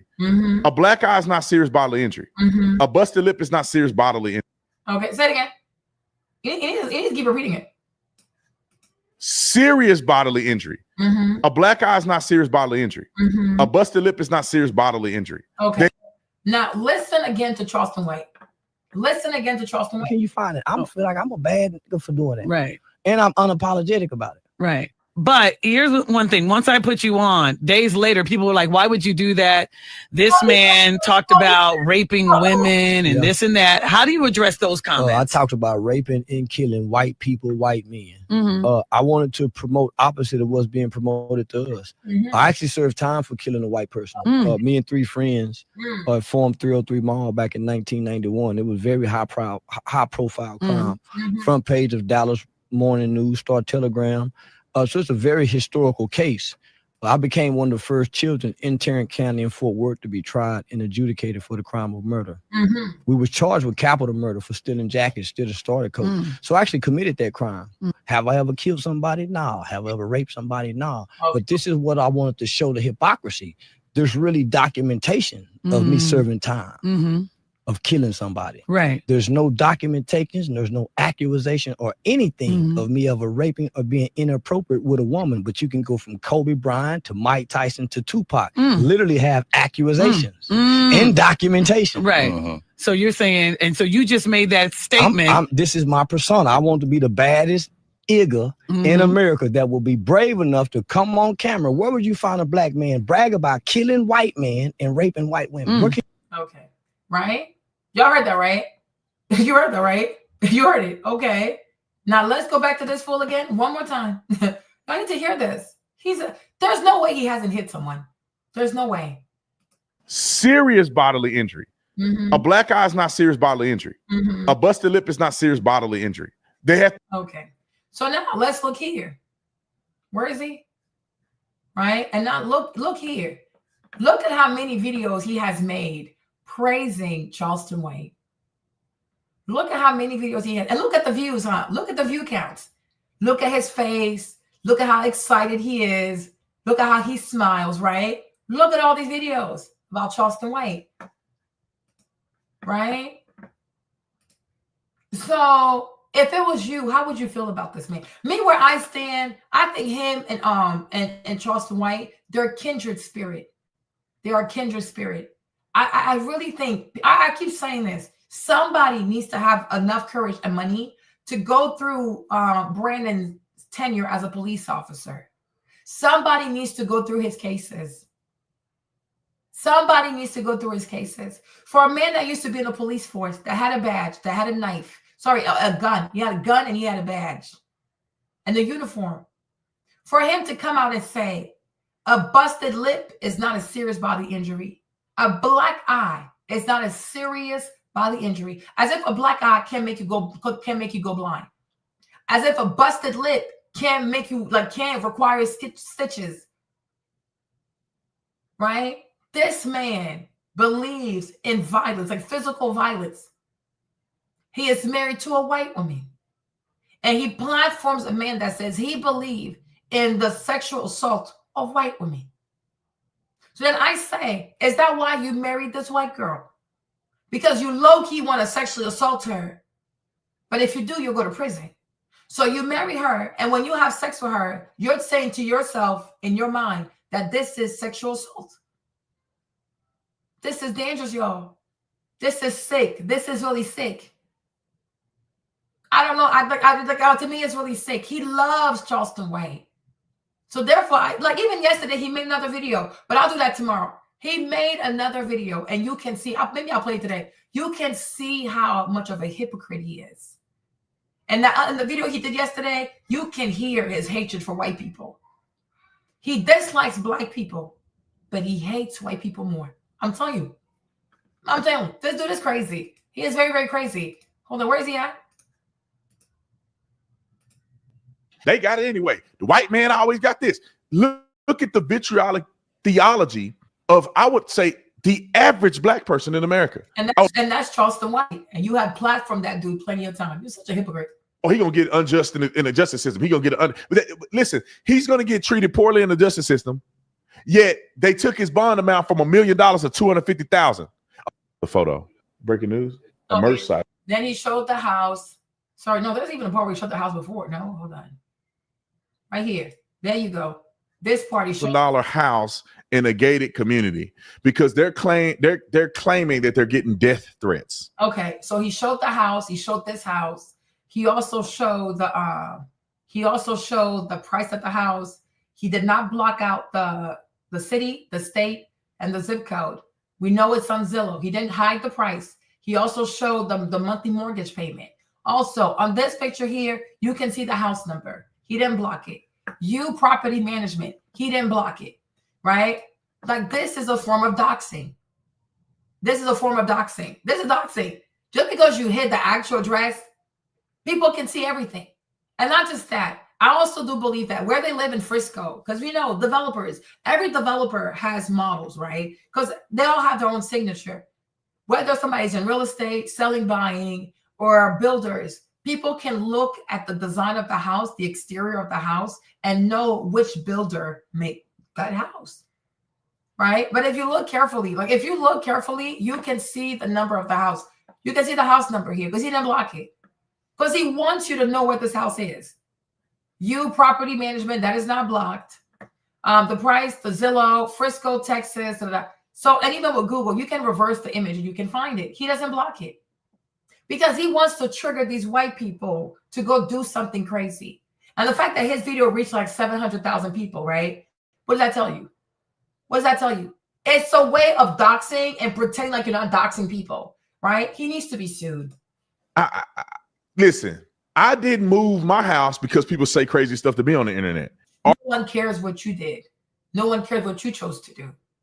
That is your prerogative. If you felt comfortable with the level of threat and you want to stay in your house, that's on you. If you want to move, also, it's on you. And maybe the reason why you didn't move because you didn't have the means. Make it make sense. So people should refer to you what you do, and then they decide what they're gonna do. This is America. Everybody here has free will and they have agency. Are there credible death threats? Now, moving into a $900,000 house what does your original house look like? Because if you and so then he tells the white people, hold on, he's so damn stupid, because he wants these white people to believe that Karmelo and his family, right, are these poor blacks, bunch of poor blacks who have their son is a murderer. Their son went to the track with a knife to kill a white boy he had never met. And now they're using donations to live it up and to live large. Here's a picture of Karmelo. That's an old picture. Look at the door of the garage. Look at the garage door, y'all. Look at the siding of the house. Look at the break. Look at all these breaks. That's why I said, if he really wanted to know, it's not that hard to find the truth. But the truth is not what he cares to share. He wants to lie. You understand me? Right? If you look at what he showed, where is he? I don't know if you can see. Hold on. Okay, look at the garage door. Look at this door. And then look at these like two little handles, right? You see that? Where's Mello? Okay. Look at the garage door and look at those two little handles. They've always lived there.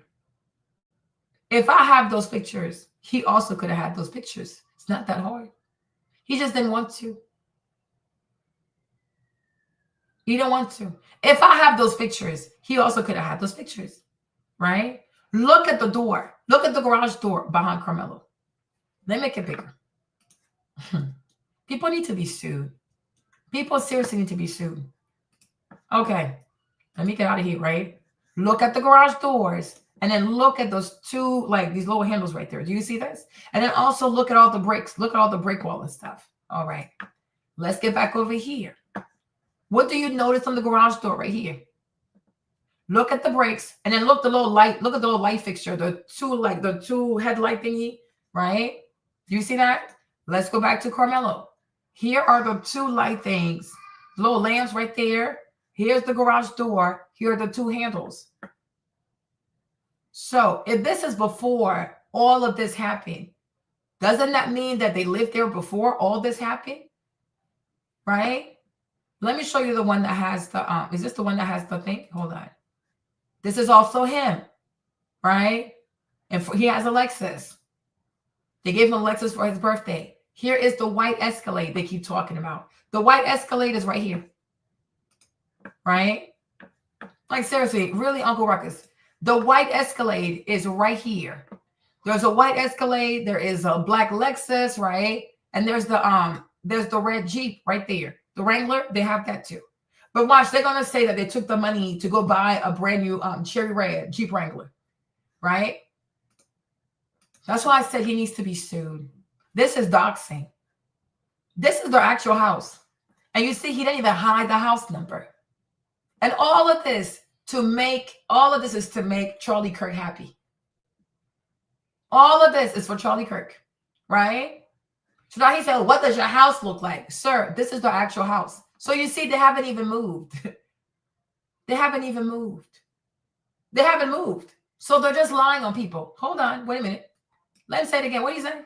They went up and beyond to lower his bond amount. But okay. Let's get to the stuff that they talking about.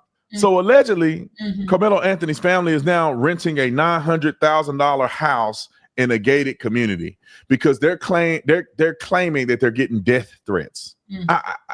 Listen, I didn't move my house. Hold on. Is that him? Was that him talking? I can't remember. Was that him talking? I guess so, right? Claiming that they're getting death threats. Okay. Listen, I didn't move my house because people say crazy stuff to me on the internet. Okay. And now that I have shown you the evidence, have they also moved because they received death threats? People need to be sued. I'm serious. And YouTube has to take action against stuff like this. People cannot use their channels and their platform to say foolishness. Now that I have shown you, have they moved, y'all? And there are people who even went and found the deed of the house, but I'm not going to show all that. They haven't moved, y'all. Now that I've shown you, here, look at the garage door. Look at the two black handles. Look at the two light fixtures behind Karmelo. And also look at the amount of break, right? That's the house that he's showing. He showed their house. He showed their house. And he made sure to not hide the city, the state, the zip code, the dollar amount, and the property management, and the house number. And he shows the full house, even the inside of the house. So that somebody wants to go in there and go crazy, they even know the floor plan. He is showing the floor plan of the house. This is doxing. This is doxing. Okay? No, he's evil. He's evil. And the thing is, like, the foundation that he sets for his white racist audience is that all blacks live in the hood. All blacks live in the projects. All blacks live in poverty. And because these goofy ass whites believe that, they truly believe that in 2020, imagine how dumb and retarded these whites have to be to believe that in 2025, every black person in America lives in the project, in the hood, in the whatever. Then how many projects do you have in America?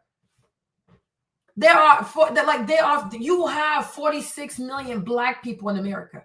I think about like 40 to 42 million are African Americans, right?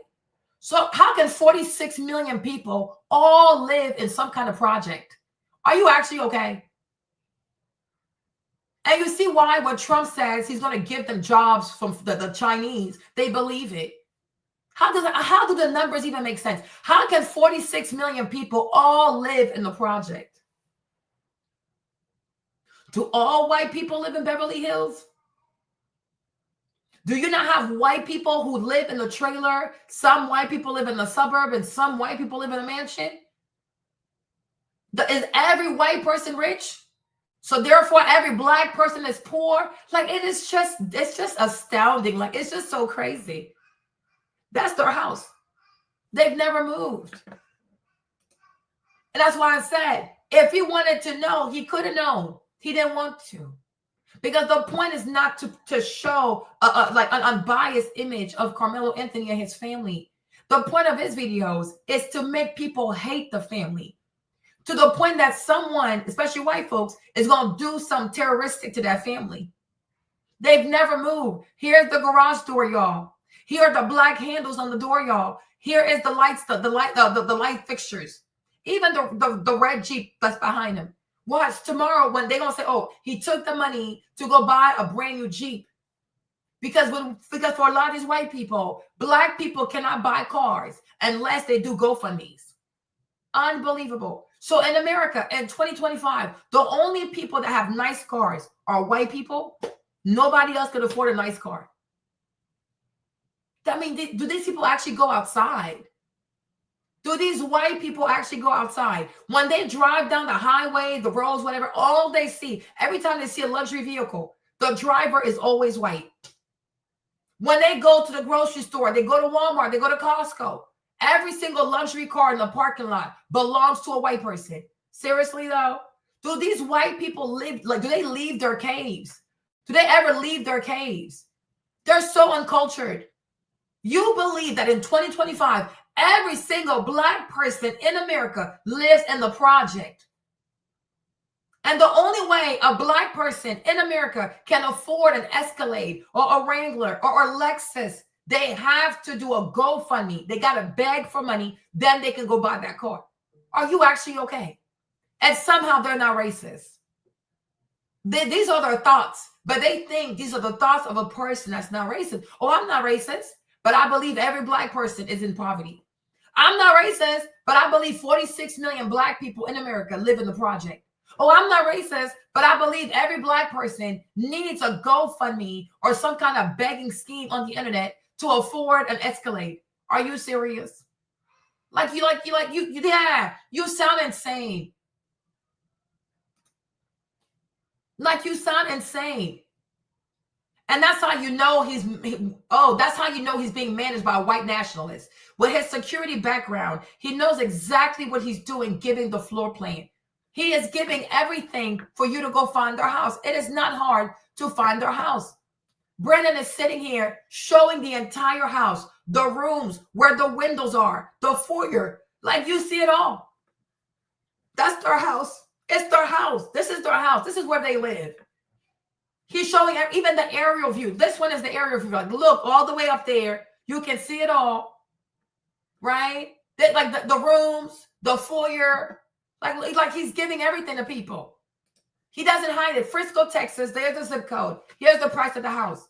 Here's the property managers. Here's the front of the house. Here's the house number. Who does this? And that's why I say he hates white people, because he's doing this because he knows a white person is more likely to do an act of terror. So he wants a white person to go do something bad, so that way he will sit on his channel and make content about this.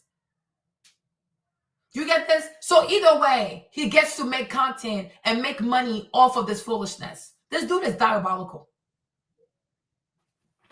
This dude is diabolical. He hates white people because he knows their nature. So he wants to trigger them to go commit some kind of arson or act of terrorism. They're going to get arrested, and he's going to make content and make all kinds of money off of that, knowing dang well he's the one who put the seeds in the head. He puts seeds of lies and confusion, because I'm a regular person. My channel has like, what, 76,000 people. Maybe I get like 60 people. The most I've ever had is like 100 people in my life, right? But so if me and my small channel, I was able to find this information, Brandon could have done the same. It's not that hard. He didn't want to. Doesn't care. Because it's all about the narrative that the Karmelos are grifters, they're black scammers, they're black people who hate white people. They raised their sons to hate white people, to want to stab white people in the heart. And I say for that, that's even worse than what Tasha did to Cardi B. For that, he needs to be sued. They have to sue Brandon because he needs to go to court. We need to take Brandon to court and put him on the stand. And we also need to subpoena his contract with Turning Point USA. I want to see his contract. I really do. And that's why you got to sue him. Because once you sue Brandon, we can subpoena his contract with Turning Point USA. What exactly is in that contract? What are you required to do? I really want to know, y'all. I'm not playing. Okay? I am not playing with y'all. I want to know. I truly, truly want to know what exactly is in this contract. What's in this contract? We have to see all these contracts that Charlie Kirk has written for all these black people. We have to see this. Because what exactly is in this contract that you're doing all this? And we need to also know, yeah. We have to subpoena, because if you don't sue them, and Janet, if you don't sue Brandon, you cannot see what's in his contract. And that contract is going to make us understand his purpose on YouTube. Because he's an agent. This dude is a psyop. This dude is part of some weird ultra MK, whatever you call it. Okay? This dude is he's on some BS. He's on some BS. So we need to know his Turning Point contract, what's in there and what's required of him. And how is he supposed to talk about black people? And how much is he getting paid? On his YouTube channel, we also need to see how much money he makes every time he makes this kind of content. Because once you understand that he makes the more money doing this kind of videos, then there's an incentive. He wants to talk about premeditation. He's the one who premeditates everything. This dude needs to be sued. Because it's all intentional. And it's all driven by causing rage bait for the algorithm in order to make money. He's instigating, he is fueling a racial war on YouTube, on the internet, for his personal gain, for his personal profit, and that of Turning Point USA. And he needs to be sued. So does Charlie Kirk. So does Turning Point USA. If you remember, when Cassie sued Diddy, she sued everybody. Do you remember Cassie's lawsuit? Do you remember Cassie's lawsuit? When Cassie sued Diddy, she sued Diddy, she sued Bad Boy, she sued Sony, Child, she sued everybody, Chair. You remember the lawsuit? Let me see if I can find it. Let me see if I can find it for you. Right? If you remember the lawsuit, okay, there you go. It's right there. Look at God. This is how the lawsuit has to look. Right? This is how it has to look. Because when she sued Diddy, she sued Sean Combs, Bad Boy Entertainment, Bad Boy Records, Epic Records, Comb Enterprise LLC, and Dole Corp 1-10. Makes sense. So by sewing Epic, she was suing Lucian Grange, right? Because you know, some of y'all don't know this, right? Hold on. Let me make sure y'all see it. Because you might not know him. So here, what's his name again? No. Okay. Right? This man. Right? Because that's Diddy's handler. So when she had her lawsuit, when they drafted her lawsuit, they sued everybody connected to Diddy that pays Diddy, distributes Diddy, produces Diddy, and enables him to make money. So my point is, the Anthony family, they need to sue Officer Tatum. They need to sue Turning Point USA. They need to sue Charlie Kirk. They also need to sue YouTube. You have to sue these people. Because YouTube also, they can't continue to allow people to say things without facts. Because you can ruin people's lives. Because he needs to lose his channel. Like Officer Tatum needs to be permanently banned from YouTube. Because let me tell you this, right? I believe in freedom of speech. I really do. But libel, slander, you can't do. And also, where you have freedoms, you have responsibilities, right? Your freedom does not enable you or empower you to be destructive, to lie, to smear, and especially to cause a racial division.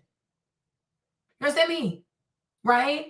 When you have to exercise your freedoms responsibly, just like drinking alcohol. Just like, you know, like they have like the Bud Light commercial, and they all say drink responsibly, right? People have to learn to talk responsibly, right? But I'm like, he needs to not only lose his channel, he needs to be banned from YouTube permanently, unless he issues a retraction for every defamatory statement he has made about that family. And the money he made, not just the money he made with the videos, but the money he made selling chips. Let me show you what I mean. This dude gonna make me go to law school. Okay? This dude is gonna make me go to law school. Okay. I'm at 621. Okay. You see right here? Let me show you. The lime version, which is one of my favorites because this has a lot of flavor. The habanero, which is a spicy one, that's okay. So he's taking an opportunity because he knows everybody's looking at him to sell products. So what I'm saying is, not only do you sue him because you want to make, like, he needs to pay you a dollar amount. I want everything in his account. Also, every sale, the t-shirts, the tortilla chips, the vitamins that he has sold by doing these videos, I want the money because it belongs to me. And then you're going to make a video for every false statement you have made against this family. And then you will issue an apology. You not only apologize to the Anthony family, you will apologize to the Metcalf family because you've been using the death of their son to sell tortilla chips. This is so disgusting. This is so disrespectful. A young man is dead. You out here using that to sell chips to people?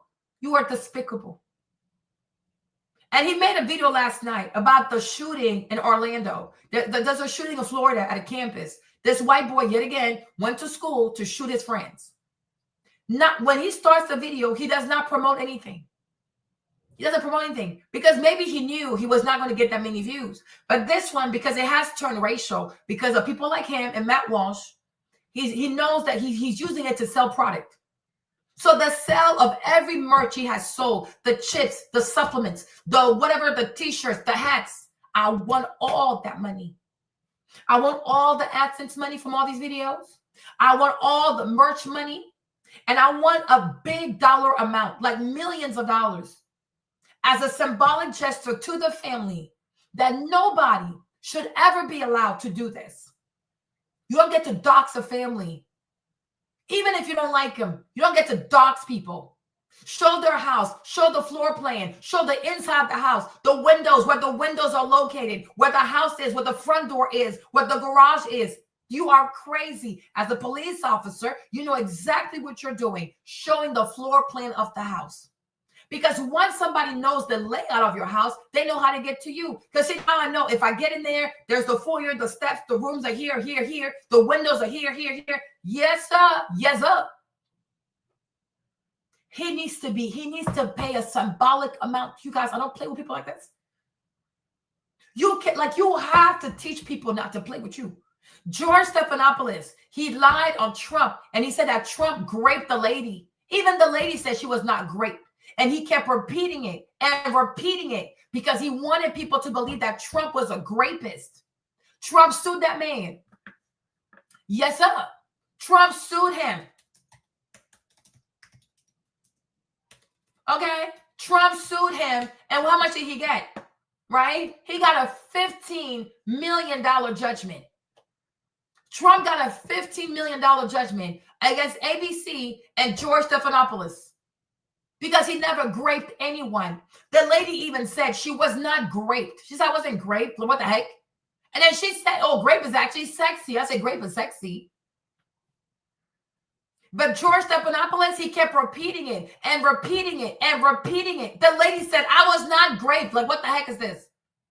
So then they got to be sued. They tried to get in D.C. at the appellate court. The appellate court said, no, the suit can't go on. So ABC realized we better settle.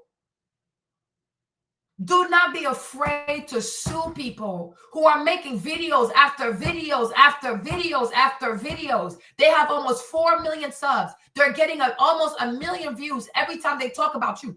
They sell products talking horribly about you. You have to sue these people. Because that's how you're going to get people to behave. You got to hit them where it hurts, their pockets. Because this is ridiculous. And we need to see his contract with Turning Point USA. And we have to make this contract public. People need to know what Charlie Kirk is requiring from his black talent. Because then you can only imagine what he required out of Candace Owens. Okay? People need to know what exactly he requires from his black talent. All of them are usually like black immigrants. We need to know what does he put in his contract that these black immigrants have to do. And they have to say, we need to know what they're required to say, how often they have to say it, and how much they get paid, how many videos they have to make a month. We need to know it all. If Turning Point USA is also responsible for finding the brand deals, the brand sponsorships, we need to know. Do not play with these people, y'all, because if the shoe was on the other foot, white people will do the same thing to you. They will never tolerate being doxxed. They will never tolerate you seeing their floor plan and whatever's out there for a complete stranger to know, if I open the door, I can go here, here, here, here, here. That is extremely dangerous. Especially when there are so many minors in the house. Karmelo is 17. He's a minor. His little sister is 13. She's a minor. Then you have 2 little boys, right? There are 2 little boys. Hold on. Here they are. So he's 17. The little girl, she's 13. There's a little brother and a younger brother. So this is a house that has 4 minors and 2 adults. And here is, what's this man's name? What's this man's name? Okay. And here is Brandon, right? An adult, a father, a businessman, a former police officer, a so-called Christian, completely showing the front of the house, the address of the house, the inside of the house, the property management team of the house. Even though he knows that there are 4 minors who live in there. And there are millions of white people who want to destroy this family. And he knows they live in Texas. It's a racist state. So let's not sit here and pretend that he's not hoping that some white terrorist goes and does something crazy. And he needs to be sued for that. Charlie Kirk needs to be sued for that. Turning Point USA needs to be sued for that. And also YouTube. Because YouTube got to look at what's going on. They know how to flag people for talking about a vaccine. They know how to flag all kinds of stuff. YouTube needs to get their stuff in order. Because they will flag you for all kinds of dumb stuff. But the real stuff that can put a whole family and the lives of young children at risk, they always slow to move. Even when that crazy thing was going around, Mimo, whatever it's called, telling all these little kids to unalive themselves, it took forever for YouTube to act. That is utterly disgusting. They're so disgusting. It's so disgusting. Okay? Hold on. All right. This is the house of the governor of Pennsylvania. Look at what they did to the house. Okay. Somebody went in there, a white person. Okay. Somebody went in there and bombed the house. A white person. They bombed the house. If they can do this, to the house of a governor, a United States governor, what do you think they're going to do to Karmelo and his family? If white men in America can be so bold, brazen, and lawless to do this to the governor's mansion, y'all, a governor, an American governor, is like the president of a state. If they can do this, if a white person can be brazen enough, lawless enough, crazy enough to do this to a governor, even though he has security, he has this, he has that, and he has this, and he has that, right? What do you think they're going to do to the Anthony family?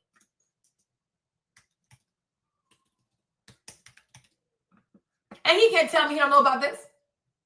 He cannot tell me he does not know about this. Of course he knows about this. But my point is, if somebody can do this, let me play the video.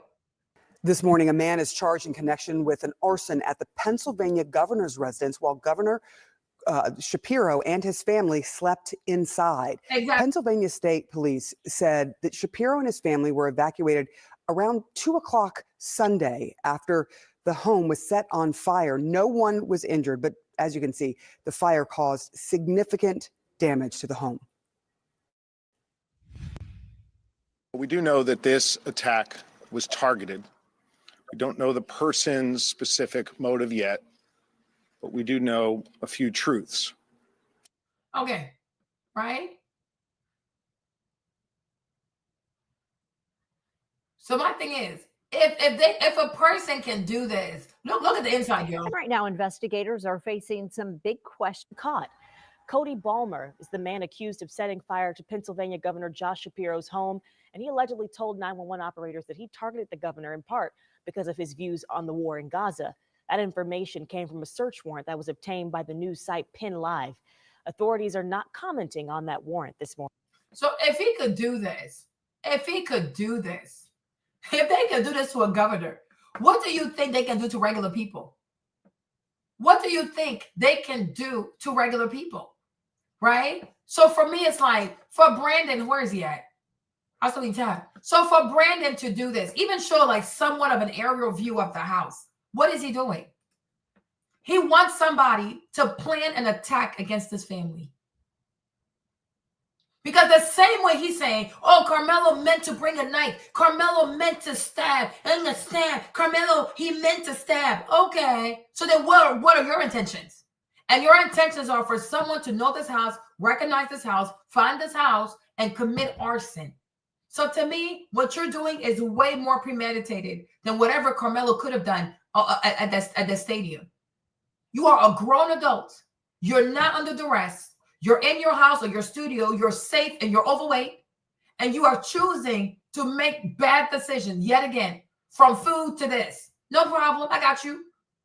You need to be sued. And there will be someone, and I hope the family, I hope some kind of tort attorney reaches out to the family to start a prompt lawsuit against you. You're going to pay for their legal fees. You're going to pay, Brandon, you're going to pay for his legal fees. You're going to pay for Karmelo's legal fees. Play with me. You're going to pay for his legal fees. You see, if I was a lawyer, tomorrow, I would have filed a lawsuit. On Monday, I would have filed a lawsuit. You're so lucky I don't have a law license. When I tell you Monday, you would have been served by Wednesday. You would have been served by, like, next Wednesday, you would have been served. You would have been served. Monday, I would have drafted up the lawsuit. On Wednesday, you would have got service at your house. Charlie, he would have got service. I will serve all you fools. Because Charlie, he thinks because he talks to Trump, he goes to the White House, or he's on the Trump plane, that he can do whatever he wants. No problem. Trump, Trump don't have a problem turning his back on people. Look at Steve Bannon. Look at Steve Bannon. Does Trump talk to him? How many people went to prison? He stopped talking to them.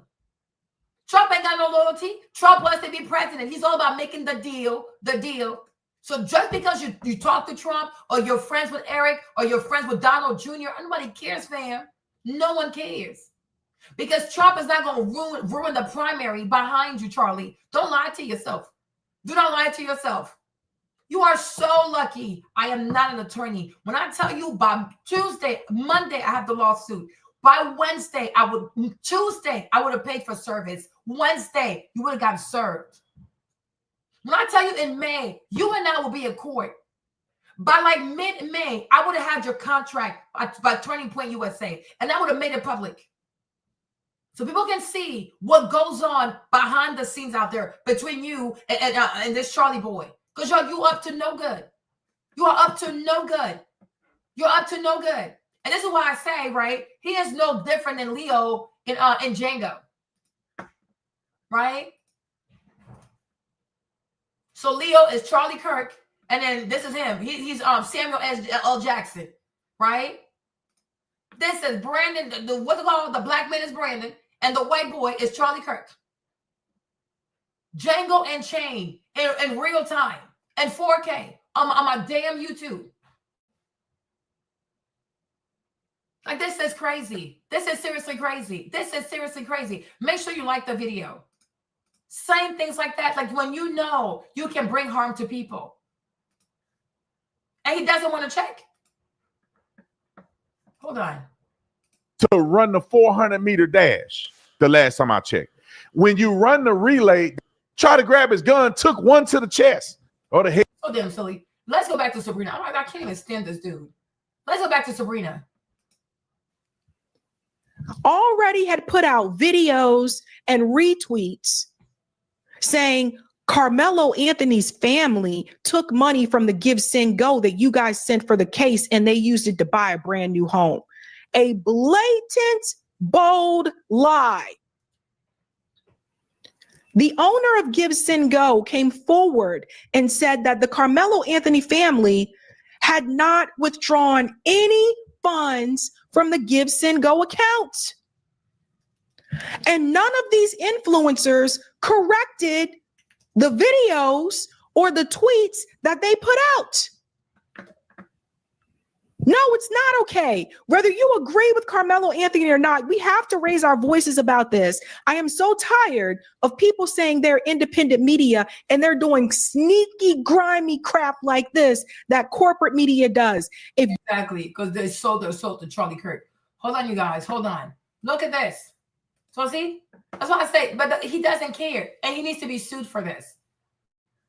Oh, what is this crap? He needs to be sued for this, right? The CEO even came out, Jacob Wells. Jacob Wells came out and said they haven't even received the money. So my thing is, he could have called the people. I hate this website. What the heck is wrong with this website? Okay. He could have came out. Sorry. It costs nothing for Brandon, right? It costs nothing for Brandon to go and check. He could have called the Give, Go, whatever, Give, Send, Go people. The co-founder is on X, right? The co-founder is on X. He could have even tweeted at the man. He chose not to do that. He chose not to. He could have called Give, Send, Go and asked, oh, have they withdrawn the money yet? No, of course not. Because the point of his videos are for people to hate that family. As if he knows everything that went down. Can you imagine? But he's a digital bully. He's an online bully. He is a bully. Yet again, another bully. And of course, a black eye is not a big deal. A busted lip's not a big deal. I can grab you. The words of a bully. The words of an abuser. How can you talk like this? He could have called the company. He could have tweeted at the co-founder of Give, Send, Go. What's his name? But even the man is saying the boy did not even get the money. Give, Send, Go co-founder defends Karmelo Anthony. Like, this is insanity. Let's see what he says.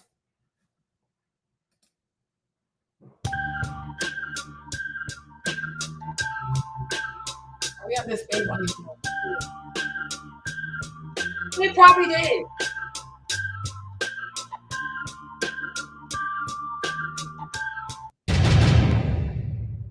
why do we allow fundraisers for people accused of violent crimes? Is, I guess, the underlying question.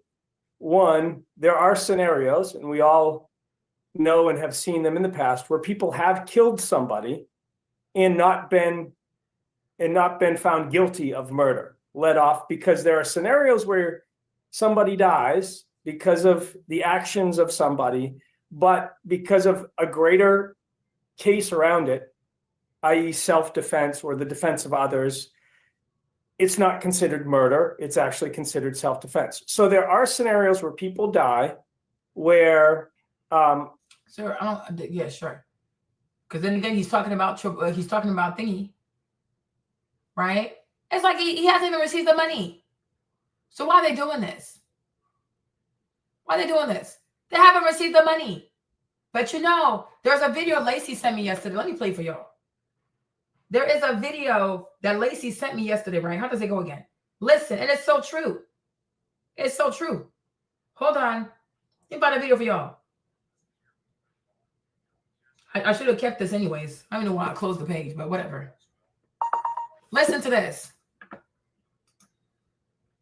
It only cares about how you present yourself.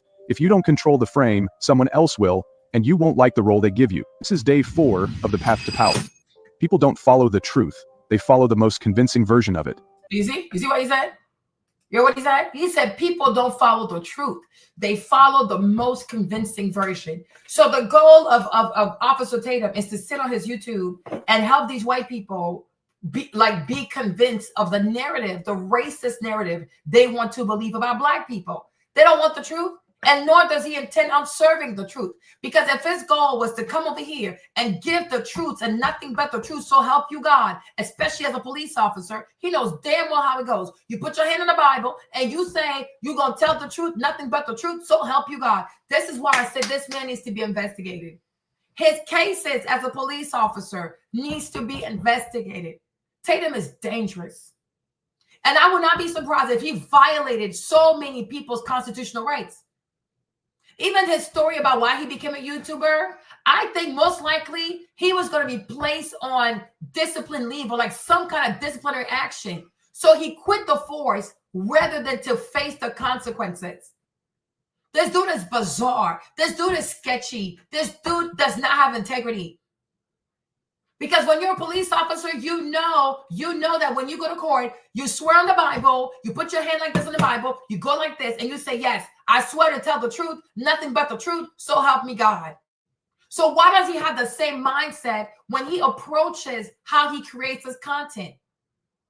How can a former police officer that had a badge, a uniform, and a gun say, oh yeah, a black eye is not a big deal. A busted lip is not a big deal. I can grab you by the shirt and pick you up here and drop you over here. That's not a big deal.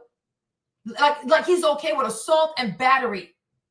And even evidence of battery, because a black eye is evidence of battery. A busted lip is evidence of a battery. He's okay with all of this. Because his goal is not to come here and say the truth and nothing but the truth, and so help him God. You know, you can say things and make a mistake. It happens. But when you are intentionally misleading people, you are intentionally lying to people, you are intentionally concealing the truth, you're hiding stuff.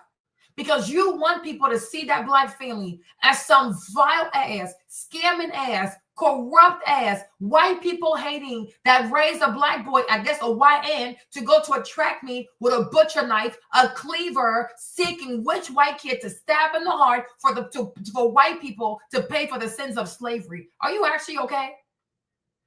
If black people truly decided that white people should pay for the sins of slavery, every day you turn on the TV, you would have 100 dead white people. You would have 200, 300 dead white people. How many white people get killed every day, especially in the hands of white people, in the black people? How many white people get killed by black people every day?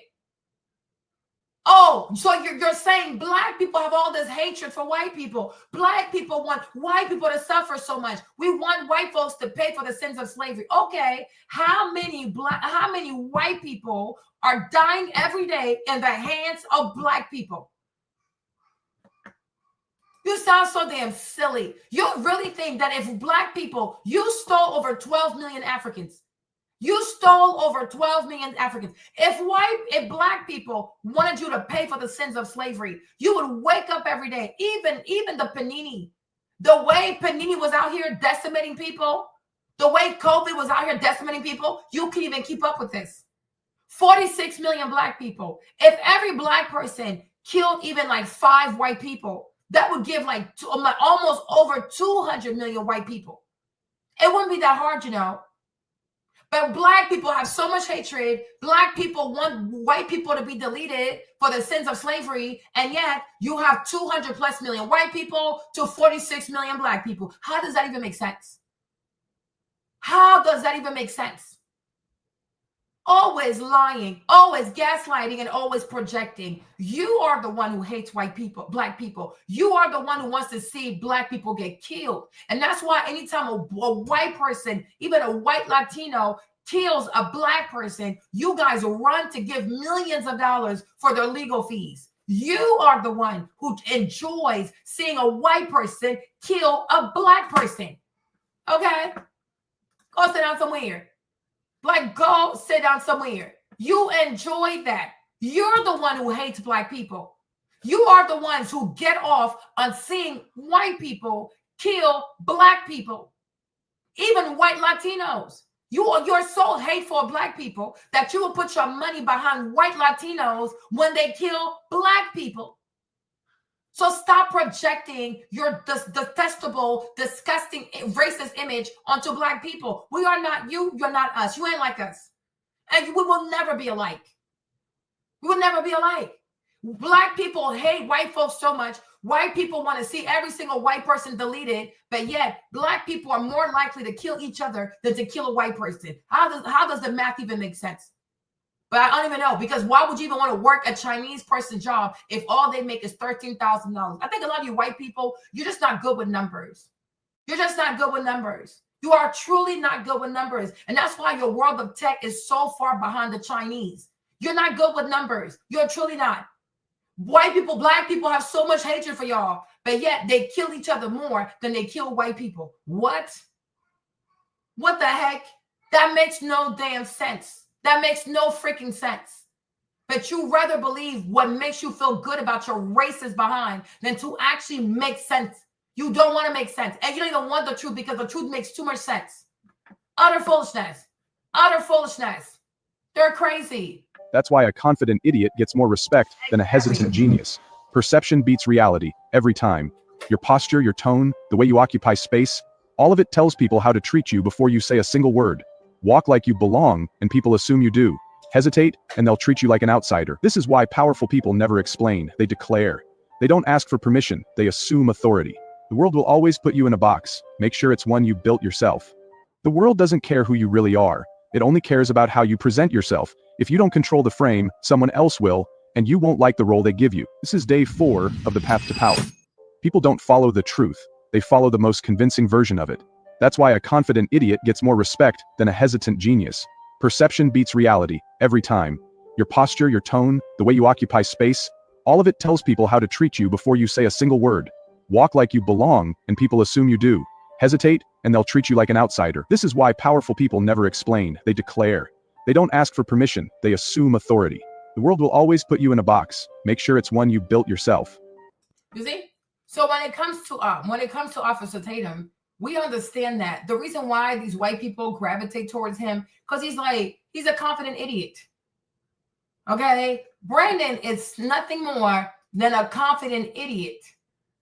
And that's why I guess he called his channel Officer Tatum, because, you know, a lot of these whites are, I love law and order. Law and order means I love a chance to have a gun, a badge, a uniform, and a reason to just, you know, a legitimate reason to just beat on black people. Okay? But this dude right here, he's a useful idiot to these whites. He's a useful idiot to Charlie Kirk.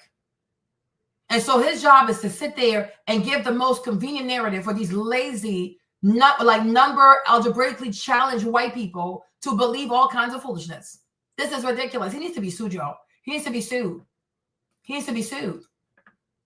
You put that information out there, you need to issue a retraction. Yep. Period. It's disgusting. Sick. So much that they said things, the things that they said They made it sound like his family otherwise couldn't afford to have that home. Do you know how many Black families in Texas and down south have it like that? Quite a few. And the racist comments that I saw on Twitter, and some of you I'm greatly disappointed by. Greatly disappointed. I was like, I can't believe they actually fell for this foolishness. It's so disgusting. Going right along with the racist people on Twitter saying, oh, we know they couldn't afford that home.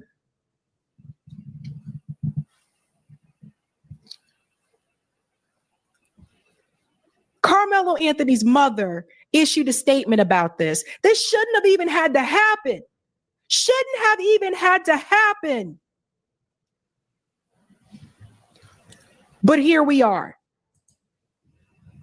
In wake of this tragic incident, our family has been under attack. Whatever you think what happened between Karmelo and the Metcalf boys, my 3 younger children, my husband, and I didn't do anything to deserve to be threatened, harassed, and lied about. The lies and false accusations that have been said about us, especially over the past week, has been overwhelming. The lies and their amplification put my family in danger, as well as everyone in our community, everyone involved in the investigation, from the police, the attorneys, and the court staff. Our address and my husband's previous employer's address has been put on all social media platforms. My husband had to take a leave of absence because he's afraid what may happen to our family. His mental health is deteriorating day by day. We have endured death threats. My 13-year-old daughter is afraid to sleep in her own bedroom because she's fearful of what may happen to her. And let me be clear, the claims that were used about the public donation to buy a home or anything else are completely false. We have not received a single dime from the Give, Send, Go fundraiser. Not a single dime. Tim Pool, Benny Johnson, and even Melanie King. I'm shocked.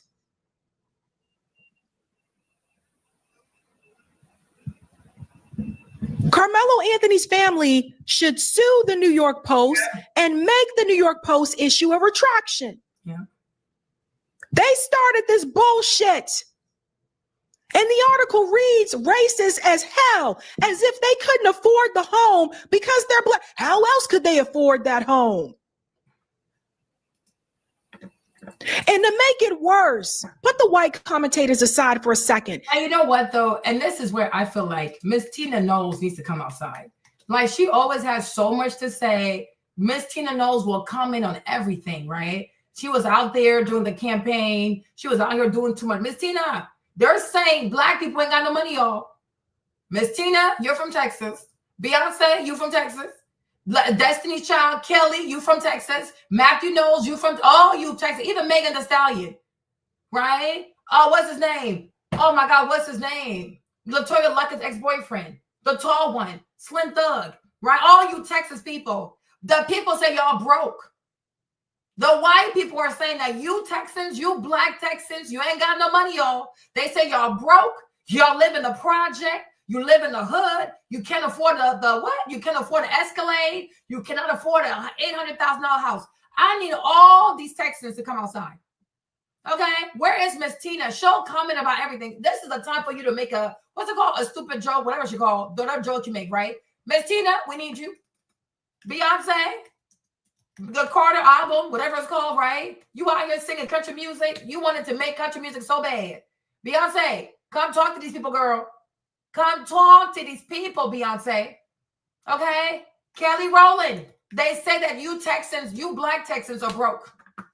Kelly, the people say you live in the hood, sis. They say you can afford nothing. Okay? Meg Thee Stallion. Oh, my God. They're saying you're broke. that you can't afford anything. Y'all need to come outside. All these Texans, you guys need to come outside. The people say y'all broke, that you people don't have money, you're broke, you can't afford nothing. I'm saying, is Black Texas gonna put up with being called poor people, broke people, don't have a house people, can't afford nothing people? All the Black Texans, y'all need to show out and show up one time for the good time. And the words of King Lamar, and the words of K-Dot, sometimes you gotta show out and show people. And see, I show these white people. This is so insulting. It is just so insulting. We are in 2025. We are in 2025. And these white people believe that Black people can't afford nice things unless Black people are committing crimes, unless Black people have some kind of goofy GoFundMe going on. Because in their heads, every Black person lives in squalor. Every Black person lives in poverty. You guys, I swear, let the midterm come around. Let the election come around. If Stephen A. is running the way I will support Stephen A. Smith, JD Vance, I will turn that dude into dog food. The way I'm going to make videos about how racist white Republicans are. Oh, Lord Jesus. I might even become a Democrat for a hot second just to be petty. If Stephen A. Smith decides to run for president, JD Vance, we're going to put him in a grinder. These people going to learn to be respectful. They're going to learn to respect people. They're going to learn to respect people. Now, we really do. I need everybody that's Black that lives in Texas. Y'all need to show out and show these people something. They are so damn crazy. This needs to turn into a challenge. We got to find a way to make it a challenge on TikTok. We got to find a way to have all the Black Texans on TikTok make videos about Black wealth in Texas. These people need to cry. They need to cry. These racist white people need to cry. Because if you're Black and you're from Texas, your whole family from Texas, born, raised, and bred in Texas, and you got the bread, you got the moolah, you got to show off. You got to show off one time. This is crazy. I think the problem is in America, Black people are too humble. I'm starting to realize this. Black people are just too humble. You know what? Black girl luxury, y'all go off. Black girl luxury, y'all need to go off, okay? The problem is Black people are too humble. And that's why they can talk to people like this. They are crazy. They are seriously crazy. We have to create a TikTok challenge that is called Rich Black Texans. Matter of fact, maybe we should have like a reality TV series, right? Somebody called, what's his name? Carlos King. Somebody called Carlos King, y'all. Okay? Somebody needs to call Carlos King. Okay? We need to call Carlos. We truly need to call Carlos. And he needs to have a reality TV show called Black Rich Texans or Rich Black Texans. Bunch of rich ass Black people born, raised, and bred in Texas with all kinds of money. They are crazy. They really think we are back in like the 1700s. I don't know what they think this is. I think Trump got elected and white people time travel to the past. It has to be. It has to be. Because there's no way that these white people are currently living in 2025. It's not possible. Carlos, I need to see a show called Rich Black Texans. And I want these Black people to be ridiculously wealthy. Stupid wealthy. They got to be stupid rich. Stupid rich. Unbelievable. These people are crazy. They are really crazy. To make it worse, the Black commentators who went along with this shit, Jason Whitlock. Yes. Feeding into it so that you can get the approval from your audience. How dare you? How dare you? This is an absolute disaster. It's disgusting and it's gross. Now you sit there and you tell people, pull yourself up by the bootstraps. Well, it appears that Carmelo Anthony family did that. Carmelo Anthony is not poor.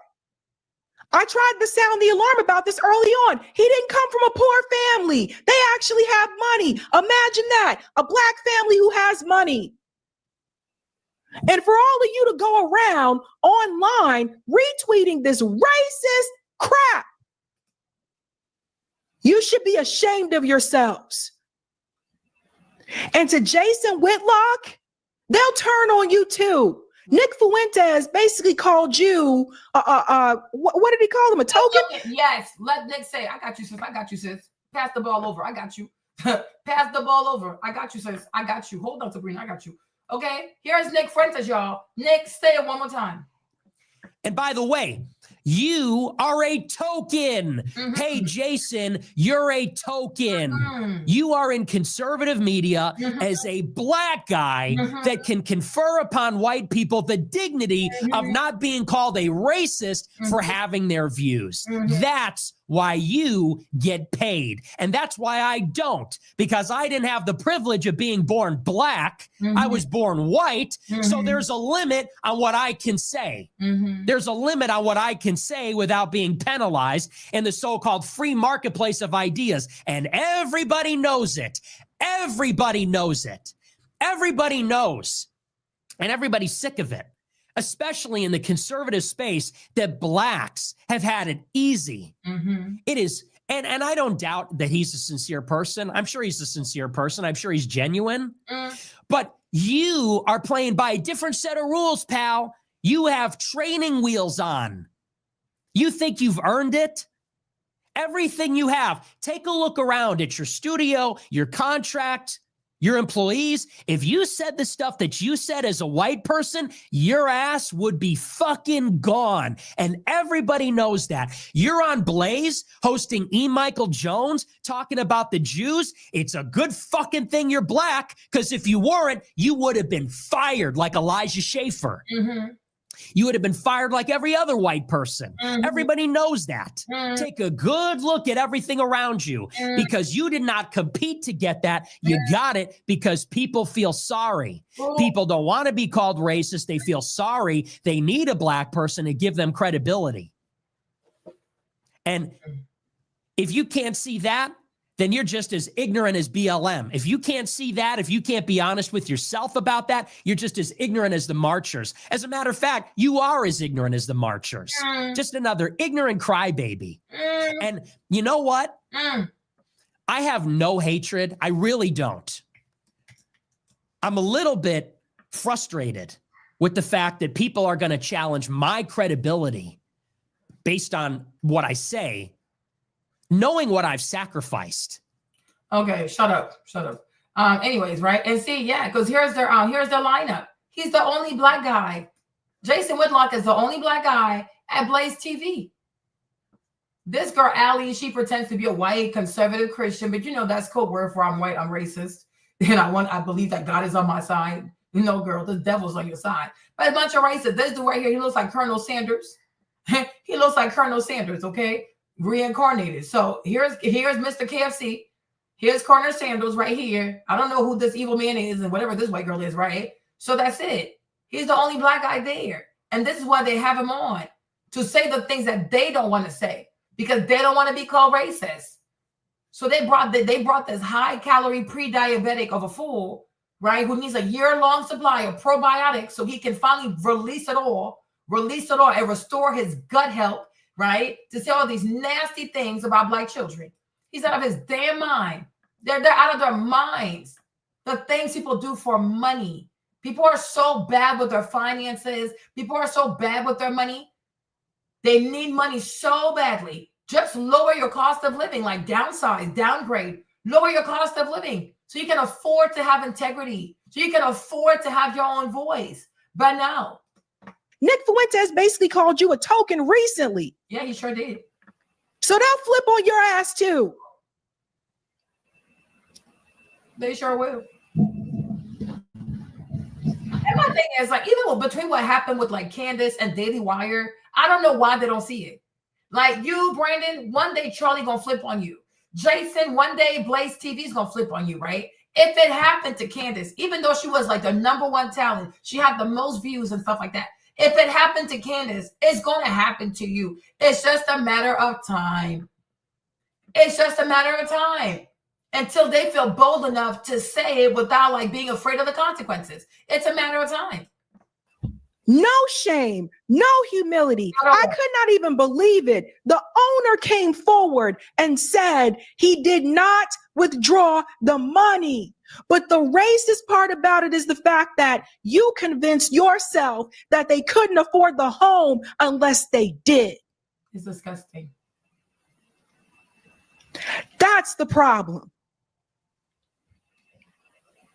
And none of you want to issue a retraction. People just put out videos quickly just for clicks. Nobody checked to see if the information was fucking true. They don't care. They want to go hurt that family. So you can't say you're better than Fox News. You can't say you're better than CNN. You can't say you're better than MSNBC when you're doing the same thing that they do. It took TMZ to get it right. God damn it. If not worse. And you see, because like the thing about MSNBC and CNN or all these other things, because they're the media, they know, and they went to school for this, they know that you have to reach out to the other side. They go, oh, we reached out to so-and-so for a comment. They declined to respond, or they declined to comment. They always reach out to the other side. Now it's up to the other side to see if they want to respond. That's how you do something professional. Because you're like, yo, I have 3.4 million subs. My first video got almost 1 million views. So people are really interested in this. So if your goal is not to harm anybody, and your goal is to show the truth and even show respect for the Metcalf family, I'm telling you, Brandon does not care about Austin. He doesn't care. This dude does not have a soul. That dude is a piece of crap. Because even if you cared about Austin, this is not how you would go about this. You think even Austin, wherever he is, seeking for God to accept it to heaven, he even takes pride in all this foolishness? Like, you know what I'm saying? They're not even worried to make sure it's like the boy even resting in peace. No, they're out here doing all kinds of foolishness. You don't even care. They do, even these white people, they do not care about Austin. I'm telling y'all. Austin is just like, Austin is a guise for them to do all of this foolishness. They do not care.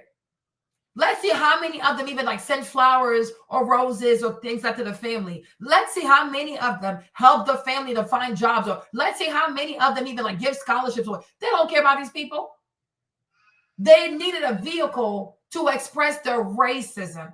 And the death of Austin has not turned into the most opportune vehicle for their foolishness. When you care about somebody, you honor their memory. You don't do stuff like this. What person that's deceased wants y'all to use his name or her name for hatred, division, and foolishness when they got to stand before God themselves? You make no damn sense. That's why I said they're not Christians. They're not Christians. The mere fact that they don't even care about the afterlife and making sure that the soul peacefully transitions. How can Austin even rest in peace when y'all out here doing all this foolishness? You know what I'm saying? Because they're Lord Jesus. This is not a God. And I mean, when I say godly, I mean Yeshua. I mean like Adonai, El Shaddai, right? Yahweh, like, you know, Adonai. Like I talk about that God. Because maybe they're talking about a whole different God. I don't know who that is. But when I say God, I mean the daddy of Jesus. That's not who they believe in. Their God could be some cave God, some Nordic God. I don't know, some God of the Anglo-Saxons. What do I know? What do I know? It could even be Zeus. What do I know? But I'm saying, like, if you are a believer of Jesus and the daddy of Jesus, this is not how you conduct yourself. No, I don't think they should, because they need to go to court. They should not. I just feel like the family, the more and more they talk, they've already told us the boys did jiu-jitsu and excel at jiu-jitsu, so let them talk. Keep your mouth shut. We'll let her finish here. And the co-founder has stated that clearly. In the reality, we were just notified yesterday that we could begin to withdraw funds. And it still takes several days to receive those funds once a request is made. I don't know why we are being targeted and discriminated against before a fair trial. Our son deserves the same rights under the law that everyone is afforded to. He's been raised in a two-parent home with structure, stability, love, and we put God first in everything that we do. We believe in the Constitution. We believe in the laws of this state, but those laws must apply to all of us, not just some of us. To be clear, when I speak— These are the same people who cried about DEI must die. DEI, we don't want DEI. When I see a black pilot, I get scared. DEI. And now they want a DEI constitution, right? A constitution that only serves white people and does not serve other people. They're a bunch of hypocrites. Y'all, let 2028 come around. We're going to make sure a Democrat is in the White House, just to be petty.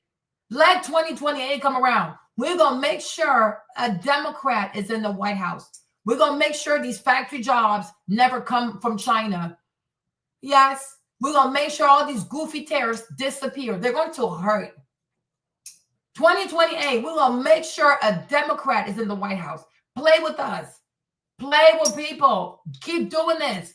Because they think they think by themselves they can do it all. No, you can't, boo-boo. No, you cannot. They're goofy ass majority in the Senate and in the House. We're gonna take it all away.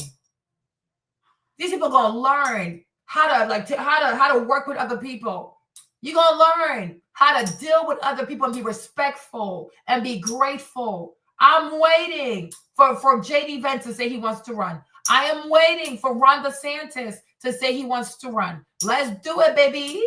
Let's do it. Let's do it. Their goofy ass primary. We're going to make sure they lose their majority. We're going to make sure that Trump can even do anything. Keep doing this. Keep playing these games. Keep playing these games, y'all. Play these games with black people. Give us a reason to go back to all being Democrat. Give us a reason, y'all. Please do. With your goofy bullying asses, you never have foresight. You always lack foresight. You think you can always be forceful and bully people and that you don't need anybody. Okay, play those games. Let Kamala Harris run. Watch the videos I make about her. Oh my gosh, I love Kamala. Oh my gosh, she's so amazing. Watch me. Watch me. You think you're the only ones who know how to lie and say all kinds of foolishness? I can play with y'all. I can play with y'all. It goes both ways, Bill. Play these games. Play these games. Oh, these people are crazy. They're really crazy. Publicly about specific details of what happened under the tent on that rainy and awful day. There's an active investigation that everyone involved wants to be full and fair. We believe in legal process, and that is where the truth will come out. To the family who experienced the loss, my heart truly goes out to you. To those who have supported my family, thank you from the bottom of our hearts. We ask for your continued support, patience, and prayers as we navigate this difficult process. Thank you. You're welcome, my love. You're welcome. Don't cry. Very, very, very unfortunate. Like, it's absolute mess. Guys, I warn you how corporate media, what they're doing with this. Yes. I told you what people are trying to do. They're trying to distract you from the case at hand. Yeah. Nobody knows what's going to happen until that trial takes shape. But you didn't see them do this to Kyle Rittenhouse. No. Hey, what'd you do with that money that was sent to you? Did you spend that money? Did they ask Daniel Penny what he did with the money that was sent to him? No. And how much did he make? How much did Daniel Penny make? Daniel Penny raised $3,375,471. Are white people auditioning this man? Are they auditing? Sorry, auditing. Are they auditing this man? Are white people sending all kinds of CPA, and accountants to audit Daniel Penny and how he spent every single penny? How? Yeah. Sorry. What the heck? Yeah, really, how he spent are they auditing Daniel Penny to see how he spent every penny? Of course not. Of course not. Because once again, white people in this country believe that not only are blacks their property, they are like overseers of us. They're like the adults in the room when it comes to, they can barely parent their own children. People who cannot even parent, white people are so funny. Their entire households are in disarray. The vast majority of white men who are married are miserable. Listen to me. They have all these websites where they're always crying. The vast majority of white men are miserable in their marriages. They are emasculated. They are disrespected. They're unappreciated. They barely have sex with their wives. They got to go play with themselves. You can ask the average white man who is married, when was the last time he even had sex with his wife? Go ask him. Child, if he remembers.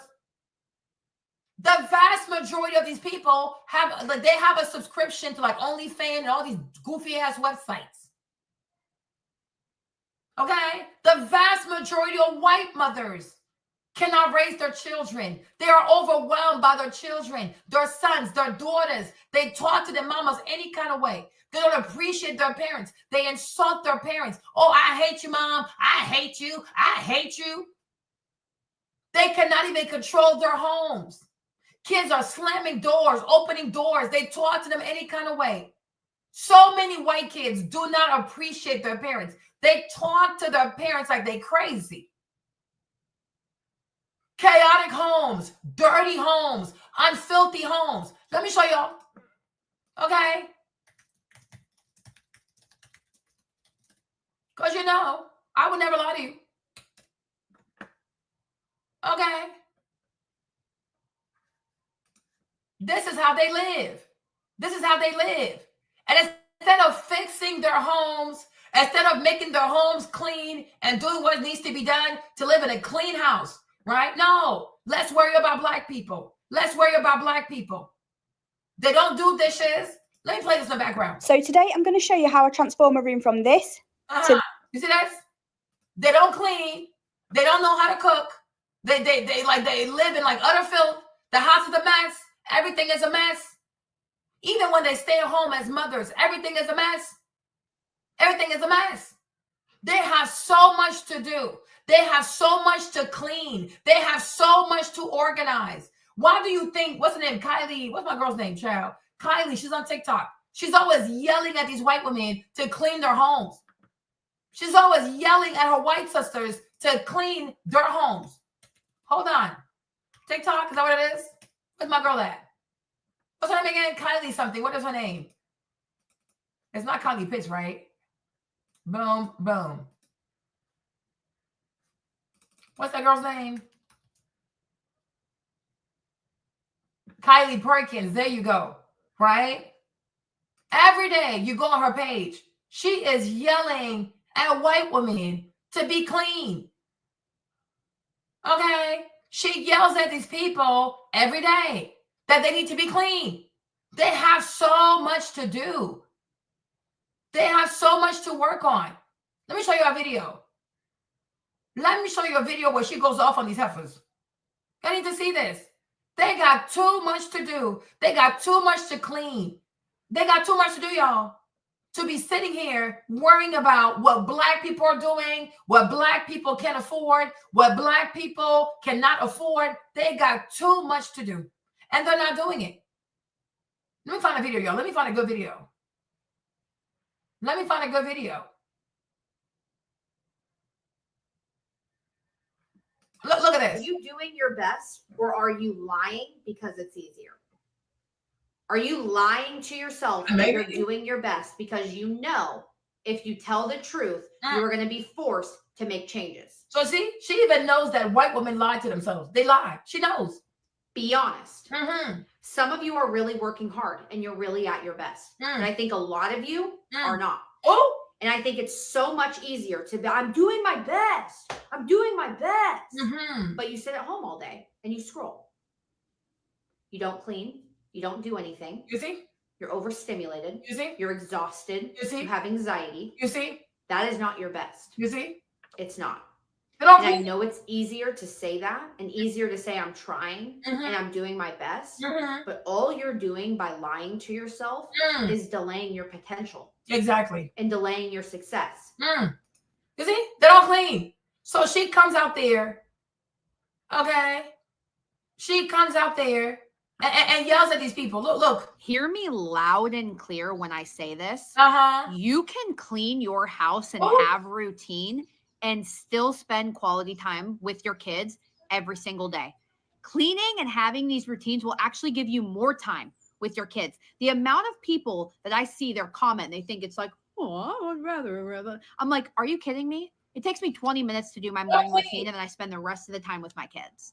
Takes me maybe 30 minutes to do my afternoon routine. Nighttime routine can take a little bit longer, but my nighttime routine is after my kids asleep. And it actually mentally makes me feel better, so I'm more present with. Like, she's always yelling at these white women to clean their homes. The girl has like 2 million followers. She yells at them. Yo, when I tell you, she just yells at these ladies. And then like, okay, Kylie. Okay, Kylie. Thank you, Kylie. Okay, I'm gonna go clean now. I'm gonna go clean my house. She's always yelling at these people. She's always yelling and yelling at these people because they don't clean. Look at this. This comment has come to my attention that apparently I'm going to have to do a whole new yelling series about hygiene. What do you mean you are only washing your bedding once a month? That's what's realistic. What about my page makes you think I care about what's realistic? We need to do better. Oh my God. That's what my page is about. If you are only washing your bedding once per month, oh Jesus, that's disgusting. That's unhygienic. I'm sorry. Oh my God. Look up what your body does when it goes, like when you're sleeping. You are sweating out toxins, skin cells, dust mites, nasty things, and you're not cleaning it at least once a week. If you have a washer and dryer, it takes no effort to wash your bedding. That is pure laziness, and that's pure disgust. Don't comment something like this on my page unless you want my opinion or you want me to come after you on something like this, because I'm telling you right now, that is not okay. That is not okay to go a whole month without washing your bedding. And you know what? I'm like serious. Look at this one. I just grew 30,000 followers overnight and hit 200K. You see? That's all she does. She just yells at these people. Look. So you met him in February, and in March he needed money. Look at this. Okay. She's always, when I tell you she yells at these girls to clean their houses. So I'm saying, like, they have too much to do. They got too much they need to do. They got too much they need to clean. They got so much to work on when it comes to their parenting, respect, teaching their children to be respectful, to put stuff back when they pick it up, to not touch other people. They got way too much. They got too much to do. They got way too much to work on to be out here worrying about Black people. Black people GoFundMe. What do Black people spend their money on? What are Black people using their GoFundMe, money for? Please, have you cleaned your house? Have you changed your bed sheets? Right? Hold on. The best form of self-care is not going to come from you going to the store and getting sugar scrubs, nail polish, and face masks. Go ahead. Is it going to feel good for 5 minutes? Yes. But your body is not begging for a face mask. Your body is not screaming at you to paint your nails. Your body is screaming at you to help it. To help it. That is the self-care that we need to start advocating for and doing. And the best thing that you can do, the best self-care that you can ever give yourself, is cutting out the excuses and cutting out the distractions and stop reaching for things that are making your life worse. So many of you are like, I struggle with my mental health. I'm depressed. I have anxiety. I have all of these things. And all you do is scroll. You scroll all day long. I bet you feel more exhausted and more anxious after you scroll all day than you do beforehand, even though you're addicted to it because it seems fun in the moment. It's the same thing when you're hitting a vape and you're like, oh, this is helping my anxiety. This is helping my anxiety. You're ruining your body, babe. You are making the wrong decisions. And then you're like, why is this? Anyways, right. God bless you. See? Look at this lady. She's still cleaning. She is still cleaning. So my thing is, they got too much to do. They have too much to do. They got to work on their marriages.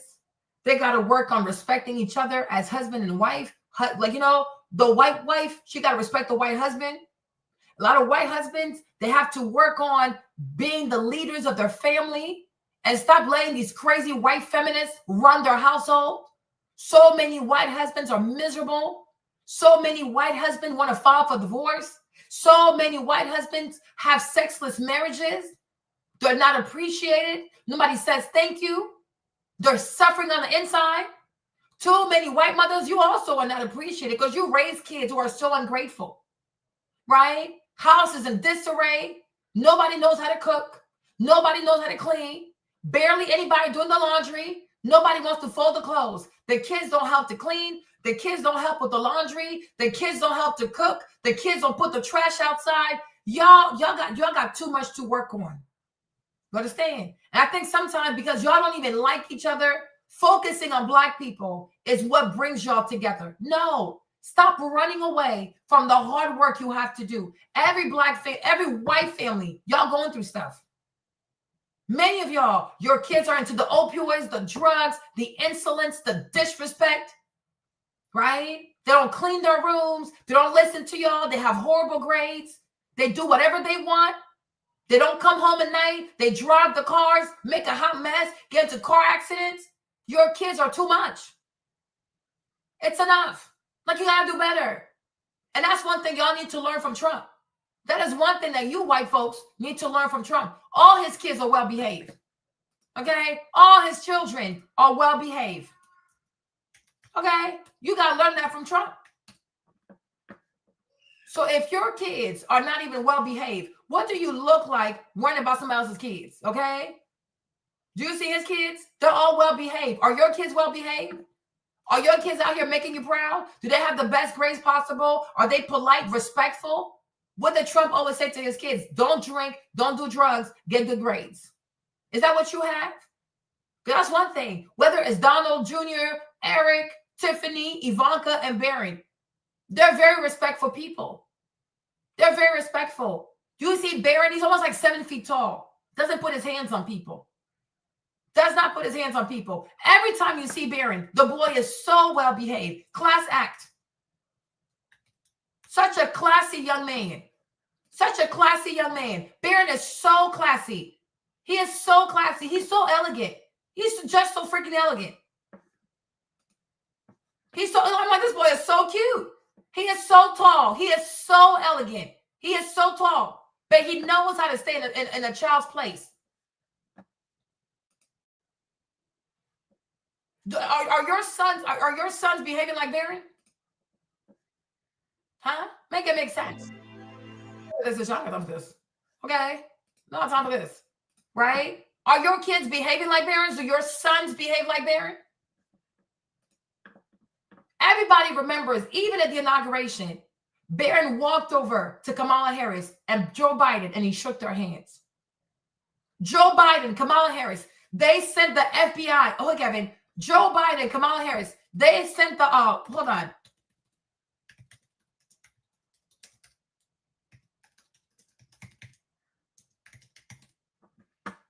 So what time do I have?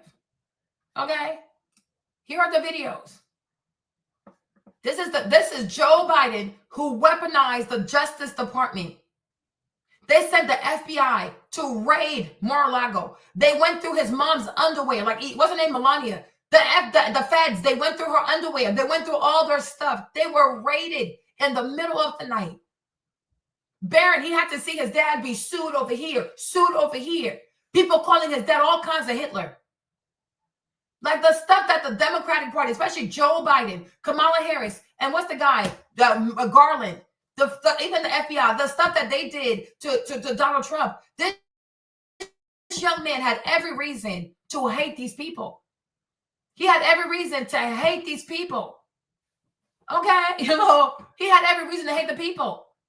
But at the inauguration, he showed so much class. This boy is so classy. Look. He is so classy. Look at this. You see, look, he shook everybody's hand. Even what's that girl's name? The girl who sings country. What's her name? The girl who sings country, right? That white girl who sings country. She's poorly raised. She didn't shake their hands.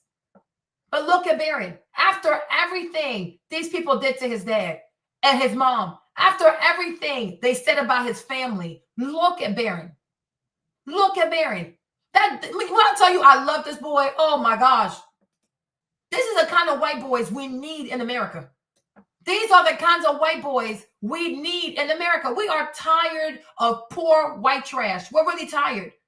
We need to bring classy, we need classy white Americans. I am so tired of broken home, ratchet ass, poorly raised, mobile park white folks. They need to go somewhere. They truly need to go somewhere. We need to, exactly. He's so damn big. But Joe Biden, Kamala Harris, and Garland at the DOJ, even the FBI, even Secret Service, they did everything to put his daddy in prison.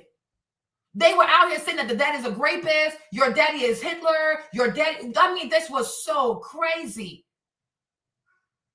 Biden, oh yeah, put him in jail. He's going to jail. All the things that they've said about his father. This boy could have gotten there and gotten disrespectful. He could have gotten there and he could have gotten disrespectful. And who would have been mad at him? But no, he chose to be gracious. And that's what you call being a Christian. I don't even know if he's a Christian, but this is what you call being a Christian. This is what you call being well raised. And I do believe if it was that day, if they were out there, if he was out there with Karmelo that day, and Karmelo needed a place to stay while it was raining, he would have let him stay. Because Barron is so classy. Barron is too classy. But you know, he grew up rich. These people, they grew up poor. Okay? He is too classy. That boy got too much class. And every time you see people talk about Barron, they always have good things to say about Barron. Even right now, where is he now? He's at NYU, right? He's at NYU. Everybody has nothing but good things to say about him. Because when he went to NYU, because it's New York City, so it's very liberal. A lot of these kids, they thought they were not going to like him because his daddy's Donald Trump. You see how people are? They make you pay for the sins of your father. But he went to NYU. He conquered the people. Everybody loves him.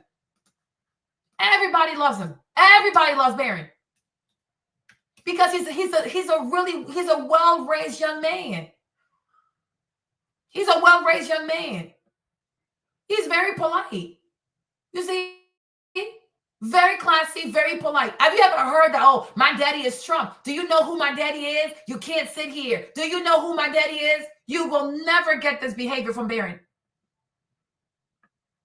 Yeah, because even his dad does not like him to stand next to him. He's such a cutie. This dude is so tall, but he's also very mindful of his height. Look at him.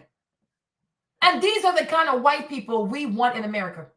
These are the kind of white boys we want to see in America. This is it. We need to bring classy white Americans back. We need to bring back classy white Americans. I am sick and tired of these poor white trash people. I'm tired of them. I am so tired of them. His daddy's the president. He has Secret Service. He's over 7 feet tall. He can go around campus. He can go around New York City. Matter of fact, he can go anywhere in the world and start trouble with people, but he does not. Because to whom much is given, much is required. And he was raised right. And that's one thing about Donald Trump that I also love. All his children are, he is super, what is he, 7 something? What is he, 6'8"? I think he's like 6'8" or 6'9". The boy is a giant. The boy is a giant. Like, this dude is a giant. And I hope one day he gets to be president. I really do. I love Barron. Barron has my heart. He really does. And if Barron was there that day and he met Karmelo, he would have been so nice. He probably even had Secret Service give him an umbrella. He's a very nice kid. He's well raised. He has a great mother. He has a great father. They raised him right. Because being so young and being so tall, you have Secret Service. Your dad is the president. He can do all kinds of foolishness. Even when he was young and he was going to that school in Bethesda, nobody ever heard, oh, he's out there bullying people at school. He's insulting teachers at school. You never heard nobody complain when he was in high school, because he went to high school here in D.C. Nobody's out here complaining. He goes to NYU. Nobody's complaining.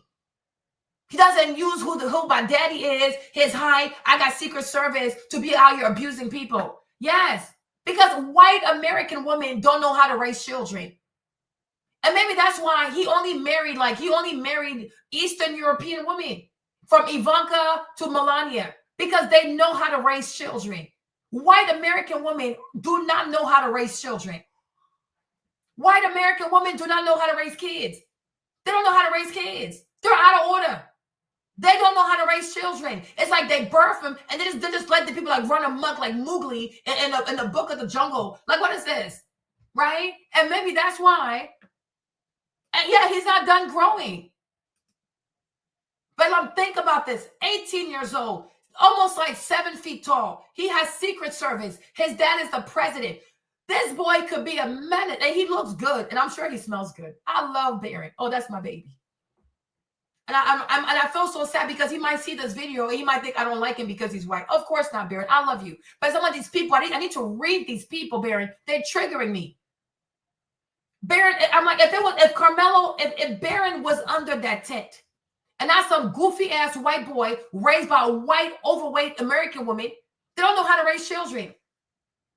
Don't know how to raise children. Too busy eating, being messy, being slobs. Don't know how to raise children. And like I said, and maybe that's why, maybe this is why he married Ivana, right? And Melania. Right? Maybe that's why he has a preference for Eastern European women. Because they know how to raise children. They don't put up with foolishness. They do not put up with foolishness. But I promise you, if it even had been like even Donald Jr., he wouldn't have done this. Eric Jr., he wouldn't have done this because their daddy does not play. Their dad does not like, he doesn't like scandals and all this weird drama foolishness. So if it was like, and this like, well, where's the tent? Here's the tent, right? This is it. Here's the tent.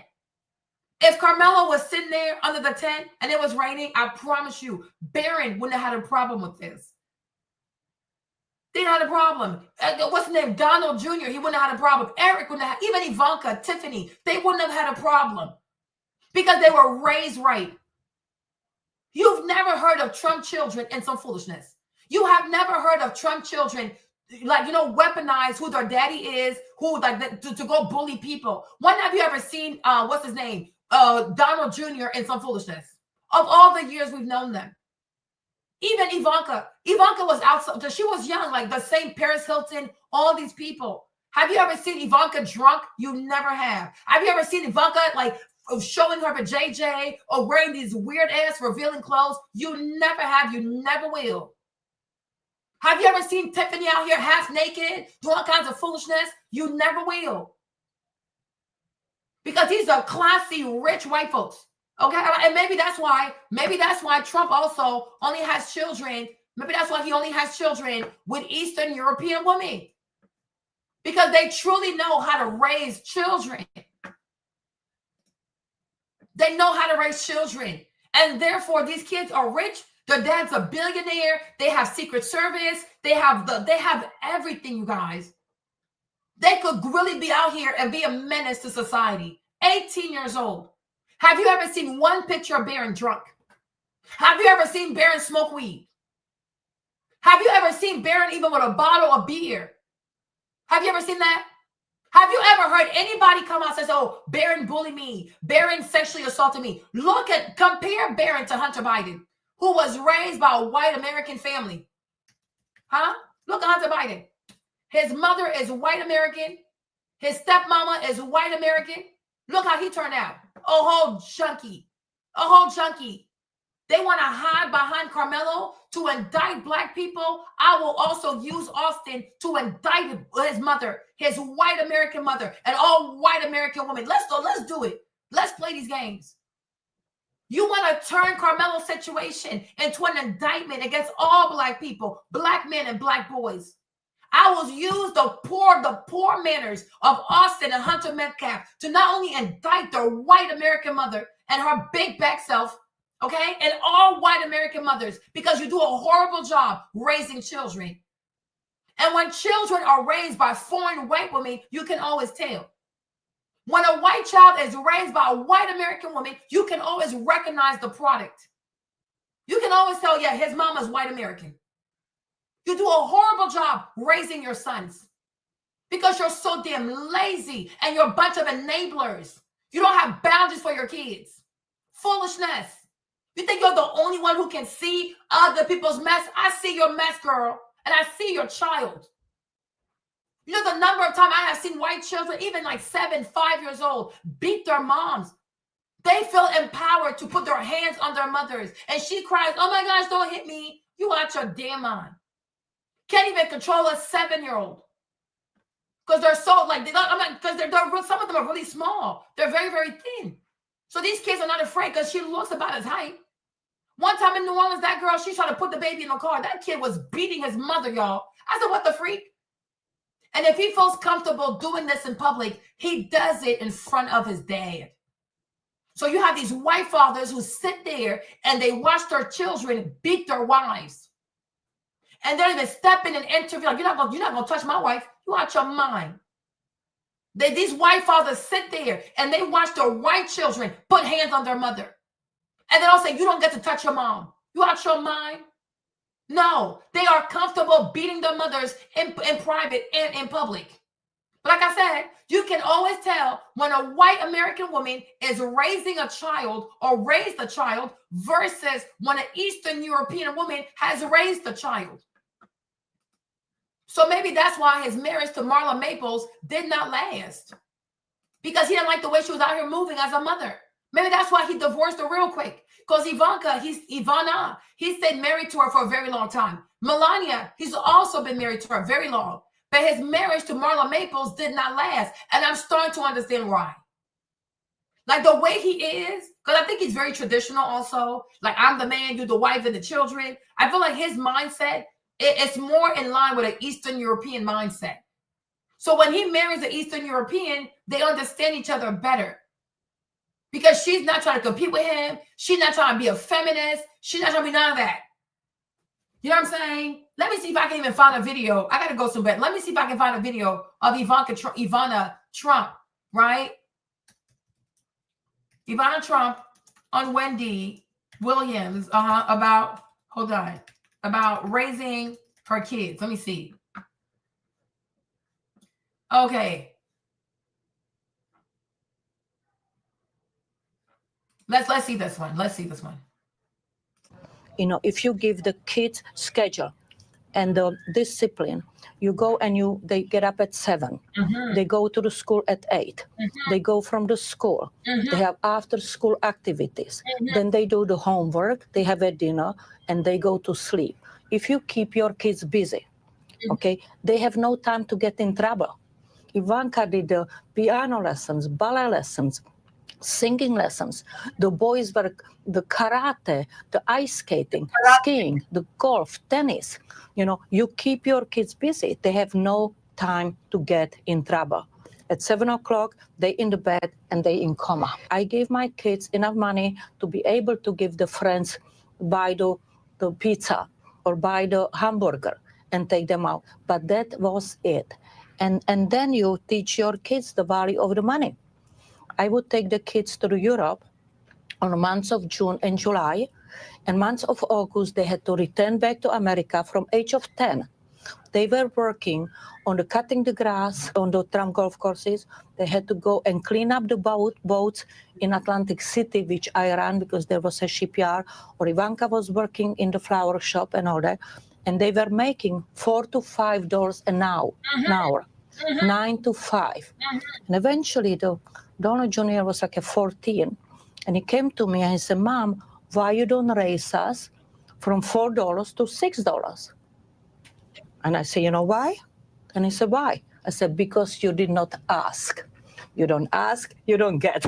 I think to any parents, you know, if you give the kids schedule mm-hmm. and the discipline, you go and they get up at 7. Mm-hmm. They go to the school at 8. Mm-hmm. They go from the school. Mm-hmm. They have after school activities. Mm-hmm. Then they do the homework. They have a dinner and they go to sleep. Okay. If you keep your kids busy, mm-hmm. okay, they have no time to get in trouble. Mm-hmm. Ivanka did the piano lessons, ballet lessons, singing lessons. The boys were the karate, the ice skating, skiing, the golf, tennis. You know, you keep your kids busy. They have no time to get in trouble. At 7 o'clock, they in the bed and they in coma. I gave my kids enough money to be able to give the friends, buy the pizza or buy the hamburger and take them out. But that was it. And then you teach your kids the value of the money. Mm. I would take the kids to Europe on the months of June and July. Mm-hmm. And months of August, they had to return back to America from age of 10. They were working on the cutting the grass on the Trump golf courses. They had to go and clean up the boats in Atlantic City, which I ran because there was a shipyard, or Ivanka was working in the flower shop and all that. And they were making $4 to $5 an hour, 9 to 5. And eventually, Donald Jr. was like a 14. And he came to me and he said, Mom, why you don't raise us from $4 to $6? And I said, you know why? And he said, why? I said, because you did not ask. You don't ask, you don't get. I think to any parents, if you give the kid. Rest in peace. May she rest in peace. Because she died she fell down the stairs. So for people to sit here and act like, oh, you can't, he didn't have a reason to fear for his life. He had fear for his life. Ivana Trump died falling down the stairs. So like it's raining. Imagine somebody pushes you down all these concrete steps. You can die. And most likely you will die. But they love to play hard of hearing. Now before I go, I'm going to play a video of the white American kid raised by a white American woman, and listen to his savagery. Listen to the savagery. Where is he? Go over here, right? Listen to the savagery. You were there. Yes, ma'am. If you don't mind, what happened? There was this kid, before I knew his name now, this kid was sitting under our tent at track. We asked him to move. He started getting aggressive and talking reckless. And my brother stopped it and said, you need to move. He's like, make me move. Austin grabbed his backpack. Is he? You see this? And who was the mother? A high-calorie human. There you go. Hold on. Just because. Here you see. He was a mother. White American, a hot mess, overweight. You see? She barely takes care of herself. You think a lady like this has structure in her home? Do you think a lady like this has structure in her home? Do you think she makes proper meals for her children? Do you think she does prayer times with her children? Look at her. A hot mess. How much you think she's like, what? How much you weigh? Like what? 200, 300 pounds, maybe 275, 300 pounds, right? Look at her skin. She barely puts on any lotion. How do you think she raised these boys? Look at her and then look at Ivana Trump, right? Look at her and look at Ivana Trump. Do you think that these women would have approached child rearing the same way? Most likely not. You think that these two women would have approached child rearing the same way? Most likely not. Because this white American woman, right? This white American woman has no structure. We already know she ain't got no damn structure. Because how is your household that your children go outside your house and they tell other students to move in the rain? Who raised you people? And I'm like, whether it's Ivana or it's Melania, look at their children and look how they treat people. Now look at her and look at her children and look at how they treat people. A kid I barely knew. Why don't you get to know him? Of course not. He's a barbarian. We asked him to move, and he made sure not to mention that it was raining because he knows that makes him sound like an asshole. So he doesn't say it.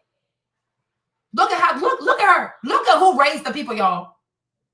Okay.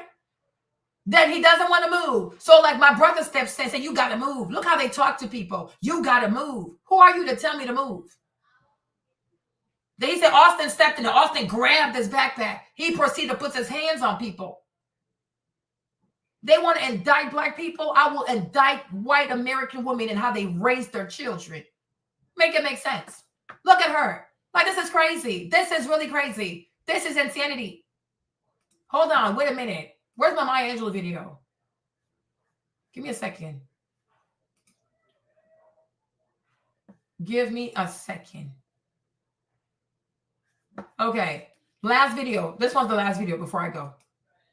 And play this video. Listen to this. When I was growing up, whites were called white folks. I mean, it was one word. They were white folks. And people who were not very cultured, who had no pretensions to the niceties of the world, called them po white trash. That was one word also. it seemed to me, we blacks, we Negroes, we colored folks were humans. And white folks were those others. They were other than. And as a child, I was certain that white folks didn't have innards. They were all, their bodies, their heads and their bodies were empty, that you could put your hand on a white folks and your hand would go right through them. That was my belief. They seemed so different. They walked differently. Every action from white folks was an action of disrespect, cruelty, scorn. So they couldn't be just. Laura, say it again. Action from white folks was an action of disrespect, cruelty, scorn. Laura, say it again, y'all. Believe. They seemed so different. They walked differently. Every action from white folks was an action of disrespect, cruelty, scorn. So they couldn't be just. Now, mind you, I read about white people in other places, and I believed them. I was a fond reader of Charles Dickens, and so I wept with the children and laughed with the Micawber and Oliver. I mean, I've in fact read Horatio Alger Jr. And I was that little white boy. I understood him. I understood being lonely and deprived and almost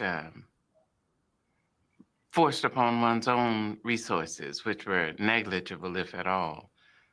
But I didn't connect those people with white folks. Evil. I just didn't. There were women who worked as maids for white folks, and they would bring laundry over into the black area, and they would stop at my grandmother's store quite often and put the baskets down. And I wanted so to go through those. You know, what kind of things did they have? But the only venturing into our area by white folks took place when people would come over to pick up cotton pickers. Cotton pickers used to gather in the clearing in front of our store. And the white folks would come over either in trucks or wagons and pick up the cotton pickers. And one could see them then. I could see them. And they talked. They didn't have what the West Africans in Senegal, the Serer and Tukulur, call la langue doux, the sweet language. I never heard white folks use sweet language. And I always heard Black people use it. So the sweet language was a language dependent entirely upon tone. And even the lengthening out of a word. So if I spoke the sweet language to you in the South, instead of saying, hi there, how are you? I say, hey, how you doing? Exactly. You see this? So when Austin said this kid was sitting there under our tent, we asked him to move. I started talking reckless. Now, what is this? And you can see they're not soft. They don't have finesse. In French, we say sagacité. They don't have sagacity. If you don't mind, what happened? There was this kid, before I knew his name now, this kid was sitting under our tent at track. We asked him to move. He started getting aggressive and talking reckless. And my brother stepped in and said, "You need to move." He's like, "Make me move." Also grabbed his backpack. You see? Do you see how quickly it escalates? So they tell you to move, you don't move, and therefore they gotta start holding you. This is our tent. This kid, he was sitting there under the tent, and we asked him to move. And you think they went over there and said, "Oh, sir, hey, young man, do you mind moving, please?" Do you believe this? You believe that's how these white kids raised by white American, overweight, morbidly obese mothers walked up to him and said, "Oh, do you mind moving under the rain?" Of course not. It's raining. So we already know how they talk. And that's what she's saying. They don't have la langue douce.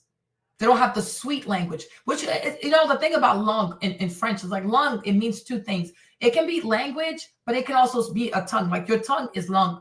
Language also is langue. So it has a double entendre in that it could be the sweet language, but it could also be a sweet tongue, right? Like the way you talk to people. Even the Bible says like a sweet word appeases the soul, right? But you know, they don't have that in them. Well, he asked him to move. He said, "Make me," because they're talking reckless. My brother stepped in. "You got to move." He said, "Make me move." My brother grabbed him. You see this? And we know what kind of tone they were on. No, he didn't know. I'm telling you more. And I keep saying, everything they say about Karmelo is going to be for Hunter.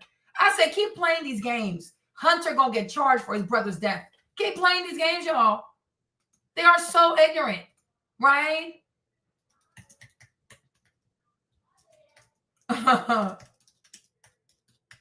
Right? Which one is it again? Okay, Proverbs 26. There you go. I don't think you saw this one, right? But the Bible says that an undeserved curse is as powerless as a bird that wanders, like a sparrow or a swallow, and never lands. It emphasizes that curses without just cause will not harm those who are not deserving. The passage suggests that the undeserved curses are fleeting and ineffective, much like the way birds fly around without settling, right? They don't know the Bible. Proverbs 26, verse 2. You cannot just go out here and start cursing people without just cause. You don't have just cause. You were not there. You didn't see it.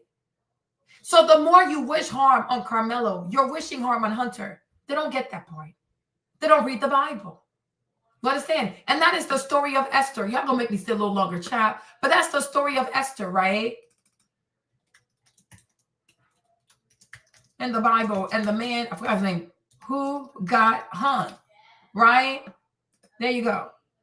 There you go. Haman, right? If you remember, if you read the story of Esther, when her uncle came to her, when Mordecai came to Esther, he came in there, sackcloth, ashes, everything. She was like, "What the heck, uncle?" He's like, "Yes, there's this man who's plotting to kill all of us because we're Hebrews." You understand? This is when Esther decides that she's going to fast, that God may give her favor in front of the king. Because I think he's like, if I'm not mistaken, he's Persian. He's either Babylonian or Persian, right? And then when she finds the king, I'm sure they had sex, whatever. But then the king's like, "Oh, what do you want?" And she asked for what she wanted. In the book of Esther, Haman, the king advisor, was hanged. Listen, these people are crazy. They don't read the Bible, y'all. White people don't read. These so-called white Christians, they don't read the Bible. Tell them to come outside with their Bible. I'll be outside. They're crazy. Haman had initially plotted to kill the Jewish people, including Queen Esther, but his plan was foiled. He was then executed on a gallows he had prepared for Mordecai. Let me say it again, y'all. Let me say it again. In the book of Esther, Haman, the king's advisor, was hanged. Haman had initially plotted to kill the Jewish people, including Queen Esther, but his plan was foiled. He was then executed on a gallows he had prepared for Mordecai. This is where Joseph said, what the devil meant for harm, God turned it around for my good. All right, let's read Haman's plot. Haman fueled by anger. This is Hunter. Hunter fueled by anger towards Karmelo. Okay, replace Haman with Hunter. See, it starts with the H. Replace Haman with Hunter, Mordecai with Anthony. But Hunter fueled by anger towards Mordecai, a Jewish man who refused to bow to him. You see, because he didn't want to move. He didn't want to move. Devise a plan to eradicate the Jews, to eradicate the black people. I told you, black people are chosen people. Okay, Haman fueled by anger towards Mordecai, a Jewish man who refused to bow to him, devised a plan to eradicate the Jews. Esther's intervention, Marlene's intervention, Queen Esther, who was also Jewish, intervened, revealing Haman's plot to the king. The king's anger. King Ahasuerus, enraged by Haman's treachery, ordered his immediate execution. The gallows. Haman had built high gallows to hang Mordecai, but the king commanded that Haman being hanged on it instead. Let me read it again. Haman had built a high gallows to hang Mordecai, but the king commanded that Haman be hanged on it instead. There you go. Haman's death. Haman was hanged on the gallows he had prepared for Mordecai, a fitting end to his evil plans. Replace Hunter for Haman, replace Mordecai for Karmelo. Okay? I've been telling y'all need to read the word, y'all. You need to read the Bible. Right? You need to read the Bible. That's why I don't even know. I don't even know why people don't like to read the Bible. It's such a beautiful book. Such a beautiful book. Right? What does the Bible also say? Oh, Lord, when the evil rises against him, the Lord shall raise a standard. Right? And you see, this is why when you are a kid, when you're a child, the Bible says that you need to raise your child in the Bible so that when they get older, they will not depart from it. My mom gets on my nerves sometimes because she's done some pretty good things. Okay. Okay. So let's read Isaiah 59, verses 15 to 20. Let me read this. Okay. Are you ready? There you go. You ready for this? So shall they fear the name of the Lord from the west, and his glory from the rising of the sun. When the enemy shall come like a flood. You see all these white people just attacking this. You see how the lady's crying, like they're really afraid. Don't be afraid. You understand? They come at you like a flood. I mean, you can't even breathe. They attack you like a flood. When the enemy shall come in like a flood, the Spirit of the Lord shall lift up a standard against him.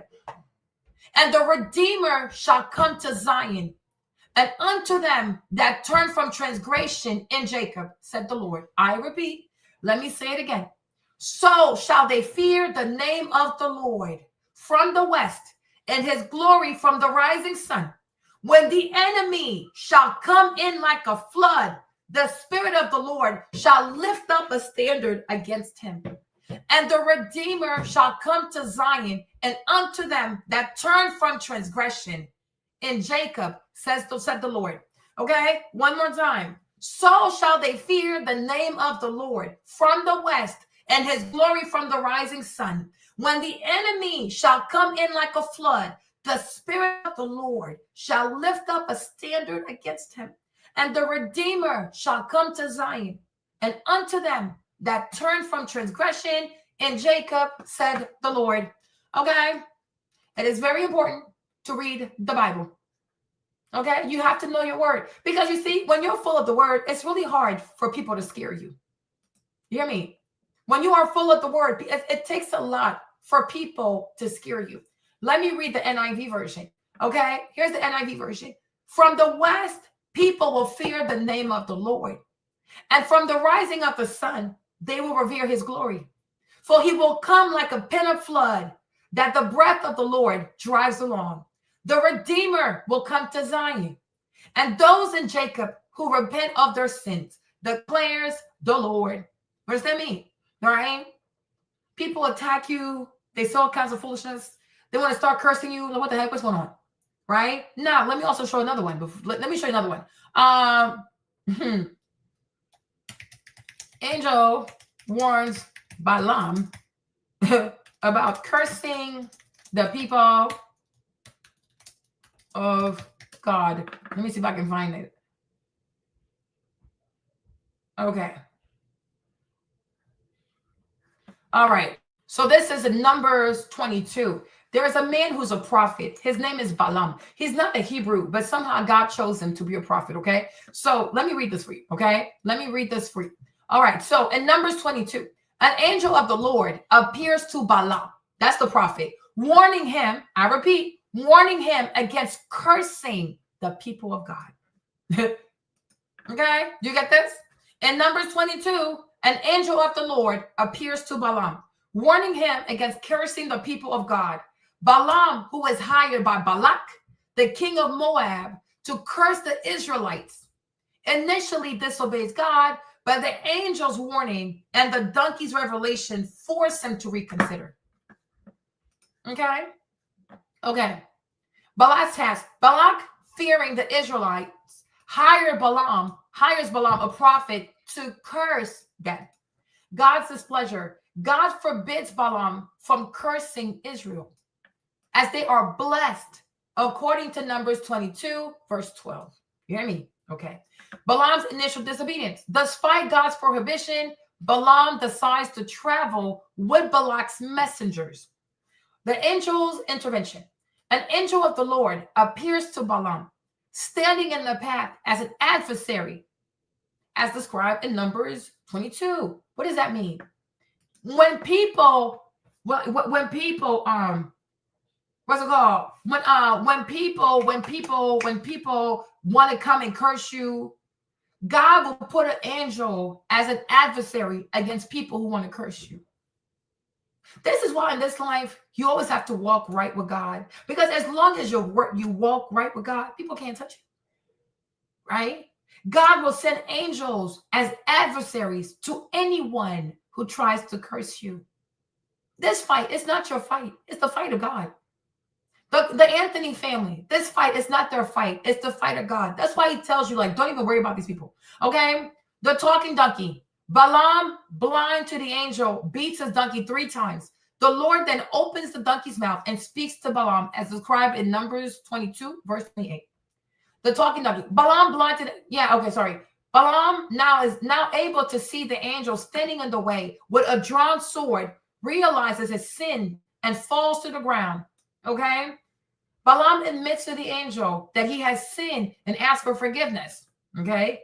Ultimately, Balaam blesses the Israelites instead of cursing him, as described in Numbers 23. Okay? So let me see if I can find Numbers 23. Because that's where he says, okay, can curse what God has blessed. Hold on. Okay, there you go.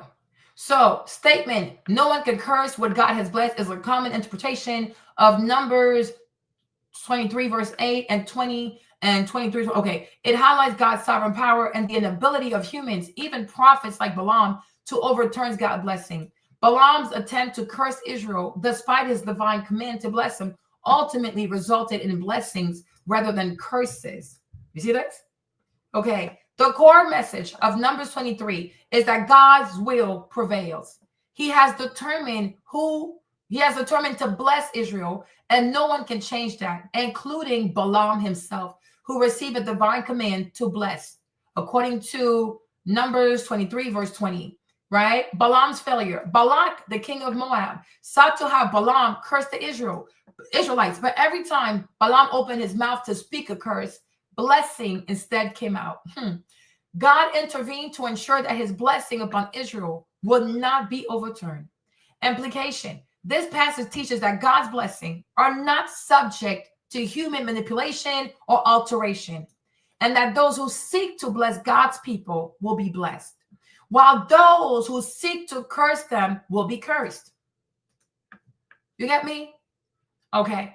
And this is why everybody who gave to Karmelo, you will see, I don't know if it's financial, career, but you will see something in your life. You will see something in your life. Everybody who gave to Karmelo, you will see something. You need to write down when you gave the money. Like remember when you gave the money, and then you'll tell me that something that you've been praying for, something that you didn't even know how to lock it, it's gonna be unlocked for you. Understand me? Because when you bless the people of God, when you bless the children of God, it wasn't even like, oh, I want to do it. You were led by the Spirit. And the Spirit that led you to bless that child will make sure that your household, whatever this recession is, whatever it is, you and your house, you will not go lacking. You understand? You will not go lacking. Okay? Hold on. You will not fear the arrow. Okay, there you go. That's what I'm looking for. Psalms 91 verse 5. Okay. Let me see that one. Let's read the whole thing. Let me try to read the whole thing. Okay. Let me try to read the whole thing. Let me disappear. Okay. Whoever dwells in the shelter of the Most High will rest in the shadow of the Almighty. I will say of the Lord, He is my refuge and my fortress, my God in whom I trust. Surely He will save you from the foulest snare, and from the deadly pestilence, the lies and the smears. He will cover you with His feathers. Oh gosh. And under His wings, you will find refuge. His faithfulness will be your shield and rampart. You will not fear the terror of the night, all them clans people, nor the arrow that flies by day, these goofy videos, nor the pestilence that stalks in the darkness, nor the plague that destroys at midday. 1,000 may fall at your side, 10,000 at your right hand, but it will not come near you. You will only observe with your eyes and see the punishment of the wicked. I repeat, 1,000 may fall at your side, 10,000 at your right hand, but it will not come near you. You will only observe with your eyes and see the punishment of the wicked. 1,000 may fall at your side, 10,000 at your right hand, but it will not come near you. You will only observe with your eyes and see the punishment of the wicked. If you say, the Lord is my refuge, and you make the Most High your dwelling, no harm will overtake you. No disaster will come near your tent. Oh my gosh, this is crazy, the tent. Okay, for He will command His angels concerning you to guard you in all your ways. They will lift you up in their hands so that you will not strike your foot against a stone. You will tread on the lion and the cobra.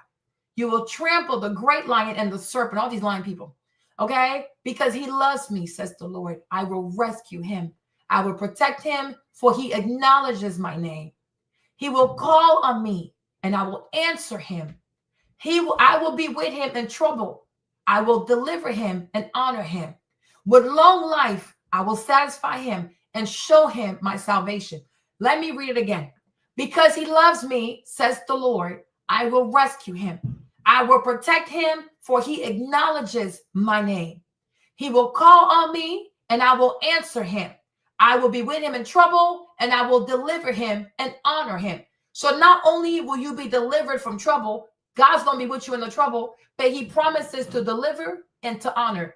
Oh my God. With long life, I will satisfy him and show him my salvation. Because he loves me, says the Lord, I will rescue him. I will protect him, for he acknowledges my name. He will call on me, and I will answer him. I will be with him in trouble. I will deliver him and honor him. With long life, I will satisfy him and show him my salvation. Now, if you look at Karmelo's, what's his name? Okay. If you look at his highlight page, right? Come right here. Come right here. What do you see? Right? Come right here. What do you see? This boy is 17 years old. What did he put in his bio? What did he put in his bio, y'all? What do you see in his bio? God has shown you the right path. Just take it. This boy knows God. God has shown you the right path. Just take it. I repeat, because he loves me, says the Lord, I will rescue him. I will protect him, for he acknowledges my name. He will call on me, and I will answer him. I will be with him in trouble. I will deliver him and honor him. With long life, I will satisfy him and show him my salvation. You understand me? Right? And you see, when you live a life, things happen, but when you live your life and you make sure, even at a young age, just like Daniel, I think Daniel was like 17, right? When you live your life just like Daniel and you make it your purpose to acknowledge God in your youth, what did King Solomon say? What did King Solomon say? Hold on. Now I can't lose this page. Hold on.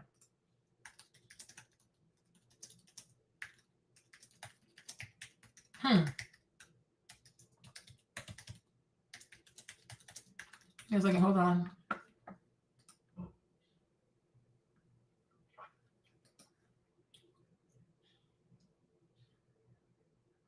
Okay, AI. King Solomon's legacy emphasizes the importance of acknowledging God in youth.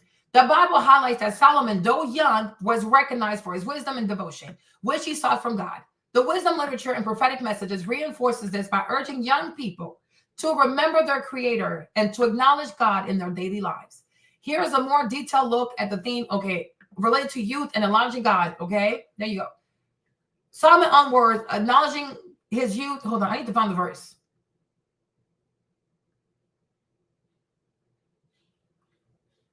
Ecclesiastes 12:11, is that what it is? Okay, let me see.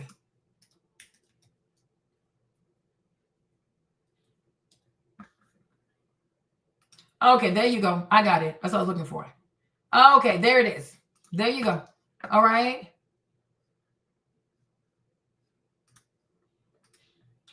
Okay, there you go. These people are crazy. There you go. They're crazy. No, it's so funny. Okay. What's it called? What is this? Ecclesiastes 12. Let's go. Okay, remember your creator in the days of your youth.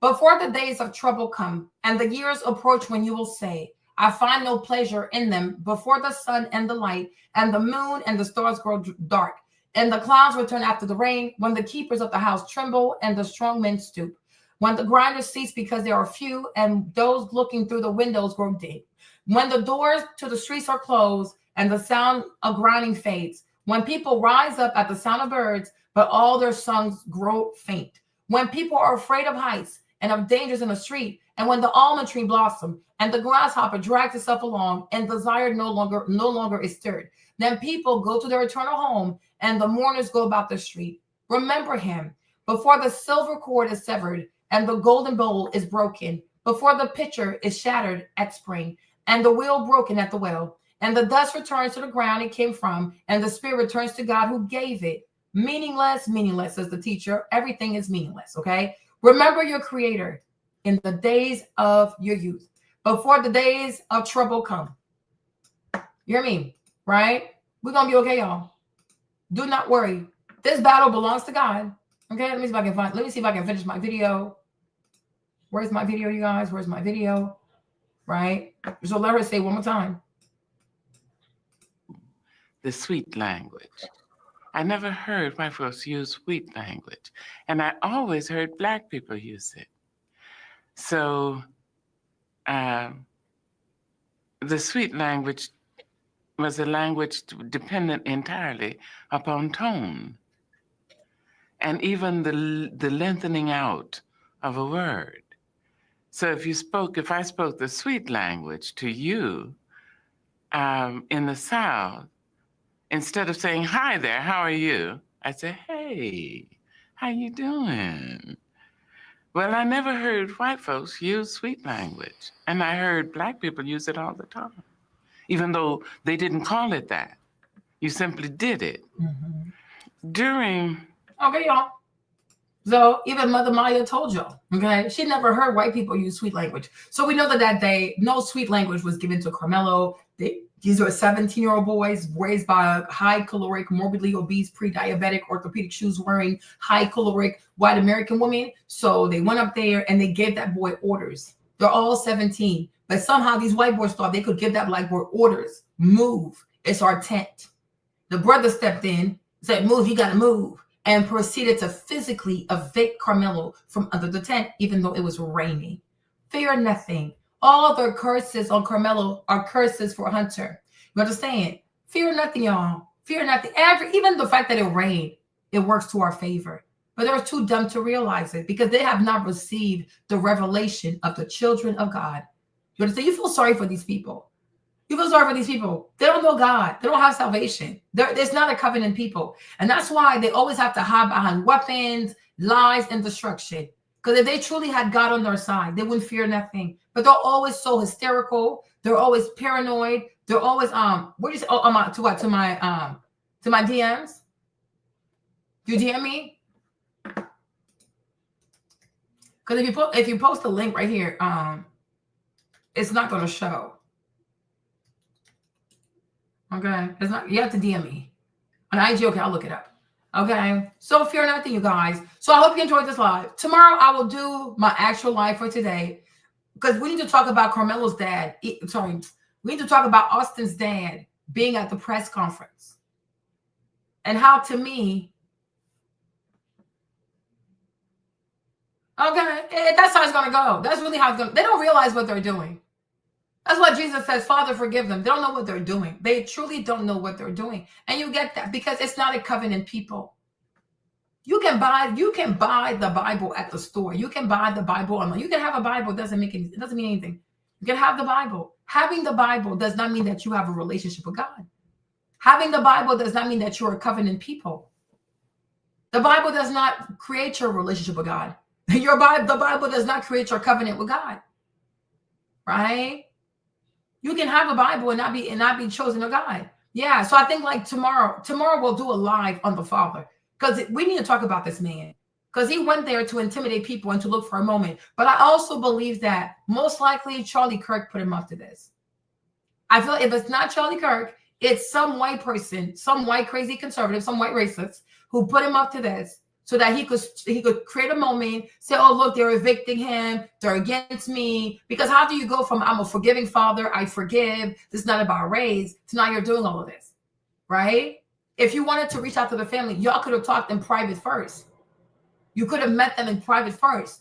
But no, you want to show up where the cameras are. So who put him up to this? Who put him up to this? But it's all going to come out. It's all going to come out, okay? So I love you guys. I have to go now. I need to get something to eat. But thank you for being outside. I hope you enjoyed this live stream. I hope you learned something. If you can, like the live stream, share the live stream, right? Because a lot of people need to get this message, okay? But we outside, you guys. We're outside for Karmelo. Everything will go just fine. Don't worry about a thing. Do not worry about a thing. Hunter did all of this. Yeah, Hunter did all of this. And if they have any ounce of dignity, he's going to get charged for what happened to his brother. He's going to get charged for what happened to his brother. He created all of this, and he said it himself. He confessed. He confessed to being an instigator, and he confessed to having his brother involved. He did all this. Don't worry about it. And we're going to do a special video on him also. We're going to watch all his videos, all his interviews, and you're going to see how every time he lies, his eyes start moving funny. He's not a good liar. He is not a good liar. He's not a good liar. Every time he lies, his eyes start doing weird shit. He never looks straight. He don't talk straight. He's always stuttering because he's up to no good. Okay. Oh, of course. My pleasure. Okay. But I love y'all, and I will see you guys tomorrow. I promise. Bisous. Love y'all. Gotta go. I need some food.